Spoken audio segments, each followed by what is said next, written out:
Part 2, Chapter 1. In no blaze of glory did burning daylight descend upon San Francisco. Not only had he been forgotten, but the Klondike along with him. The world was interested in other things, and the Alaskan adventure, like the Spanish War, was an old story. Many things had happened since then. Exciting things were happening every day, and the sensation space of newspapers was limited. The effect of being ignored, however, was an exhilaration. Big man as he had been in the Arctic game, it merely showed how much bigger was this new game. When a man worth 11 millions and with a history such as his passed unnoticed. He settled down in the St. Francis Hotel, was interviewed by cub reporters on the hotel run, and received brief paragraphs of notice for 24 hours. He grinned to himself and began to look around and get acquainted with the new order of beings and things. He was very awkward and very self-possessed. In addition to the stiffening afforded his backbone by the conscious ownership of 11 millions, he possessed an enormous certitude. Nothing abashed him, nor was he appalled by the display and culture and power around him. It was another kind of wilderness, that was all, and it was for him to learn the ways of it. The signs and trails and water holes where good hunting lay, and the bad stretches of field and flood to be avoided. As usual, he fought shy of the women. He was still too badly scared to come close quarters with the dazzling and resplendent creatures his own millions made accessible. They looked and longed, but he so concealed his timidity that he had all the seeming of moving boldly among them. Nor was it his wealth alone that attracted them. He was too much a man, and too much an unusual type of man. Young yet, barely 36, eminently handsome, magnificently strong, almost bursting with a splendid virility, his free trail stride, never learned on pavements, and his black eyes, hinting of great spaces and unwearied with the close perspective of the city dwellers, drew many a curious and wayward feminine glance. He saw, grinned knowingly to himself, and faced them as so many dangers, with a cool demeanor that was a far greater personal achievement than had they been famine, frost, or flood. He had come down to the States to play the man's game, not the woman's game, and the men he had not yet learned. They struck him as soft physically, yet he divined them hard in their dealings, but hard under an exterior of supple softness. It struck him that there was something cat-like about them. He met them in the clubs and wondered how real was the good fellowship they displayed, and how quickly they would unsheath their claws and gouge and rend. That's the proposition, he repeated to himself. What will they do when the play is close and down to brass tacks? He felt unwarrantably suspicious of them. They're sure slick, was his secret judgment, and from bits of gossip dropped now and again, he felt his judgment well buttressed. On the other hand, they radiated an atmosphere of manliness and the fair play that goes with manliness. They might gouge and rend in a fight, which was no more than natural, but he felt somehow that they would gouge and rend according to rule. This was the impression he got of them, a generalization tempered by knowledge that there was bound to be a certain percentage of scoundrels among them. Several months passed in San Francisco, during which time he studied the game and its rules, and prepared himself to take a hand. He even took private instruction in English, and succeeded in eliminating his worst faults, though in moments of excitement he was prone to lapse into y'all, knowed, sure, and similar solecisms. He learned to eat and dress and generally comport himself after the manner of civilized man. But through it all he remained himself, not unduly reverential nor considerative, and never hesitating to stride roughshod over any soft-faced convention if it got in his way and the provocation was great enough. Also, and unlike the average run of weaker men coming from back countries and far places, he failed to reverence the particular tin gods worshipped variously by the civilized tribes of men. He had seen totems before, and he knew them for what they were. Tired of being merely an onlooker, he ran up to Nevada, where the new gold mining boom was fairly started, just to try a flutter, as he phrased it to himself. The flutter on the Tonopah Stock Exchange lasted just 10 days, during which time his smashing wild bull game played ducks and drakes with the more stereotyped gamblers, and at the end of which time, having gambled Floridel into his fist, he let go for a net profit of $500,000. Whereupon, smacking his lips, he departed for San Francisco and the St. Francis Hotel. It tasted good, and his hunger for the game became more acute. And once more the papers sensationalized him. Burning Daylight was a big-letter headline again. Interviewers flocked about him. Old files of magazines and newspapers were searched through, and the romantic and historic Elam Harnish, adventurer of the frost, king of the Klondike and father of the sourdoughs, strode upon the breakfast table of a million homes, along with the toast and breakfast foods. Even before his elected time, he was forcibly launched into the game. Financiers and promoters and all the flotsam and jetsam of the sea of speculation surged upon the shores of his 11 millions. In self-defense, he was compelled to open offices. He had made them sit up and take notice, and now, willy-nilly, they were dealing him hands and clamoring for him to play. Well, play he would. He'd show 'em, even despite the elated prophecies made of how swiftly he would be trimmed, prophecies coupled with the descriptions of the bucolic game he would play and of his wild and woolly appearance. He dabbled in little things at first, stalling for time, as he explained it, to Holdsworthy, a friend he had made at the Alta Pacific Club. Daylight himself was a member of the club, and Holdsworthy had proposed him. And it was well that Daylight played closely at first, for he was astounded by the multitudes of sharks, ground sharks he called them, that flocked about him. He saw through their schemes readily enough, and even marveled that such numbers of them could find sufficient prey to keep them going. Their rascality and general dubiousness was so transparent that he could not understand how anyone could be taken in by them. And then he found that there were sharks and sharks. Holdsworthy treated him more like a brother than a mere fellow clubman, watching over him, advising him, and introducing him to the magnates of the local financial world. Holdsworth's family lived in a delightful bungalow near Menlo Park, and here Daylight spent a number of weekends, seeing a fineness and kindness of home life of which he had never dreamed.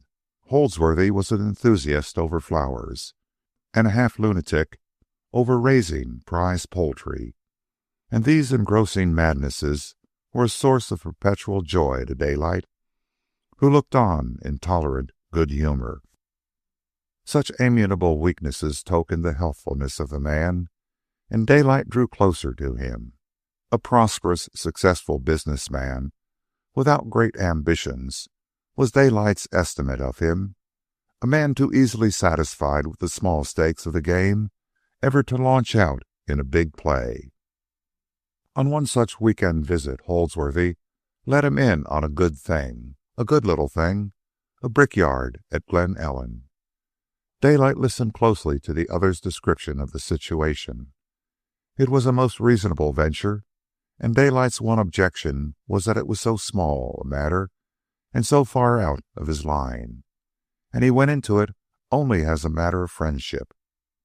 Holdsworthy explaining that he was himself already in a bit, and that while it was a good thing, he would be compelled to make sacrifices in other directions in order to develop it. Daylight advanced the capital $50,000, and as he laughingly explained it afterward, I was stung all right, but it wasn't Holdsworthy that did it, half as much as those blamed chickens and fruit trees of his. It was a good lesson, however, for he learned that there were few faiths in the business world, and that even the simple, homely faith of breaking bread and eating salt counted for little in the face of a worthless brickyard and $50,000 in cash. But the sharks and sharks of various orders and degrees, he concluded, were on the surface. Deep down, he divined, were the integrities and the stabilities. These big captains of industry and masters of finance, he decided, were the men to work with. By the very nature of their huge deals and enterprises, they had to play fair. No room there for little sharpers' tricks and bunco games. It was to be expected that little men should salt gold mines with a shotgun and work off worthless brickyards on their friends. But in high finance, such methods were not worthwhile. There, the men were engaged in developing the country, organizing its railroads, opening up its mines, making accessible its vast natural resources. Their play was bound to be big and stable. They sure can't afford tin horn tactics, was his summing up. So it was that he resolved to leave the little men, the Holdsworthys, alone, and, while he met them in good fellowship, he chummed with none and formed no deep friendships. He did not dislike the little men. The men of the Alta Pacific, for instance, he merely did not elect to choose them for partners in the big game in which he intended to play. What the big game was, he did not know. He was waiting to find it, and in the meantime, he played small hands, investing in several arid lands reclamation projects and keeping his eyes open for the big chance when it should come along. And then he met John Dowsett, the great John Dowsett. The whole thing was fortuitous. This cannot be doubted, as Daylight himself knew. It was by the merest chance, when in Los Angeles, that he heard the tuna were running strong at Santa Catalina, and went over to the island instead of returning directly to San Francisco as he had planned. There he met John Dowsett, resting off for several days in the middle of a flying western trip. Dowsett had, of course, heard of the spectacular Klondike King and his rumored 30 millions, and he certainly found himself interested by the man in the acquaintance that was formed. Somewhere along in this acquaintanceship, the idea must have popped into his brain, but he did not broach it, preferring to mature it carefully. So he talked in large general ways and did his best to be agreeable and win Daylight's friendship. It was the first big magnate Daylight had met face to face, and he was pleased and charmed. There was such a kindly humanness about the man, such a genial democraticness, that Daylight found it hard to realize that this was the John Dowsett, president of a string of banks, insurance manipulator, reputed ally of lieutenants of Standard Oil, and known ally of the Guggenhammers. Nor did his looks belie his reputation and his manner. Physically, he guaranteed all that Daylight knew of him. Despite his 60 years and snow-white hair, his handshake was firmly hearty, and he showed no signs of decrepitude, walking with a quick, snappy step, making all movements definitely and decisively. His skin was a healthy pink, and his thin, clean lips knew the way to writhe heartily over a joke.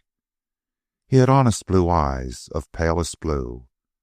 They looked out at one keenly and frankly from under shaggy gray brows. His mind showed itself disciplined and orderly, and its working struck Daylight as having all the certitude of a steel trap. He was a man who knew, and who never decorated his knowledge with foolish frills or sentiment or emotion. That he was accustomed to command was patent, and every word and gesture tingled with power. Combined with this was his sympathy and tact, and Daylight could note easily enough all the earmarks that distinguished him from a little man of the Holdsworthy caliber. Daylight knew also his history, the prime old American stock from which he had descended. His own war record, the John Dowsett before him, who had been one of the banking buttresses of the cause of the Union, the Commodore Dowsett of the War of 1812, the General Dowsett of Revolutionary fame, and that first Far Dowsett, owner of lands and slaves in early New England. "He is sure the real thing," he told one of his fellow clubmen afterwards in the smoking room of the Alta Pacific. "I'll tell you, Gallon, he was a genuine surprise to me. I knew the big ones had to be like that, but I had to see him to really know it. He's one of the fellows that does things. You can see it sticking out all over him. He's 1 in 1,000. That's straight. A man to tie to. There's no limit to any game he plays, and you can stack on it that he plays right up to the handle. I'll bet he could lose or win 6 million without batting an eye." Gallon puffed at a cigar, and at the conclusion of the panegyric regarded the other curiously. But Daylight, ordering cocktails, failed to note this curious stare. "Going in with him on some deal, I suppose," Gallon remarked.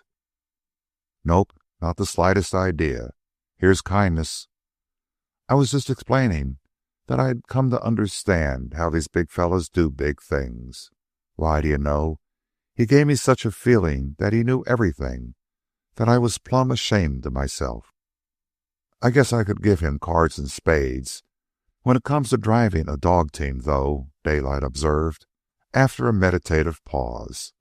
"And I really believe I could put him on to a few wrinkles in poker and placer mining, and maybe in paddling a birch canoe.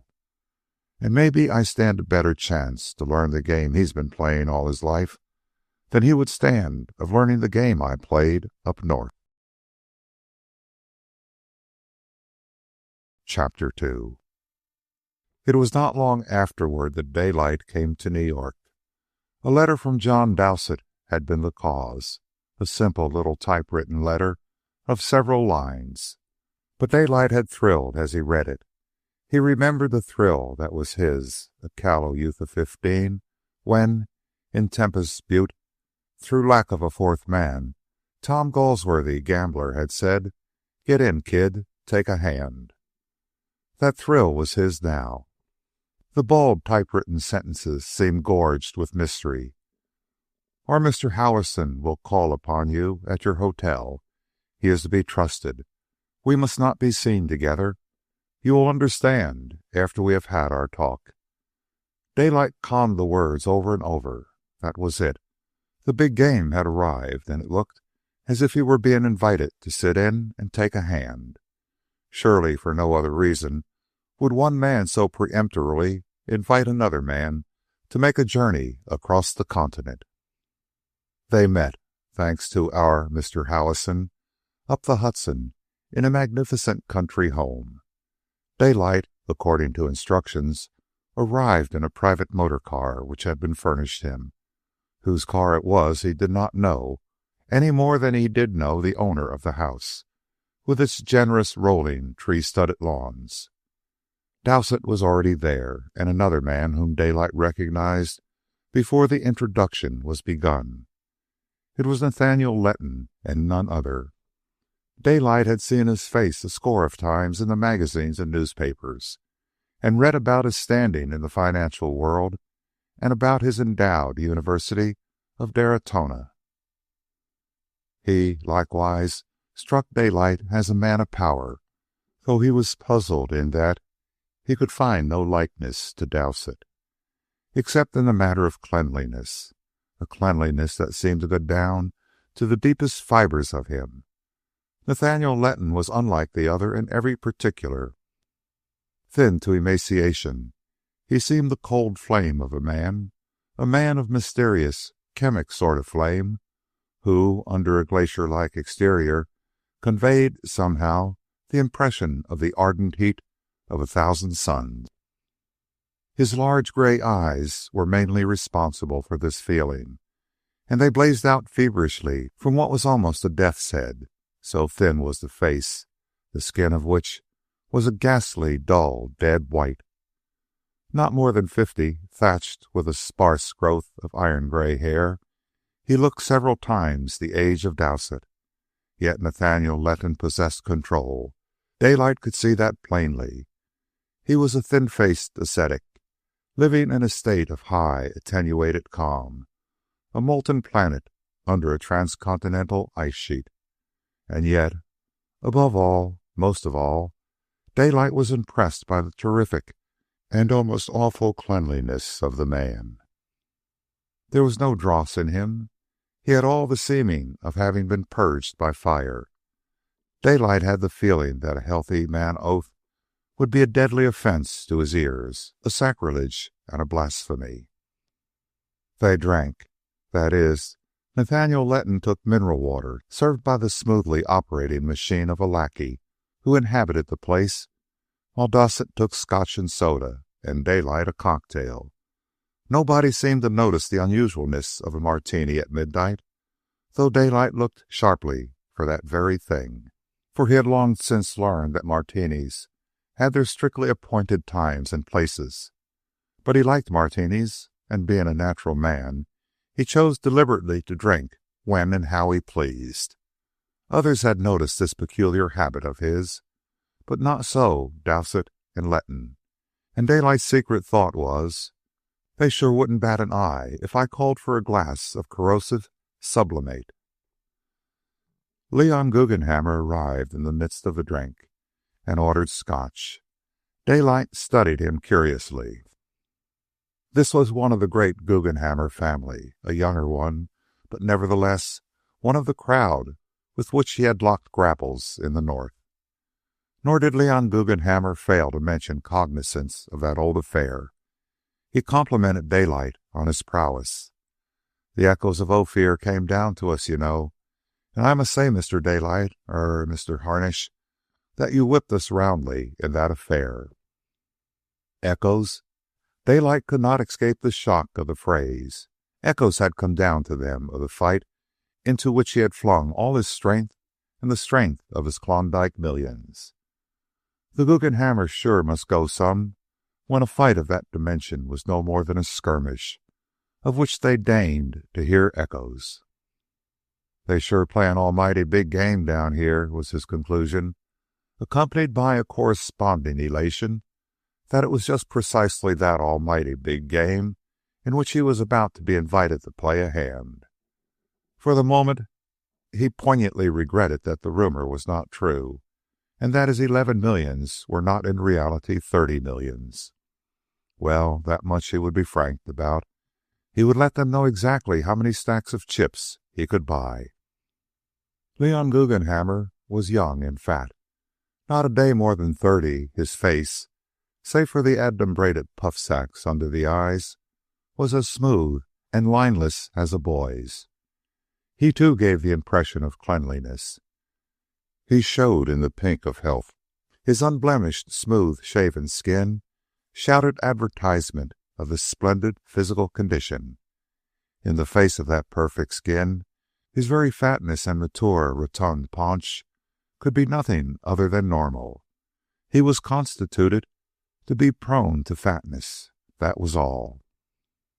The talk soon centered down to business, though Guggenhammer had first to say his say about the forthcoming international yacht race and about his own palatial steam yacht, the Electra, whose recent engines were already antiquated. Dowsett broached the plan, aided by an occasional remark from the other two, while Daylight asked questions. Whatever the proposition was, he was going into it with his eyes open, and they filled his eyes with a practical vision of what they had in mind. They will never dream you are with us, Guggenhammer interjected, as the outline of the matter drew to a close, his handsome Jewish eyes flashing enthusiastically. They'll think you are raiding on your own in proper buccaneer style. Of course you understand, Mr. Harnish, the absolute need for keeping our alliance in the dark, Nathaniel Letton warned gravely. Daylight nodded his head. And you also understand, Letton went on, that the result can only be productive of good. The thing is legitimate and right, and the only ones who may be hurt are the stock gamblers themselves. It is not an attempt to smash the market. As you see for yourself, you are to bull the market. The honest investor will be the gainer. Yes, that's the very thing, Dowsett said. The commercial need for copper is continually increasing. Ward Valley Copper and all that it stands for, practically 1/4 of the world's supply, as I have shown you, is a big thing. How big, even we can scarcely estimate. Our arrangements are made. We have plenty of capital ourselves, and yet we want more. Also, there is too much Ward Valley out to suit our present plans. Thus we kill both birds with one stone.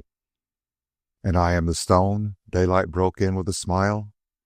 Yes, just that. Not only will you bull Ward Valley, but you will at the same time gather Ward Valley in. This will be of inestimable advantage to us, while you and all of us will profit by it as well. And as Mr. Letton has pointed out, the thing is legitimate and square. On the 18th, the directors meet, and instead of the customary dividend, a double dividend will be declared. And where will the shorts be then? Leon Guggenhammer cried excitedly. The shorts will be the speculators, Nathaniel Letton explained. The gamblers, the froth of Wall Street, you understand. The genuine investors will not be hurt. Furthermore, they will have learned, for the 1000th time, to have confidence in Ward Valley. And with their confidence, we can carry through the large developments we have outlined to you. There will be all sorts of rumors on the street, Dowsett warned Daylight, but do not let them frighten you. These rumors may even originate with us. You can see how and why clearly, but the rumors are to be no concern of yours. You are on the inside, and all you have to do is buy, and keep on buying to the last stroke, when the directors declare the double dividend. Ward Valley will jump so that it won't be feasible to buy after that. What we want, Letton took up the strain, pausing significantly to sip his mineral water. What we want is to take large blocks of Ward Valley off the hands of the public. We could do this easily enough by depressing the market and frightening the holders. And we could do it more cheaply in such a fashion. But we are absolute masters of the situation, and we are fair enough to buy Ward Valley on a rising market. Not that we are philanthropists, but that we need the investors in our big development scheme. Nor do we lose directly by the transaction. The instant the action of the directors becomes known, Ward Valley will rush heavenward. In addition, and outside the legitimate field of the transaction, we will pinch the shorts for a very large sum. But that is only incidental, you understand, and in a way unavoidable. On the other hand, we shall not turn up our noses at that phase of it. The shorts shall be the veriest gamblers, of course, and they will get no more than they deserve. And one other thing, Mr. Harnish, Guggenhammer said. If you exceed your available cash, or the amount you care to invest in the venture, don't fail immediately to call on us. Remember, we are behind you. Yes, we are behind you, Dowsett repeated. Nathaniel Letton nodded his head in affirmation. Now about that double dividend on the 18th, John Dowsett drew a slip of paper from his notebook and adjusted his glasses. Let me show you the figures. Here, you see. And thereupon he entered into a long technical and historic explanation of the earnings and dividends of Ward Valley from the day of its organization. The whole conference lasted no more than an hour, during which time Daylight lived at the topmost of the highest peak of life that he had ever scaled. These men were big players. They were powers. True, as he knew himself, they were not the real inner circle. They did not rank with the Morgans and Harrimans, and yet they were in touch with those giants and were themselves lesser giants. He was pleased, too, with their attitude toward him. They met him deferentially, but not patronizingly. It was the deference of equality, and Daylight could not escape the subtle flattery of it, for he was fully aware that in experience as well as wealth, they were far and away beyond him. "We shall shake up the speculating crowd," Leon Guggenheimer proclaimed jubilantly as they rose to go. "And you are the man to do it, Mr. Harnish. They are bound to think you are on your own, and their shears are all sharpened for the trimming of newcomers like you." "They will certainly be misled," Letton agreed, his eerie gray eyes blazing out from the voluminous folds of the huge Mueller with which he was swathing his neck to the ears. "Their minds run in ruts. It is the unexpected that upsets their stereotyped calculations. Any new combination, any strange factor, any fresh variant. And you will be all that to them, Mr. Harnish. And I repeat, they are gamblers, and they will deserve all that befalls them. They clog and cumber all legitimate enterprise. You have no idea of the trouble they cause men like us, sometimes by their gambling tactics, upsetting the soundest plans, even overturning the stablest institutions." Dowsett and young Guggenhammer went away in one motor car, and Letton by himself in another. Daylight, with still in the forefront of his consciousness all that had occurred in the preceding hour, was deeply impressed by the scene at the moment of departure. The three machines stood like weird night monsters at the graveled foot of the wide stairway under the unlighted porte cochere. It was a dark night, and the lights of the motor cars cut as sharply through the blackness as knives would cut through solid substance. The obsequious lackey, the automatic genie of the house which belonged to none of the three men, stood like a graven statue after having helped them in. The fur-coated chauffeurs bulked dimly in their seats. One after the other, like spurred steeds, the cars leaped into the blackness, took the curve of the driveway, and were gone. Daylight's car was the last, and peering out, he caught a glimpse of the unlighted house that loomed hugely through the darkness like a mountain. Whose was it, he wondered? How came they to use it for their secret conference? Would the lackey talk? How about the chauffeurs? Were they trusted men like our Mr. Howison? Mystery. The affair was alive with it, and hand in hand with mystery walked power. He leaned back and inhaled his cigarette. Big things were afoot. The cards were shuffled, even for a mighty deal, and he was in on it. He remembered back to his poker games with Jack Kearns and laughed aloud. He had played for thousands in those days on the turn of a card. Now he was playing for millions. And on the 18th, when that dividend was declared, he chuckled at the confusion that would inevitably descend upon the men with the sharpened shears waiting to trim him, Burning Daylight. Chapter 3. Back at his hotel, though nearly 2 in the morning, he found the reporters waiting to interview him. Next morning there were more, and thus, with blare of paper trumpet, he was received by New York. Once more, with beating of tom-toms and wild hullabaloo, his picturesque figure strode across the printed sheet. The king of the Klondike, the hero of the Arctic, the $30 million millionaire of the North, had come to New York. What had he come for? To trim the New Yorkers, as he had trimmed the Tonopah crowd in Nevada? Wall Street had best watch out, for the wild man of the Klondike had just come to town. Or perchance, would Wall Street trim him? Wall Street had trimmed many wild men. Would this be Burning Daylight's fate? Daylight grinned to himself and gave out ambiguous interviews.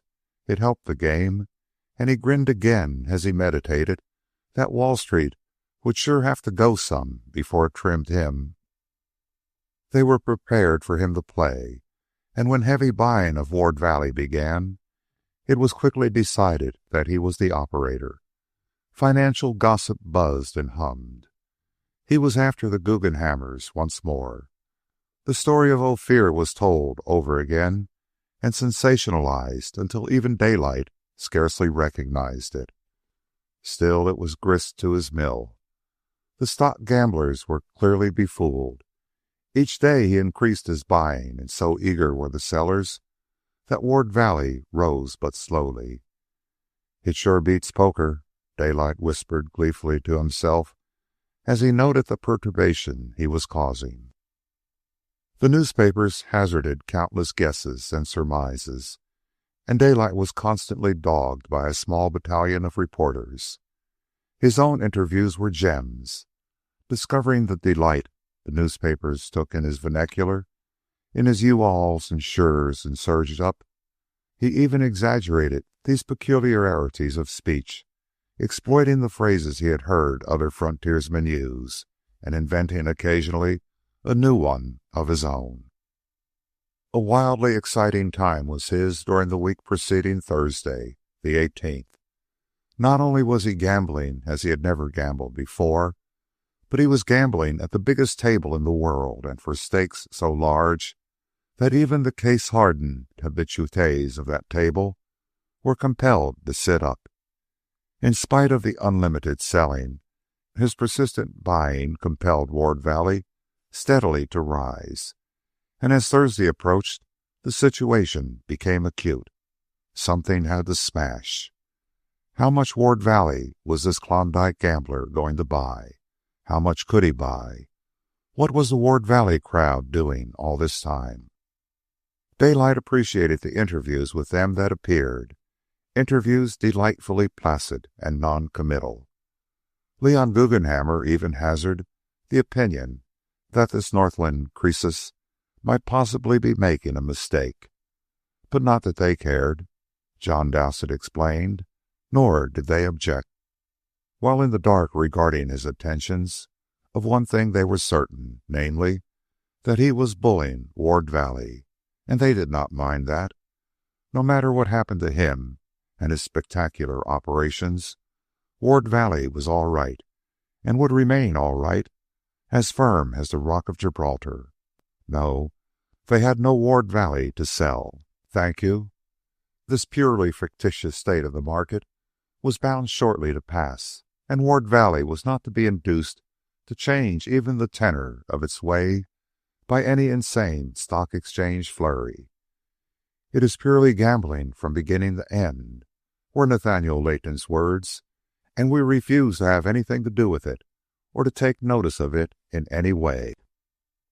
During this time, Daylight had several secret meetings with his partners. One with Leon Guggenhammer, one with John Dowsett, and two with Mr. Howison. Beyond congratulations, they really amounted to nothing, for as he was informed, everything was going satisfactorily. But on Tuesday morning, a rumor that was disconcerting came to Daylight's ears.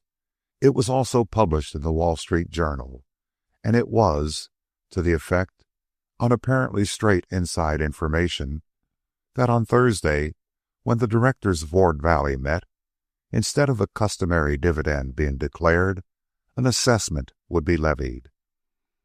It was the first check Daylight had received.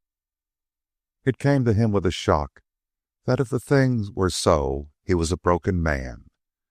And it also came to him that all this colossal operating of his was being done on his own money.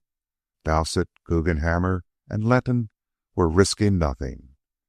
It was a panic short-lived, it was true, but sharp enough while it lasted to make him remember Holsworthy and the brickyard, and to impel him to cancel all buying orders while he rushed to a telephone. "Nothing in it, only a rumor," came Leon Guggenhammer's throaty voice in the receiver. "As you know," said Nathaniel Letton, "I am one of the directors, and I should certainly be aware of it were such action contemplated. And John Dowsett, I warned you against just such rumors. There is not an iota of truth in it, certainly not. I tell you on my honor as a gentleman. Heartily ashamed of himself for his temporary loss of nerve, Daylight returned to his task. The cessation of buying had turned the stock exchange into a bedlam, and down all the line of stocks the bears were smashing. Ward Valley, as the ape, received the brunt of the shock and was already beginning to tumble. Daylight calmly doubled his buying orders, and all through Tuesday and Wednesday and Thursday morning he went on buying, while Ward Valley rose triumphantly higher. Still they sold, and still he bought, exceeding his power to buy many times over, when delivery was taken into account. What of that? On this day, the double dividend would be declared, he assured himself. The pinch of delivery would be on the shorts. They would be making terms with him. And then the thunderbolt struck. True to the rumor, Ward Valley levied the assessment. Daylight threw up his arms.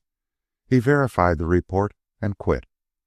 Not alone Ward Valley, but all securities were being hammered down by the triumphant bears. As for Ward Valley, Daylight did not even trouble to learn if it had fetched bottom or was still tumbling. Not stunned, not even bewildered, while Wall Street went mad, Daylight withdrew from the field to think it over. After a short conference with his brokers, he proceeded to his hotel, on the way picking up the evening papers and glancing at the headlines. Burning Daylight cleaned out, he read. Daylight gets his. Another Westerner fails to find easy money. As he entered his hotel, a later edition announced the suicide of a young man, a lamb, who had followed Daylight's play. What in hell do he want to kill himself for, was Daylight's muttered comment. He passed up to his rooms, ordered a martini cocktail, took off his shoes, and sat down to think. After half an hour, he roused himself to take the drink, and as he felt the liquor pass warmingly through his body, his features relaxed into a slow, deliberate, yet genuine grin. He was laughing at himself. Buncoed, by gosh, he muttered. Then the grin died away, and his face grew bleak and serious. Leaving out his interests in the several Western reclamation projects, which were still assessing heavily, he was a ruined man. But harder hit than this was his pride. He had been so easy. They had gold-bricked him, and he had nothing to show for it. The simplest farmer would have had documents, while he had nothing but a gentleman's agreement, and a verbal one at that. Gentleman's agreement? He snorted over it. John Dowsett's voice, just as he heard it in the telephone receiver, sounded in his ears the words, "On my honor as a gentleman." They were sneak thieves and swindlers. That's what they were. And they had given him the double cross. The newspapers were right. He had come to New York to be trimmed, and Messrs. Dowsett, Letton, and Guggenhammer had done it. He was a little fish, and they had played with him. 10 days, ample time in which to swallow him, along with his 11 millions. Of course, they had been unloading on him all the time, and now they were buying Ward Valley back for a song, ere the market righted itself. Most probably, out of his share of the swag. Nathaniel Letton would erect a couple of new buildings for that university of his. Leon Guggenhammer would buy new engines for that yacht, or a whole fleet of yachts. But what the devil Dowsett would do with his whack was beyond him. Most likely start another string of banks. And Daylight sat and consumed cocktails as he saw back in his life to Alaska, and lived over the grim years in which he had battled for his 11 millions. For a while, murder ate at his heart, and wild ideas and sketchy plans of killing his betrayers flashed through his mind. That was what that young man should have done instead of killing himself. He should have gone gunning. Daylight unlocked his grip and took out his automatic pistol, a big Colt's .44. He released the safety catch with his thumb and, operating the sliding outer barrel, ran the contents of the clip through the mechanism. The 8 cartridges slid out in a stream. He refilled the clip, threw a cartridge into the chamber, and, with the trigger at full cock, thrust up the safety ratchet. He shoved the weapon into the side pocket of his coat, ordered another martini, and resumed his seat. He thought steadily for an hour, but he grinned no more. Lines formed in his face, and in those lines were the travail of the North, the bite of the frost, all that he had achieved and suffered, the long, unending weeks of trail, the bleak tundra shore of Point Barrow, the smashing ice jam of the Yukon, the battles with animals and men, the lean, dragged days of famine, the long months of stinging hell among the mosquitoes of the Koyokuk, the toil of pick and shovel, the scars and mars of packstrap and tump line, the straight meat diet with the dogs, and all the long procession of 20 full years of toil and sweat and endeavor. At 10 o'clock he arose and pored over the city directory. Then he put on his shoes, took a cab, and departed into the night. Twice he changed cabs, and finally fetched up at the night office of a detective agency. He superintended the thing himself, laid down money in advance in profuse quantities, selected the 6 men he needed, and gave them their instructions. Never for so simple a task had they been so well paid, for to each, in addition to office charges, he gave a $500 bill with a promise of another if he succeeded. Sometime next day, he was convinced, if not sooner, his 3 silent partners would come together. To each one, 2 of his detectives were to be attached. Time and place was all he wanted to learn. "Stop at nothing, boys," were his final instructions. "I must have this information. Whatever you do, whatever happens, I'll sure see you through." Returning to his hotel, he changed cabs as before, went up to his room, and with one more cocktail for a nightcap, went to bed and to sleep. In the morning he dressed and shaved, ordered breakfast and the newspapers sent up, and waited. But he did not drink.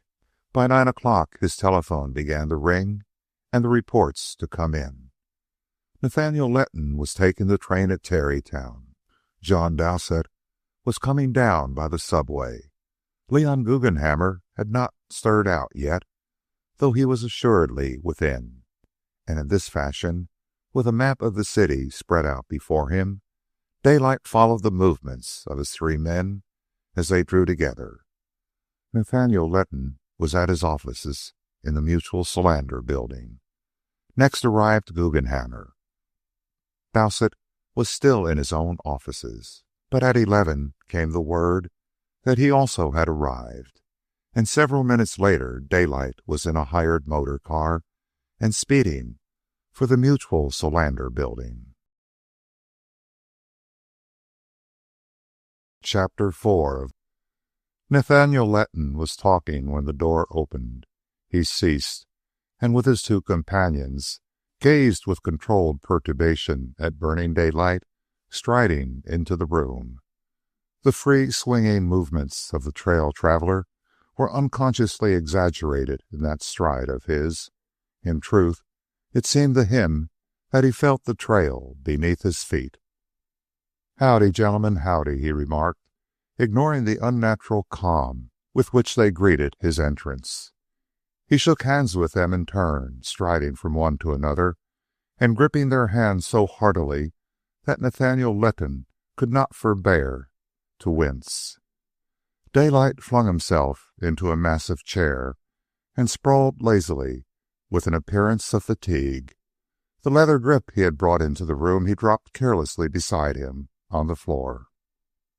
"God Almighty, I've sure been going some," he sighed. "We sure trimmed them beautiful, It was real slick, and the beauty of the play never dawned on me till the very end. It was pure and simple knock down and drag out, and the way they fell for it was amazing." The geniality in his lazy Western drawl reassured them. He was not so formidable after all.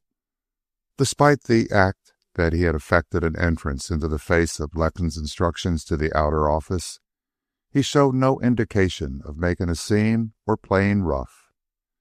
"Well," Daylight demanded good-humoredly, "ain't you all got a good word for your partner? Or has his sure enough brilliance plumb dazzled you all?" Letton made a dry sound in his throat. Dorset sat quietly and waited, while Leon Guggenhammer struggled into articulation. "You have certainly raised Cain," he said. Daylight's black eyes flashed in a pleased way. "Didn't I, though?" he proclaimed jubilantly. "And didn't we fool 'em? I was totally surprised. I never dreamed they would be that easy. And now," he went on, not permitting the pause to grow awkward, "we all might as well have an accounting. I'm pulling west this afternoon on that blamed 20th Century." He tugged at his grip, got it open, and dipped into it with both his hands. "But don't forget, boys, when you all want me to hornswaggle Wall Street another flutter, all you have to do is whisper the word. I'll sure be right there with the goods." His hands emerged, clutching a great mass of stubs, checkbooks, and brokers' receipts. These he deposited in a heap on the big table, and dipping again, he fished out the stragglers and added them to the pile. He consulted a slip of paper drawn from his coat pocket and read aloud: $10,027,042.68 is my figuring on my expenses. Of course, that was all taken from the winnings before we all get to figuring on the whack-up. Where's your figures? It must have been a good old mighty big clean-up." The three men looked their bepuzzlement at one another. The man was a bigger fool than they had imagined, or else he was playing a game which they could not divine. Nathaniel Letton moistened his lips and spoke up. "It will take some hours yet, Mr. Harnish, before the full accounting can be made. Mr. Howison is at work upon it now. As you say, it has been a gratifying clean-up. Suppose we have lunch together and talk it over. I'll have the clerks work through the noon hour so that you will have ample time to catch your train." Dowsett and Guggenhammer manifested a relief that was almost obvious. The situation was clearing.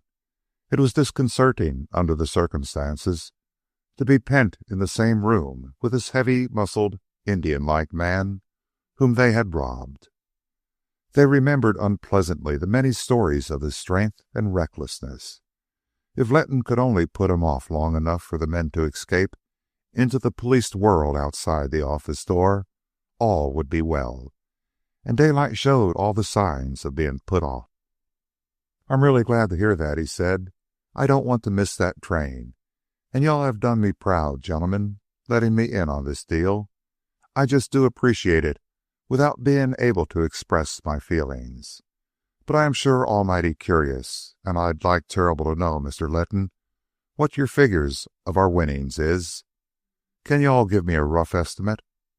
Nathaniel Letton did not look appealingly at his two friends, but in the brief pause they felt that appeal pass out from him.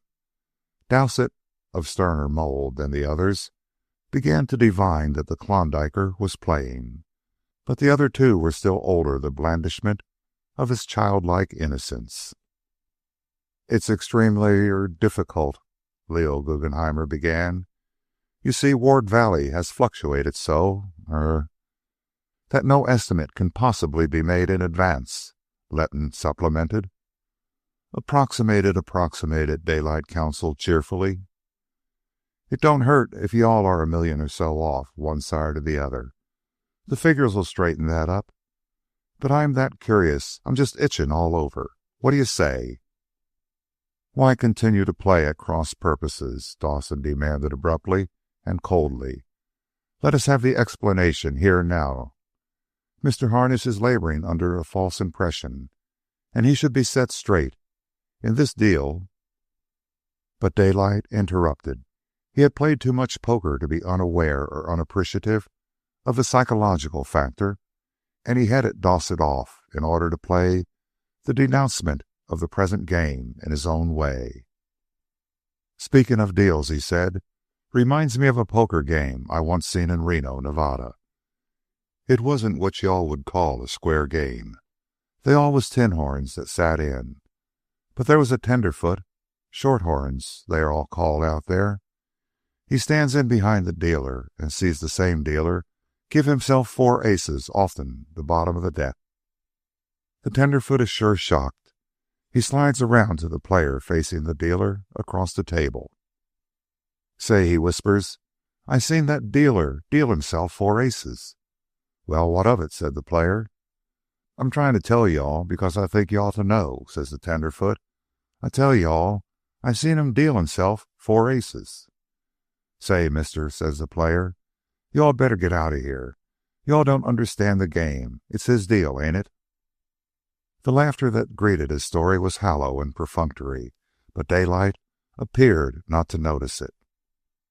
"Your story has some meaning, I suppose," Dowsett said pointedly. Daylight looked at him innocently and did not reply. He turned jovially to Nathaniel Letton. "Fire away," he said. "Give us an approximation of our winnings. As I said before, $1 million out one way or the other won't matter. It's bound to be such an almighty big winning." By this time, Letton was stiffened by the attitude Dowsett had taken, and his answer was prompt and definite. "I fear you are under a misapprehension, Mr. Harnish. There are no winnings to be divided with you. Now don't get excited, I beg of you. I have but to press this button." Far from excited, Daylight had all the seeming of being stunned. He felt absently in his vest pocket for a match, lighted it, and discovered that he had no cigarette. The 3 men watched him with the tense closeness of cats. Now that it had come, they knew that they had a nasty few minutes before them. "Do you all mind saying that over again?" Daylight said. "Seems to me I ain't got it just exactly right. You-all said." He hung with painful expectancy on Nathaniel Letton's utterance. "I said you were under a misapprehension, Mr. Harnish, that was all. You have been stock gambling, and you have been hard hit. But neither Ward Valley nor I nor my associates feel that we owe you anything." Daylight pointed at the heap of receipts and stubs on the table. "That all represents $10,027,042.68 hard cash. Ain't it good for anything here?" Letton smiled and shrugged his shoulders. Daylight looked at Dowsett and murmured, "I guess that story of mine had some meaning after all." He laughed in a sickly fashion. "It was your deal, all right. And you-all dole them right, too. Well, I ain't kicking. I'm like the player in the poker game. It was your deal, and you-all had a right to do your best. And you done it. Cleaned me out slicker'n a whistle." He gazed at the heap on the table with an air of stupefaction. "And that all ain't worth the paper it's written on. Gawd dast it. You-all can sure deal 'em round when you get a chance. Oh, no, I ain't a kicking. It was your deal, and you-all certainly done me, and a man ain't half a man that squeals on another man's deal. And now the hand is played out, and the cards are on the table, and the deal's over, but—" His hand, dipping swiftly into his inside breast pocket, appeared with a big Colt's automatic. "As I was saying, the old deal's finished. Now it's my deal, and I'm going to see if I can hold them 4 aces." "Take your hand away, you white sepulchre!" he cried sharply. Nathaniel Letton's hand, creeping toward the push button on the desk, was abruptly arrested. "Change chairs," Daylight commanded. "Take that chair over there, you gangrene-livered skunk. Jump, by God, or I'll make you leak till folks think your father was a water hydrant and your mother a sprinkling cart. You-all move your chair alongside, Guggenhammer, and you-all, Dowsett, sit right there. while I just irreverently explain the virtues of this here automatic. She's loaded for big game, and she goes off 8 times. She's sure a hummer when she gets started. Preliminary remarks being over, I now proceed to deal. Remember, I ain't making no remarks about your deal. You done your darnest, and it was all right. But this is my deal, and it's up to me to do my darndest. In the first place, y'all know me. I'm Burning Daylight, savvy. Ain't afraid of God, devil, death, nor destruction. Them's my 4 aces, and they sure cooper your bets. Look at that there living skeleton, Letton.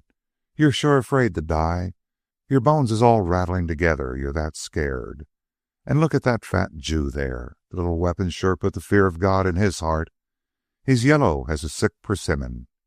Dowsett, you're a cool one. You ain't batted an eye nor turned a hair. That's because you're great on arithmetic. And that makes you all dead easy in this deal of mine. You're sitting there and adding 2 and 2 together. And you all know I sure got you skinned. You know me, and that I ain't afraid of nothing. And you all adds up all your money, and you knows you ain't going to die if you can help it. I'll see you hanged, was Dowsett's retort. Not by a damn sight. When the fun starts, you're the first I plug. I'll hang all right, but you-all won't live to see it. You-all die here now, while I die subject to the law's delay. Savvy? Being dead, with grass growing out of your carcasses, you won't know when I hang. But I'll sure have the pleasure a long time of knowing you-all beat me to it. Daylight paused. You surely wouldn't kill us? Letton asked in a queer, thin voice. Daylight shook his head. It's sure too expensive. Y'all ain't worth it. I'd sooner have my chips back. And I guess y'all'd sooner give my chips back than go to the dead house.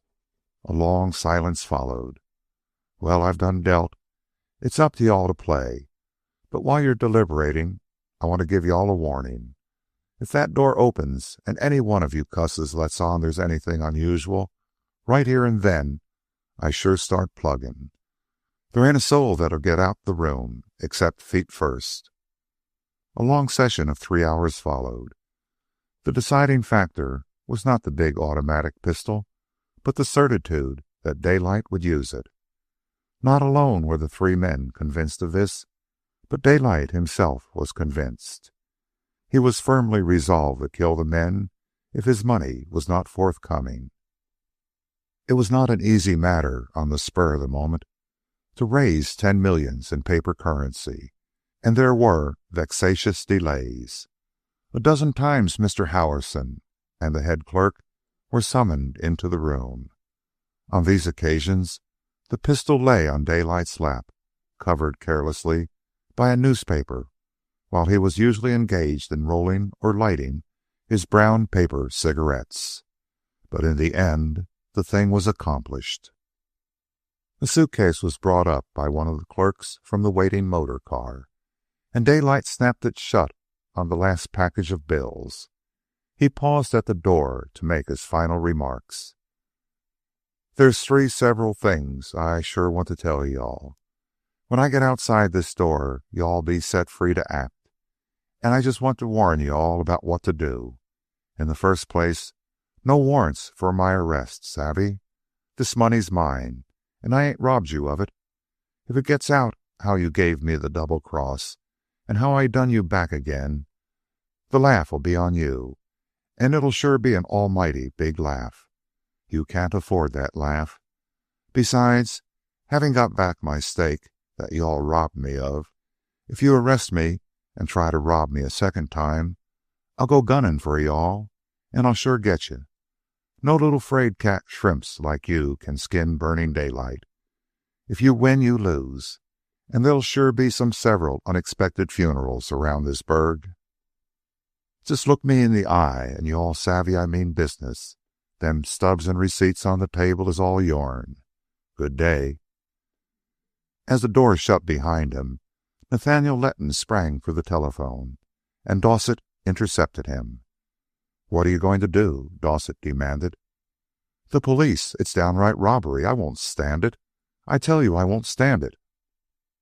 Dawson smiled grimly, but at the same time bore the slender financier back and down into his chair. "We'll talk it over," he said, and in Leon Guggenhammer he found an anxious ally. And nothing ever came of it.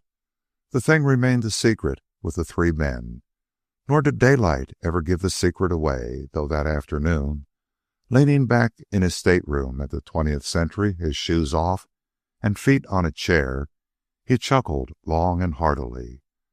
New York remained forever puzzled over the affair, nor could it hit upon a rational explanation.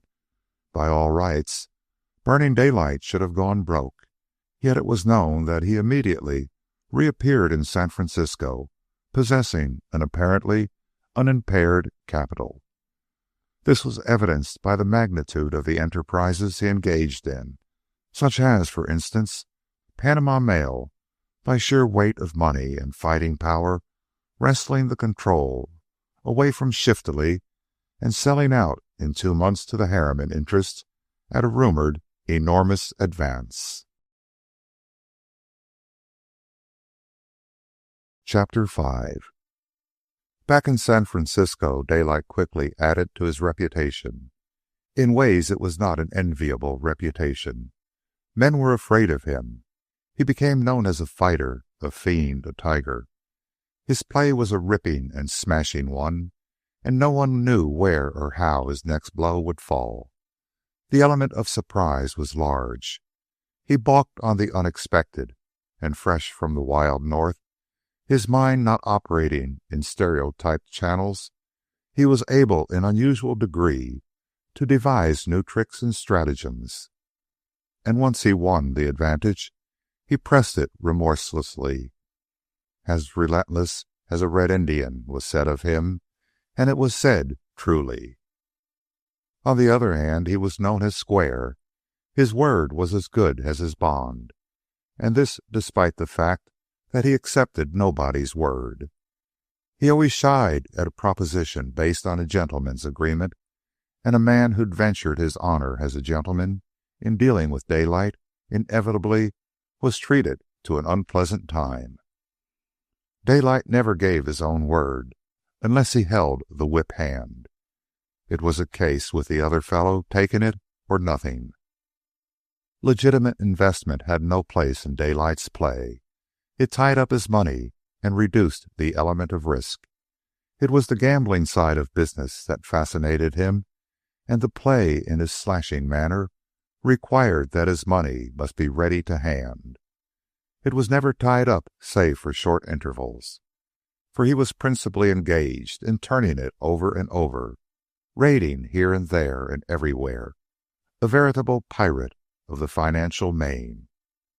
A 5% safe investment had no attraction for him, but to risk millions in sharp, harsh skirmish, standing to lose everything or to win 50 or 100%, was the savor of life to him.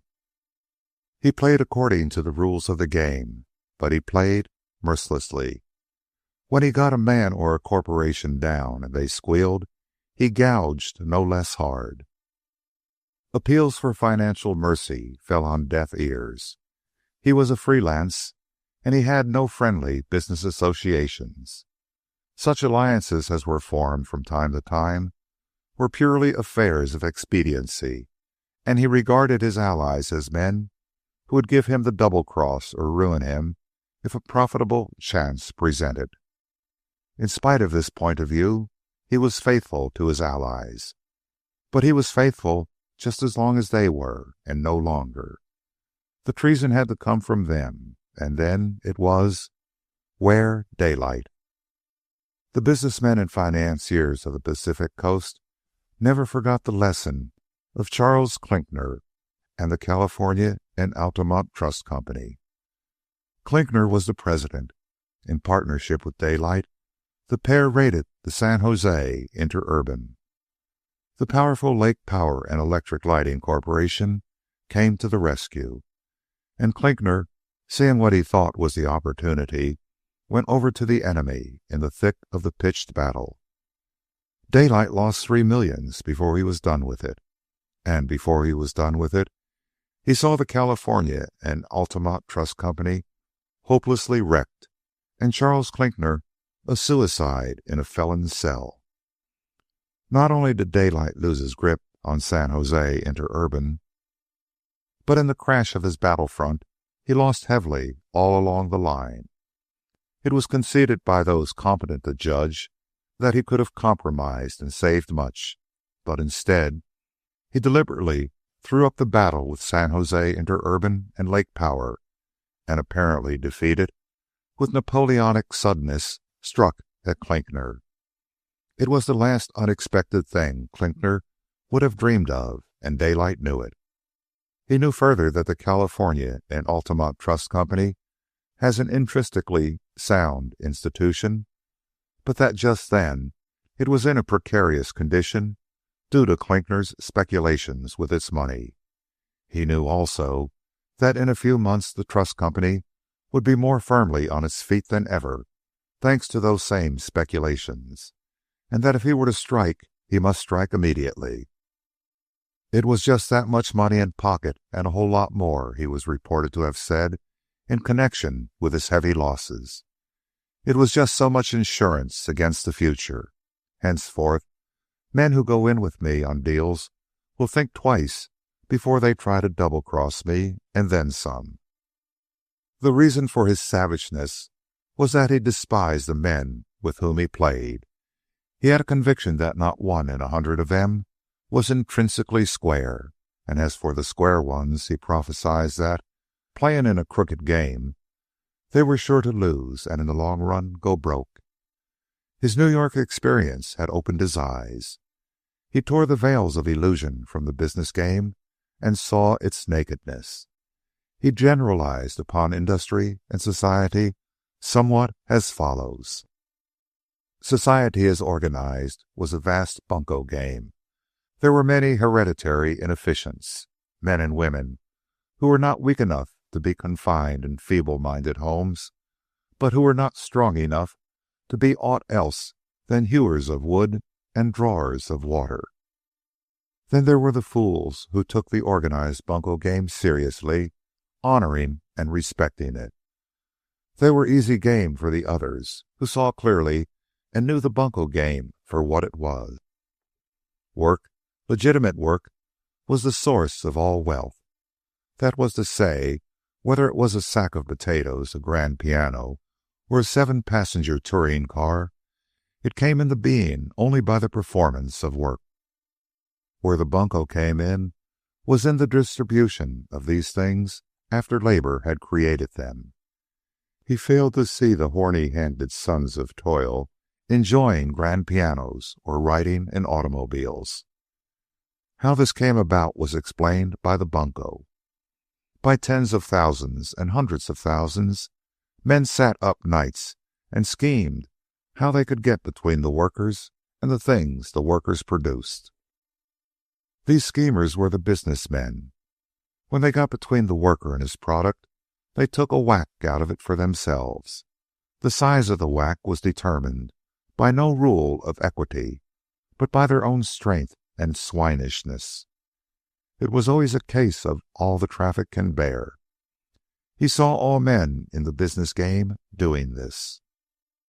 One day, in a mellow mood, induced by a string of cocktails and a hearty lunch, he started a conversation with Jones, the elevator boy. Jones was a slender, mop-headed, man-grown, truculent flame of an individual who seemed to go out of his way to insult his passengers. It was this that attracted Daylight's interest, and he was not long in finding out what was the matter with Jones. He was a proletarian, according to his own aggressive classification, and he had wanted to write for a living. Failing to win with the magazines and compelled to find himself in food and shelter, he had gone to the little valley of Pacheco, not 100 miles from Los Angeles. Here, toiling in the daytime, he planned to write and study at night, but the railroad charged all the traffic would bear. Pacheco was a desert valley and produced only 3 things: cattle, firewood, and charcoal. For freight to Los Angeles on a carload of cattle, the railroad charged $8. This, Jones explained, was due to the fact that the cattle had legs and could be driven to Los Angeles at a cost equivalent to the charge per carload. But firewood had no legs, and the railroad charged just precisely $24 a carload. This was a fine adjustment, for by working hammer and tongs through a 12-hour day, after freight had been deducted from the selling price of the wood in Los Angeles, the wood chopper received $1.60. Jones had thought to get ahead of the game by turning his wood into charcoal. His estimates were satisfactory, but the railroad also made estimates. It issued a rate of $42 a car on charcoal. At the end of 3 months, Jones went over his figures and found that he was still making $1.60 a day. So I quit, Jones concluded. I went hobbling for a year, and I got back at the railroads. Leaving out the little things, I came across the Sierras in the summer and touched a match to the snow sheds. They only had a little $30,000 fire. I guess that squared up all balances due on Pacheco. Son, ain't you afraid to be turning loose such information? Daylight gravely demanded. Not on your life, quoth Jones. They can't prove it. You could say I said so, and I could say I didn't say so, and a hell of a lot that evidence would amount to with a jury. Daylight went into his office and meditated a while. That was it. All the traffic would bear. From top to bottom, that was the rule of the game. And what kept the game going was the fact that a sucker was born every minute. If a Jones were born every minute, the game wouldn't last very long. Lucky for the players that the workers weren't Joneses. But there were other and larger phases of the game.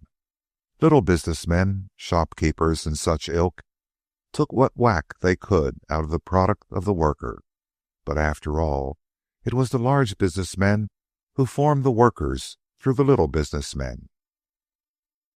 When all was said and done, the latter, like Jones in Pacheco Valley, had no more than wages out of their whack. In truth, they were hired men for the large businessmen. Still again, higher up were the big fellows. They used vast and complicated paraphernalia for the purpose, on a large scale, of getting between hundreds of thousands of workers and their products. These men were not so much mere robbers as gamblers, and not content with their direct winnings, being essentially gamblers, they raided one another. They called this feature of the game high finance. They were all engaged primarily in robbing the worker, but every little while they formed combinations and robbed one another of the accumulated loot. This explained the $50,000 raid on him by Holsworthy and the $10 million raid on him by Dowsett, Letton, and Guggenhammer. And when he raided Panama Mail, he had done exactly the same thing. Well, he concluded, it was finer sport robbing the robbers than robbing the poor, stupid workers. Thus, all unread in philosophy, Daylight preempted for himself the position and vocation of a 20th century Superman. He found, with rare and mythical exceptions, that there was no noblesse oblige among the business and financial supermen. As a clever traveler had announced in an after-dinner speech at the Alta Pacific, there was honor among thieves, and this was what distinguished thieves from honest men. That was it. It hit the nail on the head. These modern supermen were a lot of sordid banditti who had the successful effrontery to preach a code of right and wrong to their victims which they themselves did not practice. With them, a man's word was good just as long as he was compelled to keep it. Thou shalt not steal was only applicable to the honest worker. They, the supermen, were above such commandments. They certainly stole and were honored by their fellows according to the magnitude of their stealings. The more Daylight played the game, the clearer the situation grew. Despite the fact that every robber was keen to rob every other robber, the band was well organized. It practically controlled the political machinery of society, from the ward politician up to the Senate of the United States. It passed laws that gave it privilege to rob. It enforced these laws by means of the police, the marshals, the militia, and the regular army and the courts. And it was a snap. A Superman's chiefest danger was his fellow Superman. The great stupid mass of the people did not count. They were constituted of such inferior clay that the veriest chicanery fooled them. The Superman manipulated the strings, and when robbery of the workers became too slow or monotonous, they turned loose and robbed one another. Daylight was philosophical, but not a philosopher.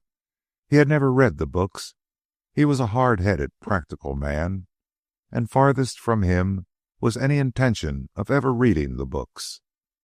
He had lived life in the simple, where books were not necessary for an understanding of life, and now life in the complex appeared just as simple.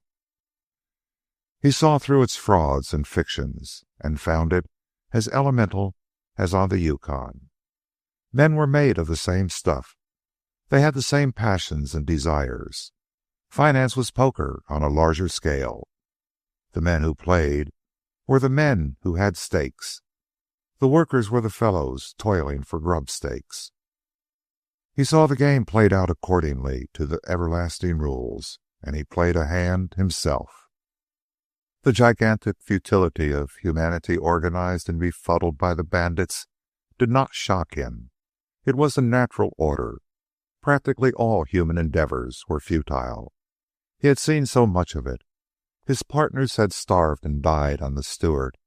Hundreds of old-timers had failed to locate on Bonanza and El Dorado, while Swedes and Chechikos had come in on the moose pasture and blindly staked millions. It was life, and life was a savage proposition at best. Men in civilization robbed because they were so made. They robbed just as cats scratched, famine pinched, and frost bit. So it was that Daylight became a successful financier. He did not go in for swindling the workers. Not only did he not have the heart for it, but it did not strike him as a sporting proposition. The workers were so easy, so stupid. It was almost like slaughtering fat, hand-reared pheasants on the English preserves he had heard about. The sport to him was in waylaying the successful robbers and taking their spoils from them. There was fun and excitement in that, and sometimes they put up the very devil of a fight. Like Robin Hood of old, Daylight proceeded to rob the rich, and in small way to distribute to the needy. But he was charitable after his own fashion.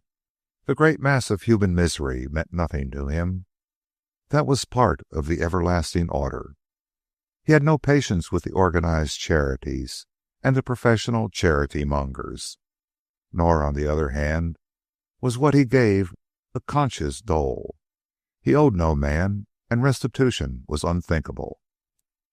What he gave was a largesse, a free, spontaneous gift, and it was for those about him. He never contributed to an earthquake fund in Japan, nor to an open-air fund in New York City. Instead, he financed Jones, the elevator boy, for a year that he might write a book. When he learned that the wife of his waiter at the St. Francis was suffering from tuberculosis, he sent her to Arizona, and later, when her case was declared hopeless, he sent the husband too, to be with her to the end. Likewise, he bought a string of horsehair bridles from a convict in a Western penitentiary, who spread the good news until it seemed to Daylight that half the convicts in that institution were making bridles for him. He bought them all, paying from $20 to $50 each for them. They were beautiful and honest things, and he decorated all the available wall space of his bedroom with them. The grim Yukon life had failed to make Daylight hard. It required civilization to produce this result. In the fierce, savage game he now played, his habitual geniality imperceptibly slipped away from him, as did his lazy Western drawl. His speech became sharp and nervous, so did his mental processes. In the swift rush of the game, he found less and less time to spend on being merely good-natured. The change marked his face itself. The lines grew sterner. Less often appeared the playful curl of his lips, the smile in the wrinkling corners of his eyes. The eyes themselves, black and flashing like an Indian's, betrayed glints of cruelty and brutal consciousness of power. His tremendous vitality remained and radiated from all his being. But it was vitality under the new aspect of the man-trampling, man-conqueror. His battles with elemental nature had been, in a way, impersonal. His present battles were wholly with the male of his species, and the hardships of the trail, the river, and the frost marred him far less than the bitter keenness of the struggle with his fellows. He still had recrudescence of geniality, but they were largely periodical and forced, and they were usually due to cocktails he took prior to mealtime. In the North he had drunk deeply and at irregular intervals, but now his drinking became systematic and disciplined. It was an unconscious development, but it was based upon physical and mental condition. The cocktail served as an inhibition. Without reasoning or thinking about it, the strain of the office, which was essentially due to the daring and audacity of his ventures, required check or cessation, and he found, through the weeks and months, that the cocktails supplied this very thing. They constituted a stone wall. He never drank during the morning nor in office hours, but the instant he left the office, he proceeded to rear this wall of alcohol inhibition athwart his consciousness. The office became immediately a closed affair. It ceased to exist. In the afternoon, after lunch, it lived again for 1 or 2 hours, when, leaving it, he rebuilt the wall of inhibition. Of course, there were exceptions to this, and such was the rigor of his discipline that if he had a dinner or a conference before him in which, in a business way, he encountered enemies or allies and planned to prosecute campaigns, he abstained from drinking. But the instant the business was settled, his everlasting call went out for a martini, and for a double martini at that, served in a long glass, so as not to excite comment. Chapter 6. Into Daylight's life came Dede Mason. She came rather imperceptibly. He had accepted her impersonally, along with the office furnishings, the office boy, Morrison, the chief, confidential, and only clerk, and all the rest of the accessories of a superman's gambling place of business. Had he been asked any time during the first months she was in his employ, he would have been unable to tell the color of her eyes. From the fact that she was a demi-blonde, there resided dimly in his subconsciousness a conception that she was a brunette. Likewise, he had an idea that she was not thin, while there was an absence in his mind of any idea that she was fat. As to how she dressed, he had no ideas at all. He had no trained eye in such matters, nor was he interested. He took it for granted, in the lack of any impression to the contrary, that she was dressed somehow. He knew her as Miss Mason, and that was all, though he was aware that as a stenographer she seemed quick and accurate. This impression, however, was quite vague, for he had no experience with other stenographers, and naturally believed that they were all quick and accurate. One morning, signing up letters, he came upon an "I shall." Glancing quickly over the page for similar constructions, he found a number of "I wills." The "I shall" was alone. It stood out conspicuously. He pressed the call bell twice, and a moment later, Dede Mason entered. Did I say that, Miss Mason?" he asked, extending the letter to her and pointing out the criminal phrase. A shade of annoyance crossed her face. She stood convicted. "My mistake," she said. "I'm sorry, but it's not a mistake, you know," she added quickly. "How do you make that out?" challenged Daylight. "It sure don't sound right, in my way of thinking." She had reached the door by this time, and now turned the offending letter in her hand. "It's right just the same." "But that would make all those I wills wrong, then," he argued. "It does," was her audacious answer. "Shall I change them?" "I shall be over to look up that affair on Monday." Daylight repeated the sentence from the letter aloud. He did it with a grave, serious air, listening intently to the sound of his own voice. He shook his head. "It don't sound right, Miss Mason. It just don't sound right. Why, nobody writes to me that way. They all say I will. Educated men, too, some of them. Ain't that so?" "Yes," she acknowledged, and passed out to her machine to make the correction. It chanced that day that among several men with whom he sat at luncheon was a young Englishman, a mining engineer. Had it happened at any other time, it would have passed unnoticed. But, fresh from the tilt with his stenographer, Daylight was struck immediately by the Englishman's "I shall." Several times in the course of the meal the phrase was repeated, and Daylight was certain there was no mistake about it. After luncheon he cornered McIntosh, one of the members whom he knew to have been a college man because of his football reputation. "Look here, Bunny," Daylight demanded, "which is right? I shall be over to look that affair up on Monday, or I will be over to look that affair up on Monday?" The ex-football captain debated painfully for a minute. "Blessed if I know," he confessed. "Which way do I say it?" "Oh, I will, of course." "Then the other is right, depend upon it. I was always rotten on grammar." On the way back to the office, Daylight dropped into a bookstore and bought a grammar, and for a solid hour, his feet up on the desk, he toiled through its pages. "Knock off my head with little apples if the girl ain't right," he communed aloud at the end of the session. For the first time it struck him that there was something about his stenographer. He had accepted her up to then as a female creature and a bit of office furnishing, but now, having demonstrated that she knew more grammar than did business men and college graduates, she became an individual. She seemed to stand out in his consciousness as conspicuously as the "I shall" had stood out on the typed page, and he began to take notice.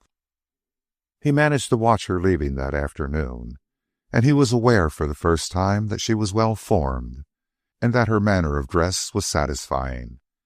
He knew none of the details of women's dress, and he saw none of the details of her neat shirt-waist and well-cut tailor suit. He saw only the effect in a general, sketchy way. She looked right. This was in the absence of anything wrong or out of the way. "She's a trim little good-looker," was his verdict when the outer office door closed on her. The next morning, dictating, he concluded that he liked the way she did her hair, though for the life of him he could have given no description of it. The impression was pleasing, that was all. She sat between him and the window, and he noted that her hair was light brown with hints of golden bronze. A pale sun shining in touched the golden bronze into smoldering fires that were very pleasing to behold. Funny, he thought, that he had never observed this phenomenon before. In the midst of the letter he came to the construction which had caused the trouble the day before. He remembered to wrestle with the grammar and dictated, "I shall meet you halfway this proposition." Miss Mason gave a quick look up at him.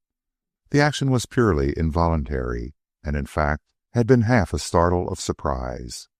The next instant her eyes dropped again, and she sat waiting to go on with the dictation. But in that moment of her glance, Daylight had noted that her eyes were gray. He was later to learn that at times there were golden lights in those same gray eyes. but he had seen enough as it was to surprise him, for he became suddenly aware that he had always taken her for a brunette with brown eyes, as a matter of course. "You were right after all," he confessed with a sheepish grin that sat incongruously on his stern, Indian-like features. Again he was rewarded by an upward glance and an acknowledging smile, and this time he verified the fact that her eyes were gray. "But it don't sound right just the same," he complained. At this she laughed outright. "I beg your pardon," she hastened to make amends, and then spoiled it by adding, "but you are so funny." Daylight began to feel a slight awkwardness, and the sun would persist in setting her hair a-smoldering. "I didn't mean to be funny," he said. "That was why I laughed, but it's right and perfectly good grammar." "All right," he sighed. "I shall meet you halfway in this proposition. Got that?" And the dictation went on. He discovered that in the intervals when she had nothing to do, she read books and magazines, or worked on some sort of feminine fancy work. Passing her desk once, he picked up a volume of Kipling's poems and glanced bepuzzled through the pages. "You like reading, Miss Mason?" he said, laying down the book. "Oh, yes," was her answer, "very much." Another time it was a book of Wells, The Wheels of Change. "What's it all about?" Daylight asked. "Oh, it's just a novel, a love story." She stopped, but he still stood waiting, and she felt it incumbent to go on. "It's about a little Cockney's draper's assistant who takes a vacation on his bicycle and falls in love with a young girl very much above him. Her mother is a popular writer and all that, and the situation is very curious and sad, too, and tragic. Would you care to read it?" "Does he get her?" Daylight demanded. "No, that's the point of it. He wasn't." "And he doesn't get her, and you've read all them pages, hundreds of them, to find that out?" Daylight muttered in amazement. Miss Mason was nettled as well as amused. "But you read the mining and financial news by the hour," she retorted. "But I sure get something out of that. It's business, and it's different. I get money out of it. What do you get out of books?" "Points of view, new ideas, life." "Not worth a cent cash." "But life's worth more than cash," she argued. "Oh, well," he said, with easy masculine tolerance. "So long as you enjoy it, that's what counts, I suppose. And there's no accounting for taste." Despite his own superior point of view, he had an idea that she knew a lot, and he experienced a fleeting feeling like that of a barbarian face to face with the evidence of some tremendous culture. To Daylight, culture was a worthless thing, and yet somehow he was vaguely troubled by a sense that there was more in culture than he imagined. Again on her desk in passing, he noticed a book with which he was familiar. This time he did not stop, for he had recognized the cover. It was a magazine correspondence book on the Klondike, and he knew that he and his photograph figured in it, and he knew, also, of a certain sensational chapter concerned with a woman's suicide, and one with too much daylight. After that, he did not talk with her again about books. He imagined what erroneous conclusions she had drawn from that particular chapter, and it stung him the more in that they were undeserved. Of all the unlikely things, to have the reputation of being a lady killer, he, Burning Daylight, and to have a woman kill herself out of love for him. He felt that he was a most unfortunate man, and wondered by what luck that one book of all the thousands of books should have fallen into a stenographer's hands. For some days afterwards he had an uncomfortable sensation of guiltiness whenever he was in Miss Mason's presence. And once he was positive that he caught her looking at him with a curious, intent gaze, as if studying what manner of man he was. He pumped Morrison, the clerk, who had first to vent his personal grievance against Miss Mason before he could tell what little he knew of her. "She comes from Siskiyou County. She's very nice to work with in the office, of course, but she's rather stuck on herself. Exclusive, you know." "How do you make that out?" Daylight queried. "Well, she thinks too much of herself to associate with those she works with. In the office here, for instance. She won't have anything to do with a fellow, you see. I've asked her out repeatedly, to the theater and the shoots and such things, but nothing doing. She says she likes plenty of sleep and can't stay up late, and has to go all the way to Berkeley. That's where she lives." This phase of the report gave Daylight a distinct satisfaction. She was a bit above the ordinary, and no doubt about it. But Morrison's next words carried a hurt. "But that's all hot air. She's running with the university boys, that's what she's doing. She needs lots of sleep and can't go to the theater with me, but she can dance all hours with them. I've heard it pretty straight that she goes to all their hops and such things. Rather stylish and high-toned for a stenographer, I'd say. And she keeps a horse, too.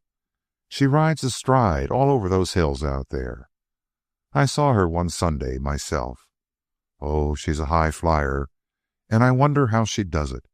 65 a month doesn't go far. Then she has a sick brother, too." "Live with her people?" Daylight asked. "No, hasn't got any. They were well-to-do, I've heard. They must have been, or that brother of hers couldn't have gone to the University of California. Her father had a big cattle ranch, but he got to fooling with mines or something and went broke before he died. Her mother died long before that. Her brother must cost a lot of money. He was a husky once, played football, was great on hunting and being out in the mountains and such things. He got his accident breaking horses, and then rheumatism or something got into him. One leg is shorter than the other and withered up some. He has to walk on crutches. I saw her out with him once, crossing the ferry. The doctors have been experimenting on him for years, and he's in the French hospital now, I think." All of which sidelights on Miss Mason went to increase Daylight's interest in her. Yet, much as he desired, he failed to get acquainted with her. He had thoughts of asking her to luncheon, but his was the innate chivalry of the frontiersman, and the thoughts never came to anything. He knew a self-respecting, square-dealing man was not supposed to take his stenographer to luncheon. Such things did happen, he knew, for he heard the chaffing gossip of the club, but he did not think much of such men and felt sorry for the girls. He had a strange notion that a man had less rights over those he employed than over mere acquaintances or strangers. Thus, had Miss Mason not been his employee, he was confident that he would have had her to luncheon or to the theater in no time. But he felt that it was an imposition for an employer, because he bought the time of an employee in working hours, to presume in any way upon any of the rest of that employee's time. To do so was to act like a bully. The situation was unfair. It was taking advantage of the fact that the employee was dependent on one for a livelihood. The employee might permit the imposition through fear of angering the employer, and not through any personal inclination at all.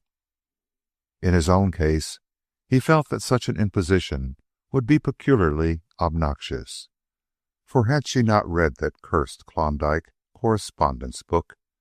A pretty idea she must have him, a girl that was too high-toned to have anything to do with a good-looking, gentlemanly fellow like Morrison. Also, and down under all his other reasons, Daylight was timid. The only thing he had ever been afraid of in his life was women, and he had been afraid all his life. Nor was that timidity to be put easily to flight, now that he felt the first glimmering need and desire for a woman.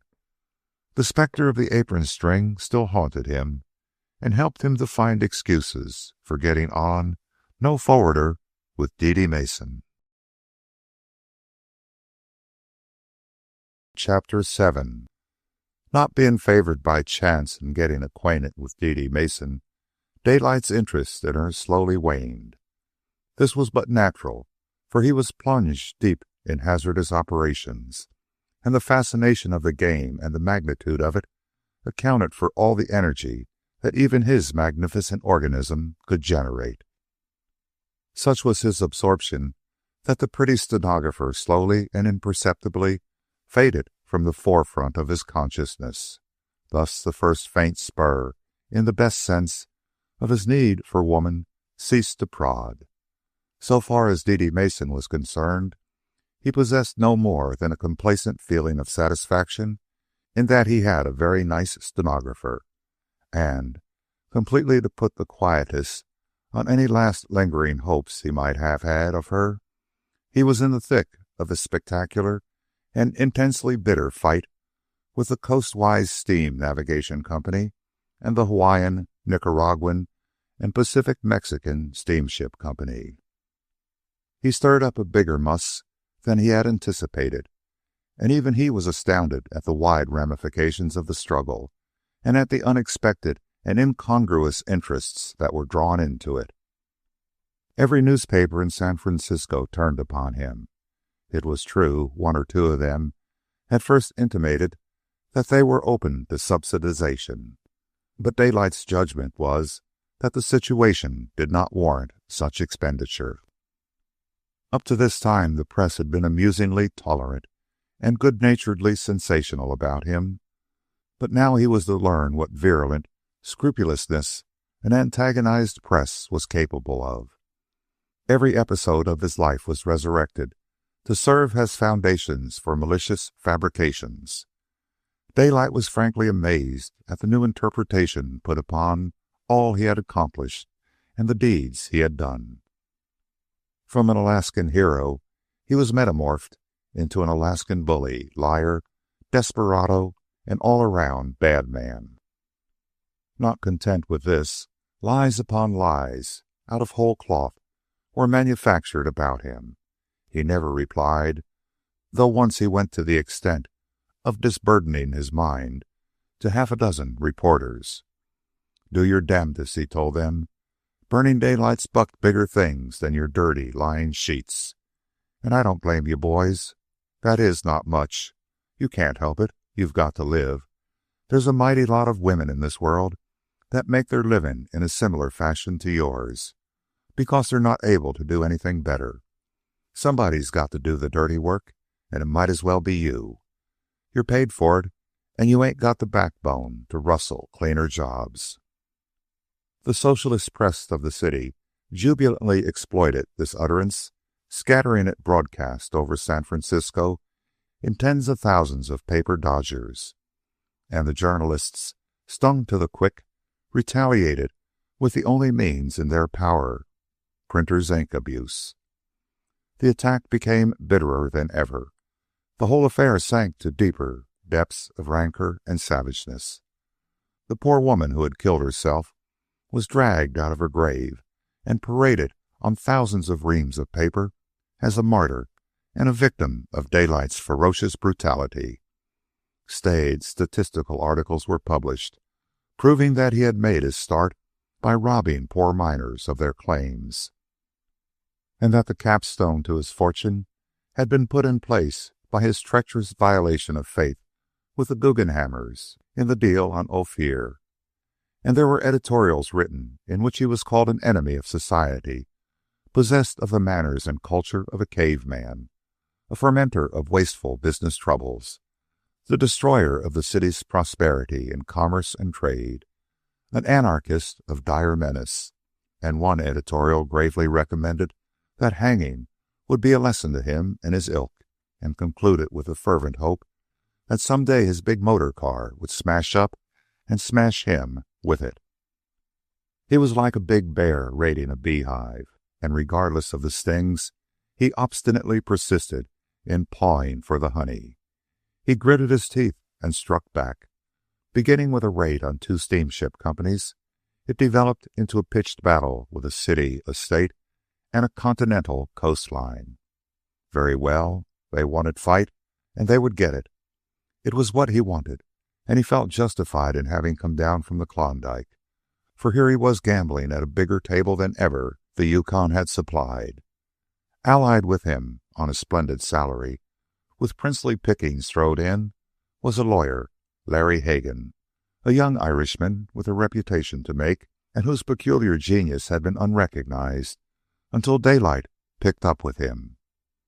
Hagan had Celtic imagination and daring, and to such a degree that Daylight's cooler head was necessary as a check on his wilder visions. Hagan's was a Napoleonic legal mind without balance, and it was just this balance that Daylight supplied. Alone, the Irishman was doomed to failure, but directed by Daylight, he was on the high road to fortune and recognition. Also, he was possessed of no more personal or civic conscience than Napoleon. It was Hagan who guided Daylight through the intricacies of modern politics, labor organization, and commercial and corporation law. It was Hagan, prolific of resource and suggestion, who opened Daylight's eyes to undreamed possibility in 20th century warfare. And it was Daylight, rejecting, accepting, and elaborating, who planned the campaigns and prosecuted them. With the Pacific coast from Puget Sound to Panama buzzing and humming, and with San Francisco furiously about his ears, the two big steamship companies had all the appearance of winning. It looked as if Burning Daylight was being beaten slowly to his knees. And then he struck at the steamship companies, at San Francisco, at the whole Pacific coast. It was not much of a blow at first. A Christian Endeavor convention being held in San Francisco, a row was started by Express Drivers Union number 927 over the handling of a small heap of baggage at the ferry building. A few heads were broken, a score of arrests made, and the baggage was delivered. No one would have guessed that behind this petty wrangle was the fine Irish hand of Hagan, made potent by the Klondike gold of Burning Daylight. It was an insignificant affair at best, or so it seemed. But the Teamsters Union took up the quarrel, backed by the whole Waterfront Federation. Step by step, the strike became involved.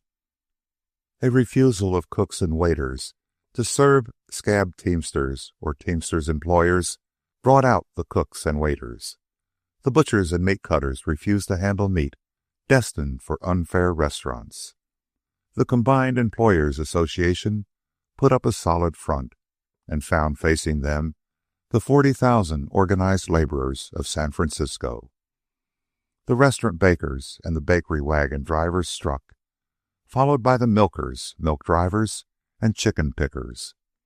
The building trades asserted its position in unambiguous terms, and all San Francisco was in turmoil. But still, it was only San Francisco. Hagan's intrigues were masterly, and Daylight's campaign steadily developed. The powerful fighting organization known as the Pacific Slope Seamen's Union refused to work vessels, the cargoes of which were to be handled by scab longshoremen and freight handlers. The union presented its ultimatum and then called a strike. This had been Daylight's objective all the time. Every incoming coastwise vessel was boarded by union officials and its crew sent ashore. And with the seamen went the firemen, the engineers, and the sea cooks and waiters. Daily the number of idle steamers increased. It was impossible to get scab crews, for the men of the Seamen's Union were fighters trained in the hard school of the sea, and when they went out, it meant blood and death to scabs. This phase of the strike spread up and down the entire Pacific coast until all ports were filled with idle ships and sea transportation was at a standstill. The days and weeks dragged out and the strike held.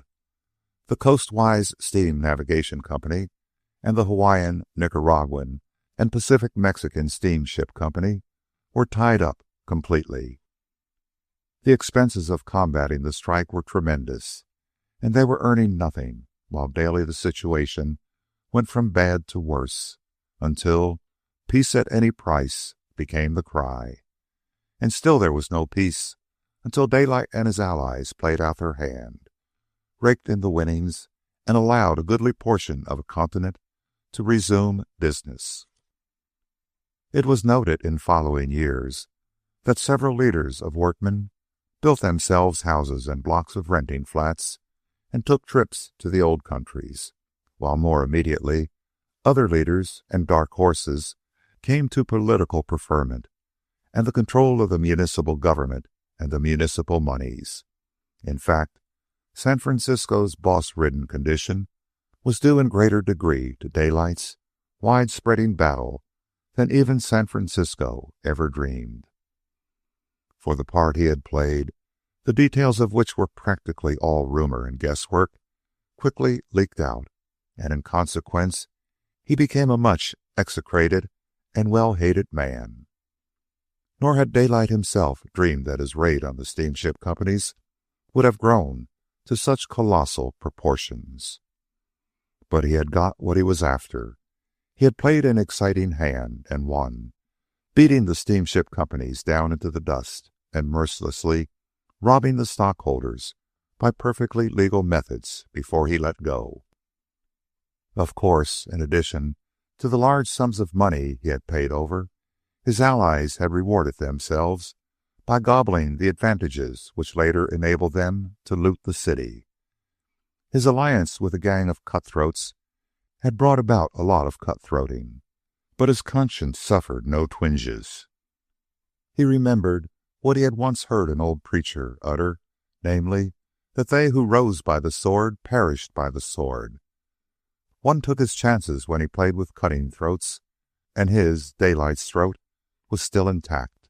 That was it, and he had won. It was all gamble and war between the strong men.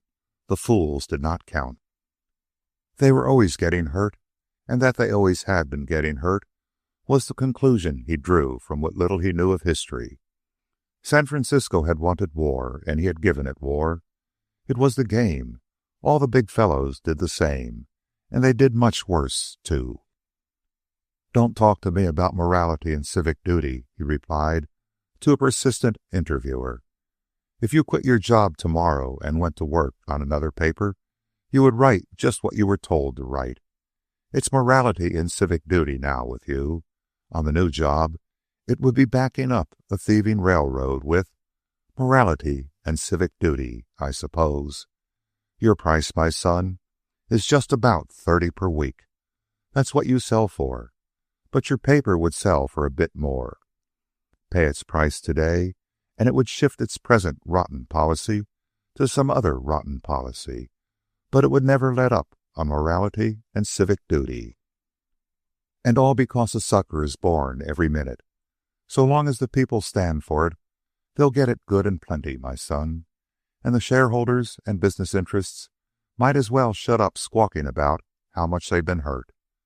You never hear area squeal out of them when they've got that other fellow down and are gouging him. This is the time they got gouged, and that's all there is to it. Talk about mollycoddles. Son, those same fellows would steal crusts from starving men and pull gold fillings from the mouths of corpses. Yep. And squawk like Sam Scratch if some blamed corpse hit back. They're all tarred with the same brush, little and big. Look at your sugar trust, with all its billions stealing water like a common thief from New York City, and short-weighing the government on its phony scales. Morality and civic duty? Son, forget it. Chapter 8. Daylight's coming to civilization had not improved him. True, he wore better clothes. He learned slightly better manners and spoke better English. As a gambler and a man-trampler, he had developed remarkable efficiency. Also, he had become used to a higher standard of living, and he had whetted his wits to razor sharpness in the fierce, complicated struggle of fighting males. But he had hardened, and at the expense of his old-time, whole-souled geniality. Of the essential refinements of civilization, he knew nothing. He did not know they existed. He had become cynical, bitter, and brutal. Power had its effect on him that it had on all men. Suspicious of the big exploiters, Despising the fools of the exploited herd, he had faith only in himself. This led to an undue and erroneous exaltation of his ego, while kindly considerations of others, nay, even simple respect, was destroyed, until naught was left for him but to worship at the shrine of self. Physically, he was not the man of iron muscles who had come down out of the Arctic. He did not exercise sufficiently, ate more than was good for him, and drank altogether too much. His muscles were getting flabby, and his tailor called attention to his increasing waistband. In fact, Daylight was developing a definite paunch. This physical deterioration was manifest likewise in his face. The lean Indian visage was suffering a city change. The slight hollows in the cheeks under the high cheekbones had filled out. The beginning of puff sacks under the eyes was faintly visible. The girth of the neck had increased, and the first crease and fold of a double chin were becoming plainly discernible. The old effect of asceticism, bred of terrific hardships and toil, had vanished. The features had become broader and heavier, betraying all the stigmata of the life he lived, advertising the man's self-indulgence, harshness, and brutality. Even his human affiliations were descending. Playing a lone hand, contemptuous of most of the men with whom he played, lacking in sympathy or understanding of them, and certainly independent of them, he had found little in common with those to be encountered, say, at the Alta Pacific.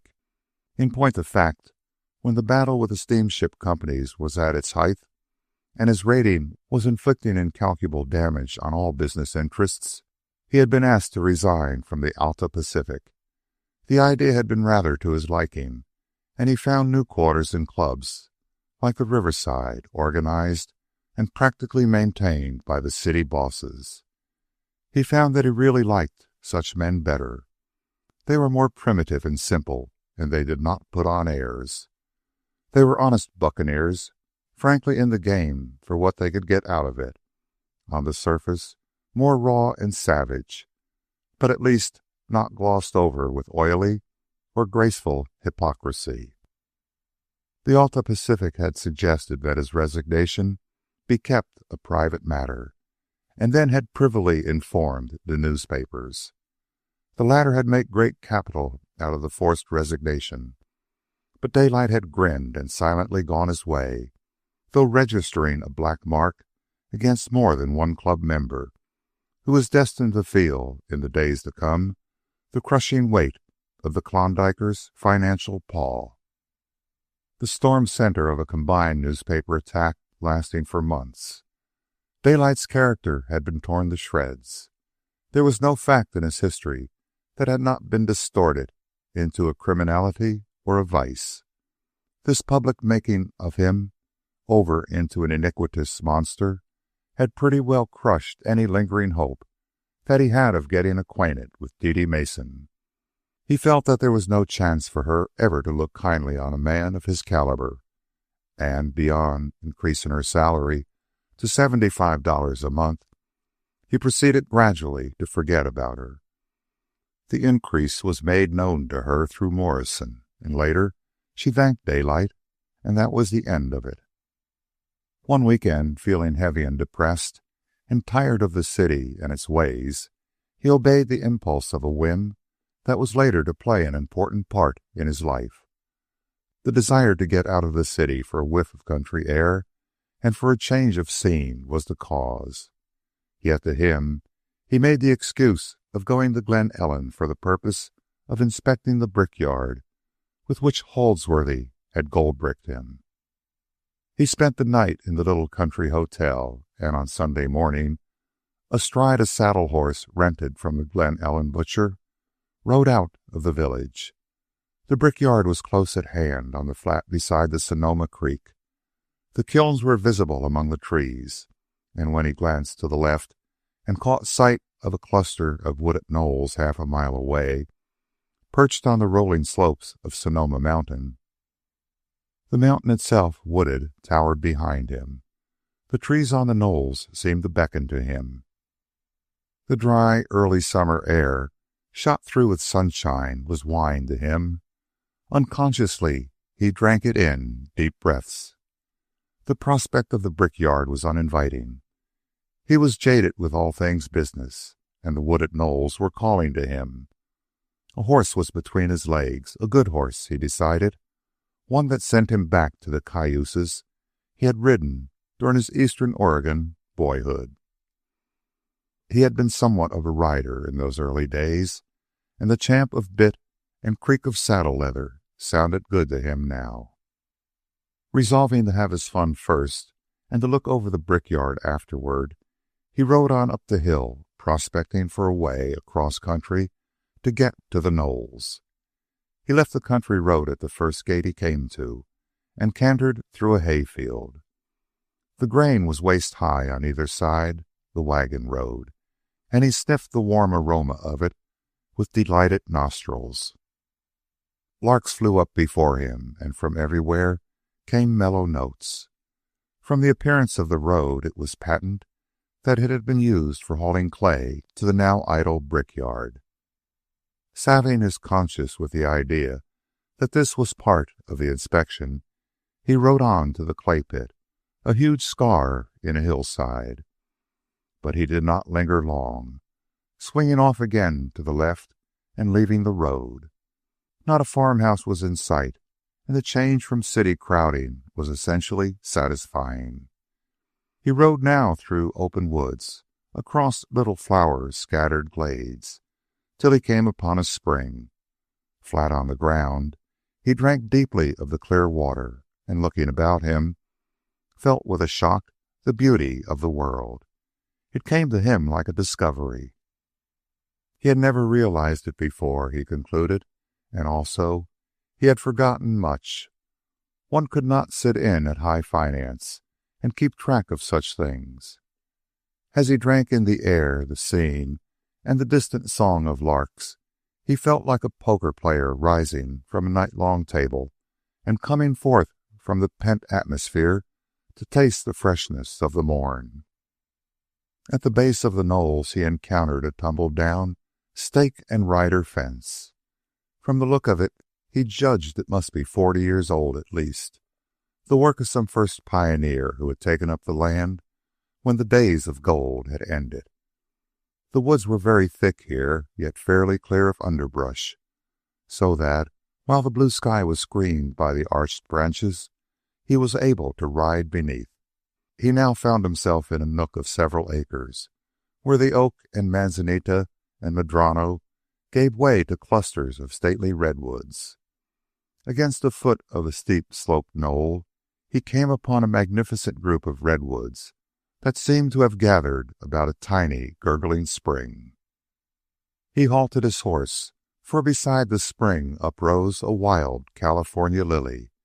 It was a wonderful flower, growing there in the cathedral nave of lofty trees. At least 8 feet in height, its stem rose straight and slender, green and bare, for 2/3 of its length, and then burst into a shower of snow-white waxen bells. There were hundreds of these blossoms, all from the one stem, delicately poised and ethereally frail. Daylight had never seen anything like it. Slowly his gaze wandered from it to all that was about him. He took off his hat with almost a vague religious feeling. This was different. No room for contempt and evil here. This was clean and fresh and beautiful, something he could respect. It was like a church. The atmosphere was one of holy calm. Here man felt the prompting of nobler things.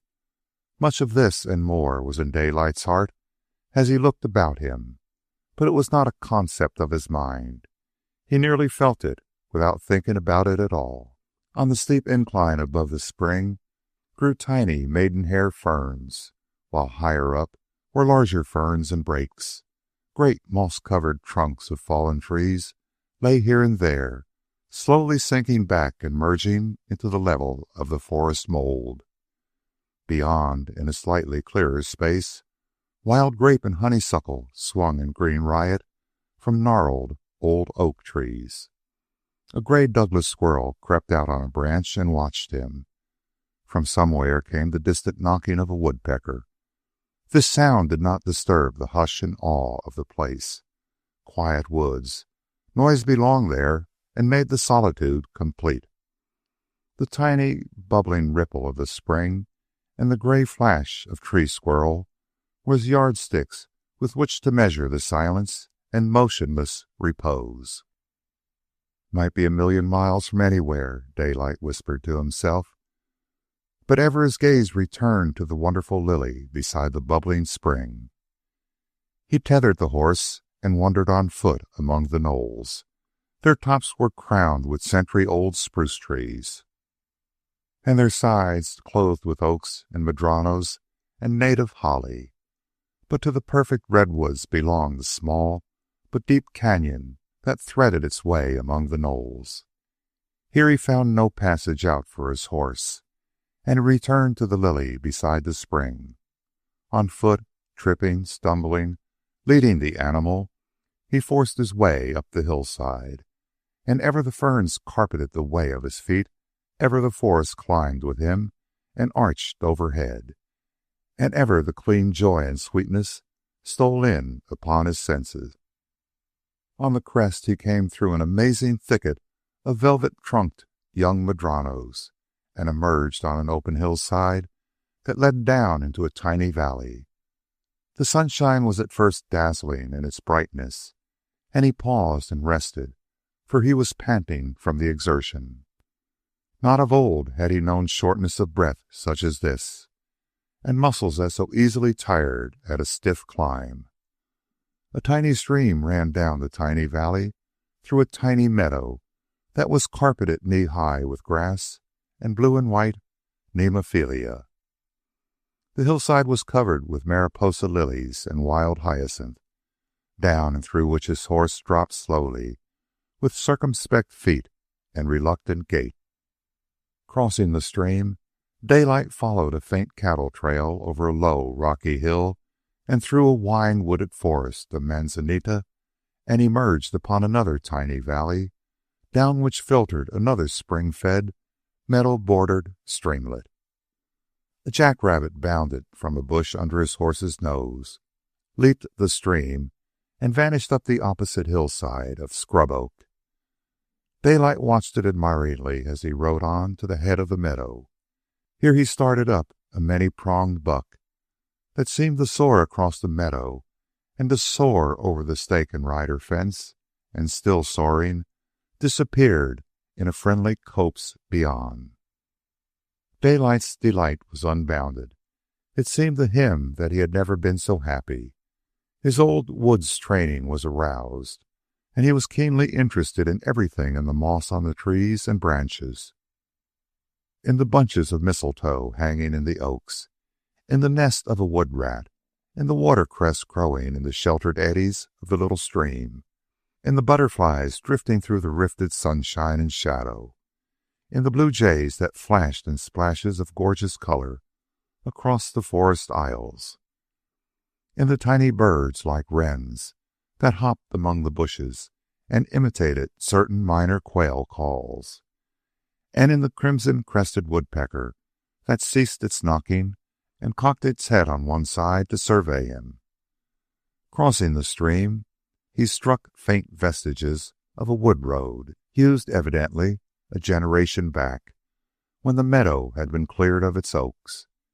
He found a hawk's nest on the lightning-shattered tipmost of a 6-foot redwood, and to complete it all his horse stumbled upon several large broods of half-grown quail, and the air was filled with the thrum of their flight.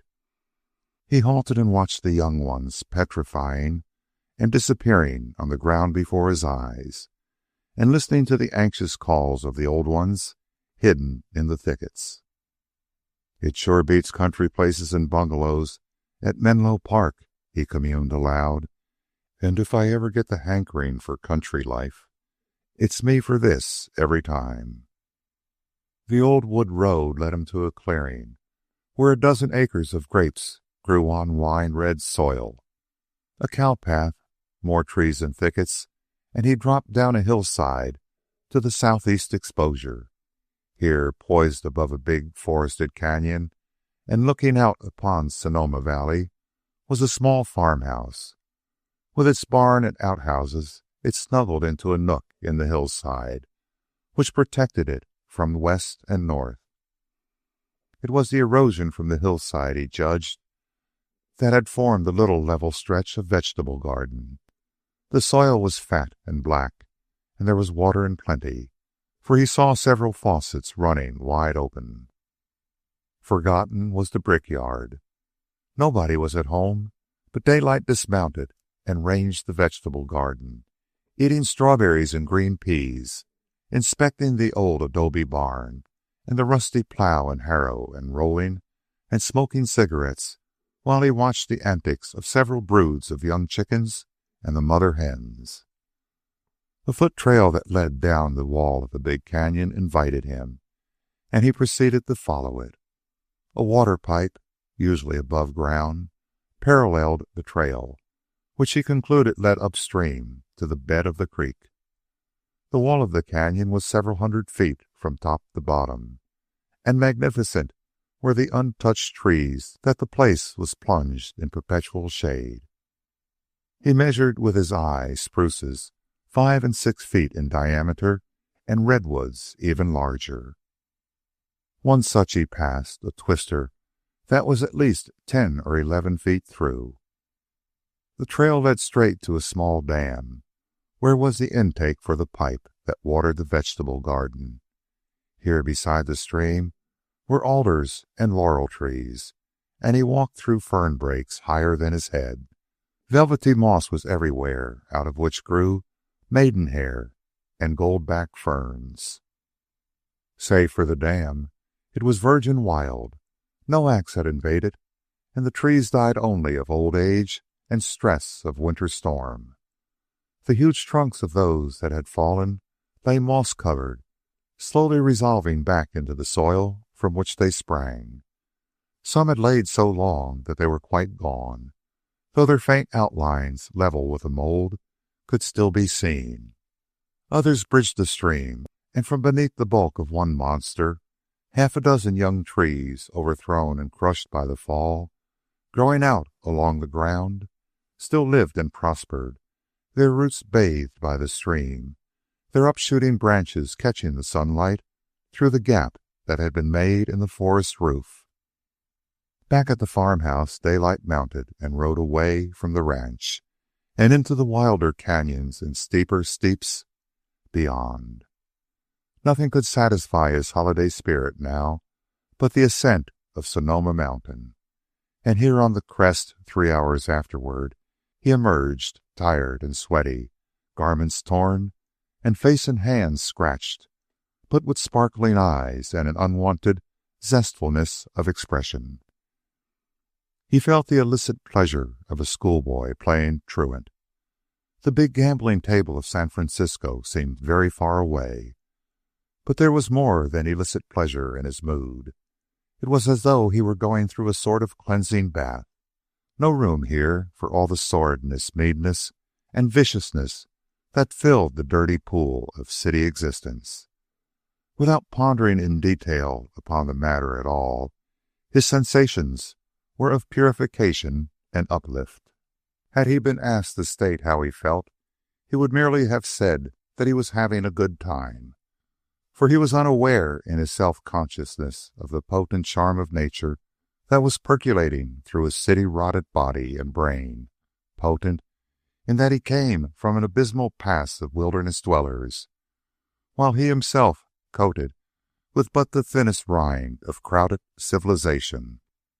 There were no houses in the summit of Sonoma Mountain, and, all alone under the azure California sky, he reined in on the southern edge of the peak. He saw open pasture country, intersected with wooden canyons, descending to the south and west from his feet, crease on crease and roll on roll, from lower level to lower level, to the floor of the Petaluma Valley, flat as a billiard table, a cardboard affair, all patches and squares of geometrical regularity, where the fat freeholds were farmed. Beyond to the west rose range on range of mountains cuddling purple mists of atmosphere in their valleys. And still beyond, over the last range of all, he saw the silver sheen of the Pacific. Swinging his horse, he surveyed the west and north, from Santa Rosa to St. Helena, and on to the east, across Sonoma to the chaparral-covered range that shut off the view of Napa Valley. Here, part way up the eastern wall of Sonoma Valley, in range of a line intersecting the little village of Glen Ellen, he made out a scar upon a hillside. His first thought was that it was a dump of a mine tunnel, but remembering that he was not in gold-bearing country, he dismissed the scar from his mind and continued the circle of his survey to the southeast, where across the waters of San Pablo Bay he could see, sharp and distant, the twin peaks of Mount Diablo. To the south was Mount Tamalpais, and yes, he was right. 50 miles away, where the drafty winds of the Pacific blew in the Golden Gate, the smoke of San Francisco made a low-lying haze against the sky. I ain't seen so much country all at once in many a day, he thought aloud. He was loath to depart, and it was not for an hour that he was able to tear himself away and take the descent of the mountain. Working out a new route just for the fun of it, late afternoon was upon him when he arrived back at the wooded knolls. Here on the top of them, his keen eyes caught a glimpse of a shade of green sharply differentiated from any he had seen all day. Studying it for a minute, he concluded that it was composed of 3 cypress trees, and he knew that nothing else than the hand of man could have planted them there. Impelled by curiosity purely boyish, he made up his mind to investigate.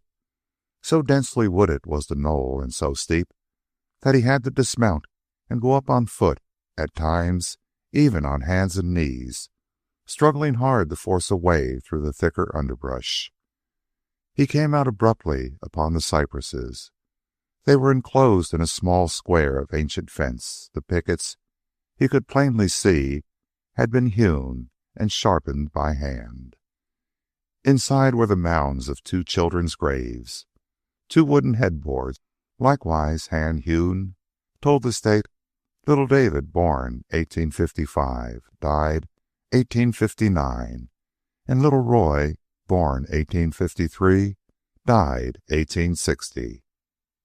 The poor little kids, Daylight muttered. The graves showed signs of recent care. Withered bouquets of wild flowers were on the mounds, and the lettering on the headboards was freshly painted. Guided by these clues, Daylight cast about for a trail and found one leading down the side opposite to his ascent. Circling the base of the knoll, he picked up with his horse and rode on to the farmhouse. Smoke was rising from the chimney, and he was quickly in conversation with a nervous, slender young man who, he learned, was only a tenant on the ranch. How large was it? A matter of 180 acres, though it seemed much larger. This was because it was so irregularly shaped. Yes, it included the clay pit and all the knolls, and its boundary that ran along the big canyons was over a mile long. You see, the young man said, it was so rough and broken that when they began to farm this country, the farmers bought in the good land to the edge of it. That's why its boundaries are all gouged and jagged. Oh, yes, he and his wife managed to scratch a living without working too hard.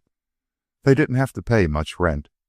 Hilliard, the owner, depended upon the income from the clay pit. Hilliard was well off and had big ranches and vineyards down on the flat of the valley. The brickyard paid 10 cents a cubic yard for the clay. As for the rest of the ranch, the land was good in patches where it was cleared, like the vegetable garden and the vineyard, but the rest of it was too much up and down. You're not a farmer, Daylight said. The young man laughed and shook his head. No, I'm a telegraph operator. But the wife and I decided to take a 2 years vacation, and here we are. But the time's about up. I'm going back into the office this fall, after I get the grapes off." Yes, there were about 11 acres in the vineyard, wine grapes. The price was usually good. He grew most of what they ate. If he owned the place, he'd clear a patch of land on the side hill above the vineyard and plant a small home orchard. The soil was good. There was plenty of pasturage all over the ranch, and there were several cleared patches amounting to about 15 acres in all, where he grew as much mountain hay as could be found. It sold for $3 to $5 more a ton than the rank stalked valley hay. Daylight listened. There came to him a sudden envy of this young fellow, living right in the midst of all this which Daylight had traveled through the last few hours. "What in thunder are you going back to the telegraph office for?" he demanded. The young man smiled with a certain wistfulness. "Because we can't get ahead here." He hesitated an instant. "And because there are added expenses coming. The rent, small as it is, counts, and besides, I'm not strong enough to effectually farm the place. If I owned it, or if I were a real husky like you, I'd ask nothing better, nor would the wife." Again the wistful smile hovered on his face.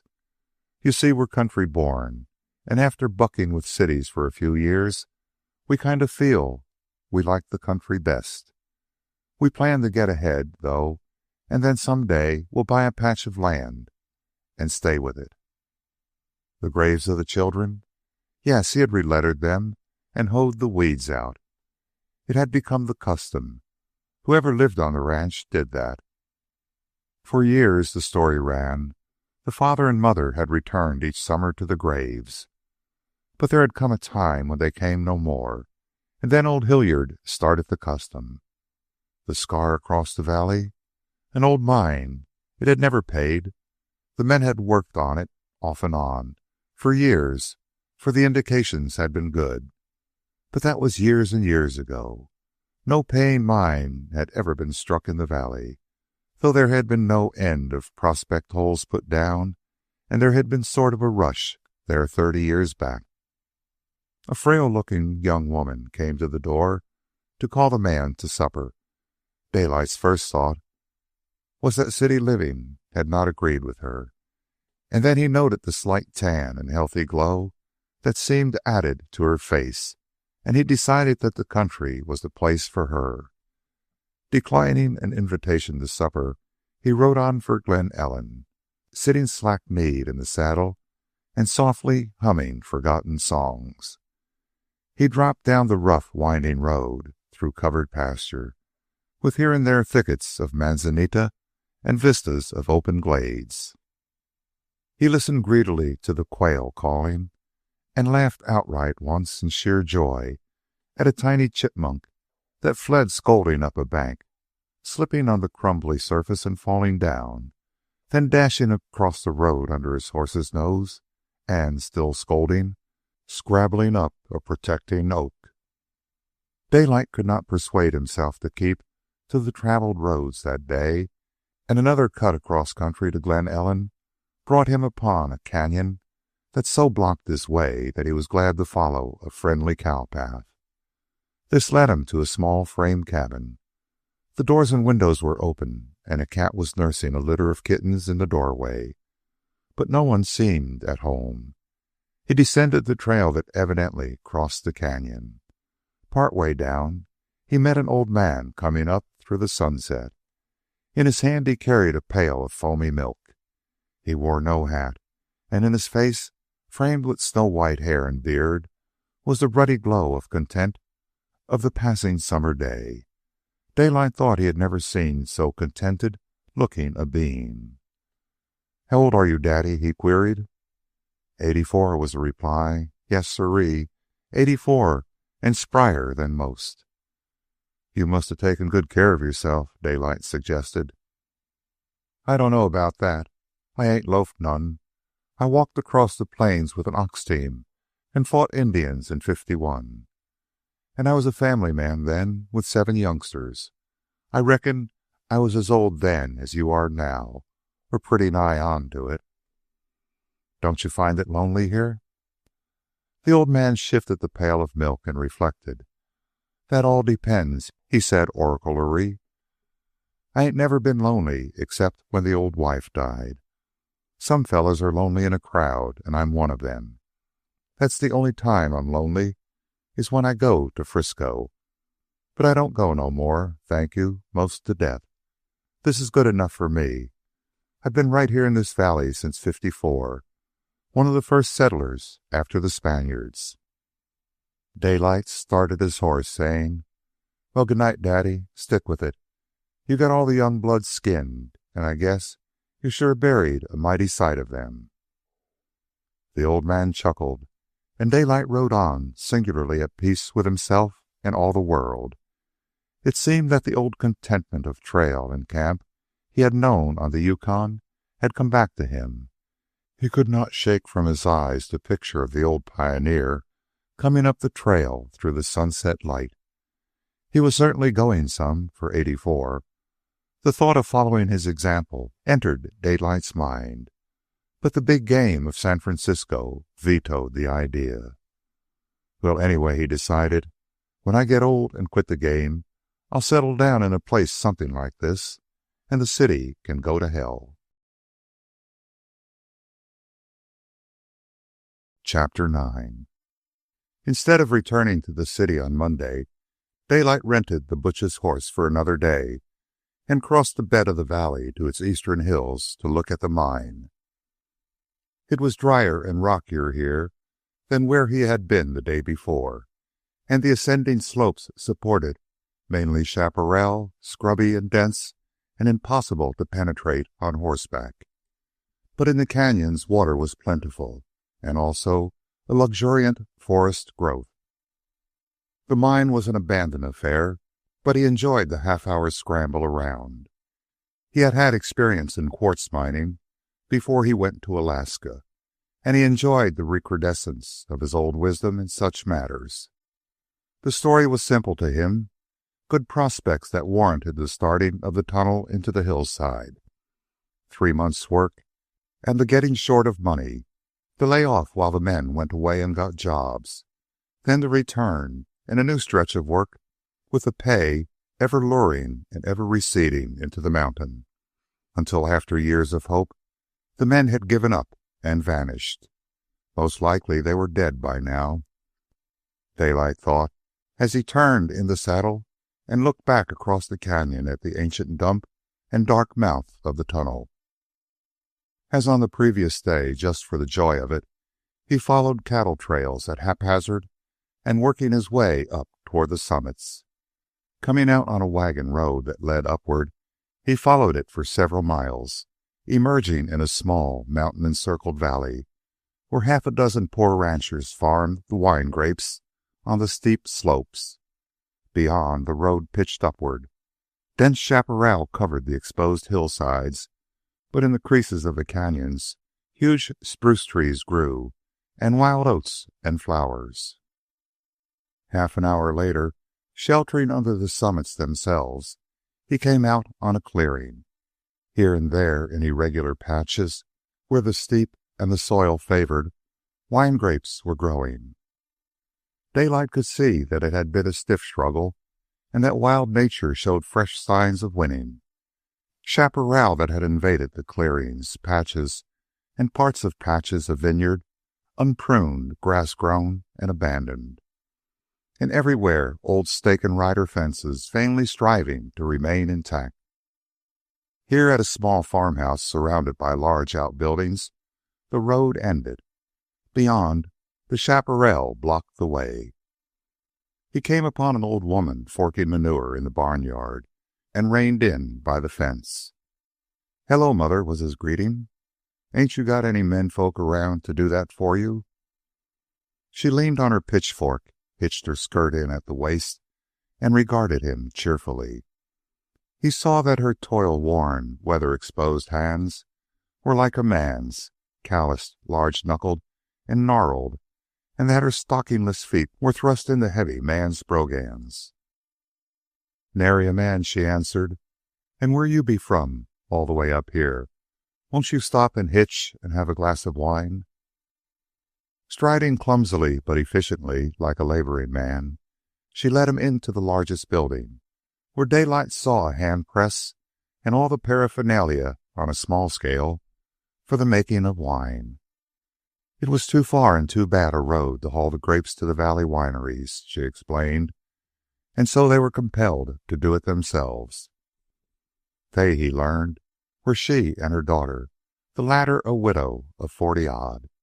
It had been easier before the grandson died, and before he went away to fight the savages in the Philippines. He had died out there in battle. Daylight drank a full tumbler of excellent Riesling, talked a few minutes, and accounted for a second tumbler. Yes, they had just managed not to starve. Her husband and she had taken up this government land in '57 and cleared it and farmed it ever since, until he died, when she had carried it on. It actually didn't pay for the toil, but what were they to do? There was the wine trust, and wine was down. That Riesling, she delivered it to the railroad down in the valley for 22 cents a gallon. And it was a long haul. It took a day for the round trip. Her daughter was gone now with a load.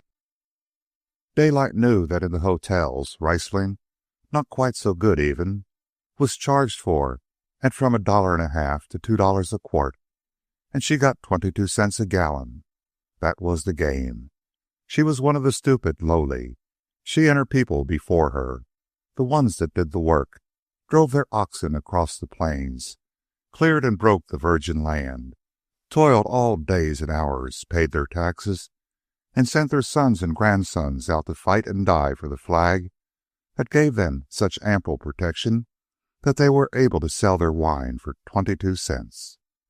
The same wine was served to him at the St. Francis for $2 a quart, or $8 a short gallon. That was it. Between her and her hand press on the mountain clearing and him ordering his wine in the hotel was a difference of $7.78. A clique of sleek men in the city got between her and him to just about that amount. And besides them, there was a horde of others that took their whack. They called it railroading, high finance, banking, wholesaling, real estate, and such things. But the point was that they got it, while she got what was left, 22 cents. Oh, well, the sucker was born every minute, he sighed to himself. And nobody was to blame.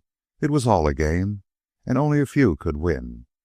But it was damned hard on the suckers. How old are you, Mother? He asked. 79 come next January. Worked pretty hard, I suppose. Since I was 7, I was bound out in Michigan State until I was woman grown. Then I married, and I reckon the work got harder and harder.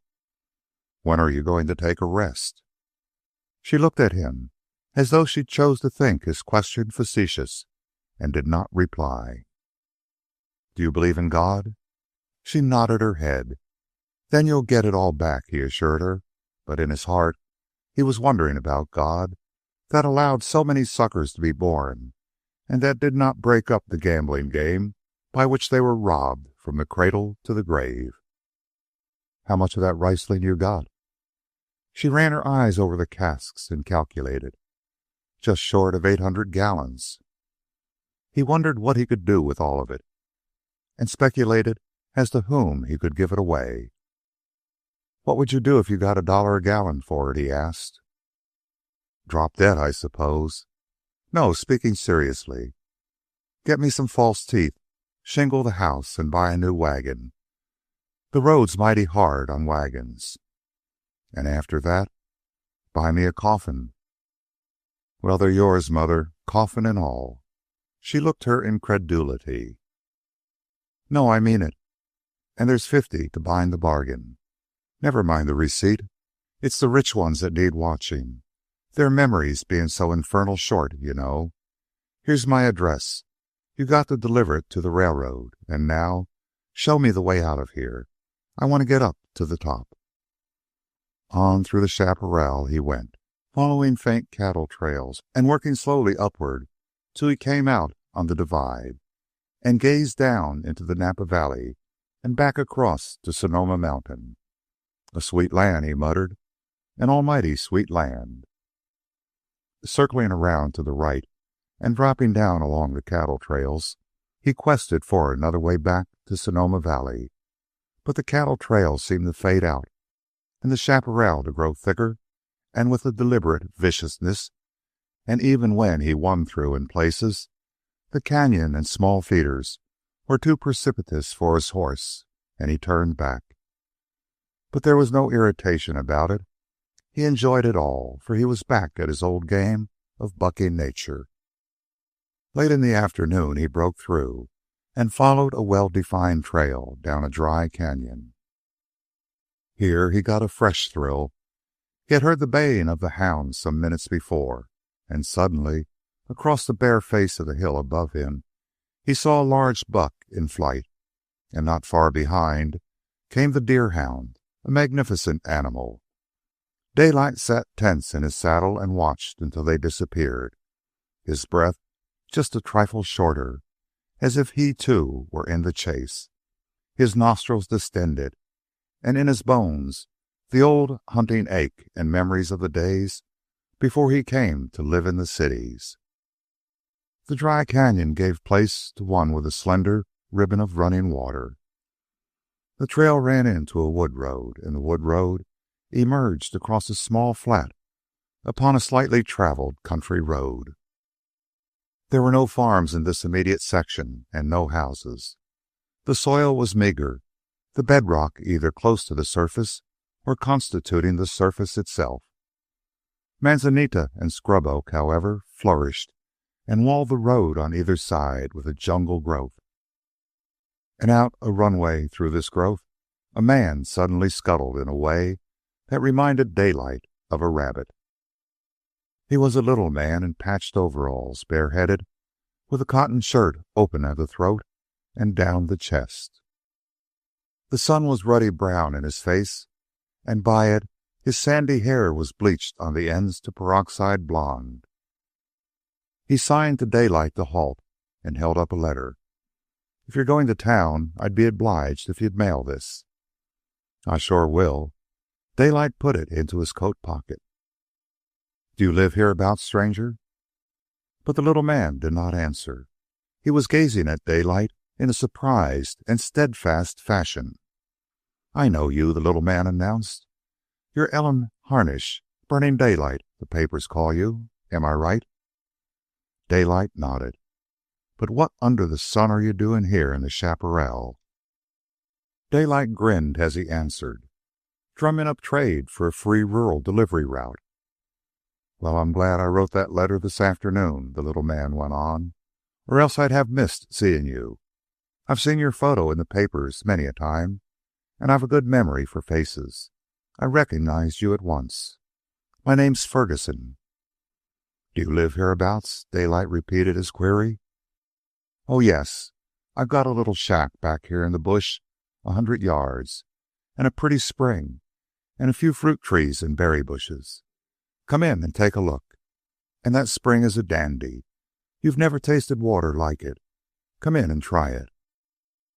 Walking and leading his horse, Daylight followed the quick-stepping, eager little man through the green tunnel and emerged abruptly upon the clearing, if clearing it might be called, where wild nature and man's earth-scratching were inextricably blended. It was a tiny nook in the hills, protected by the steep walls of a cañon mouth. Here were several large oaks, evidencing a richer soil. The erosion of ages from the hillside had slowly formed this deposit of fat earth. Under the oaks, almost buried in them, stood a rough, unpainted cabin, the wide veranda of which, with chairs and hammocks, advertised an out-of-doors bedchamber. Daylight's keen eyes took in everything. The clearing was irregular, following the patches of the best soil, and every fruit tree and berry bush, and even each vegetable plant, had the water personally conducted to it. The tiny irrigation channels were everywhere, and along some of them water was running. Ferguson looked eagerly into his visitor's face for signs of approbation. What do you think of it, huh? Hand-reared and manicured, every blessed tree. Daylight laughed, but the joy and satisfaction that shone in his eyes contented the little man. Why, do you know? I know every one of those trees as if they were sons of mine. I planted them, nursed them, fed them, and brought them up. Come on and peep at the spring.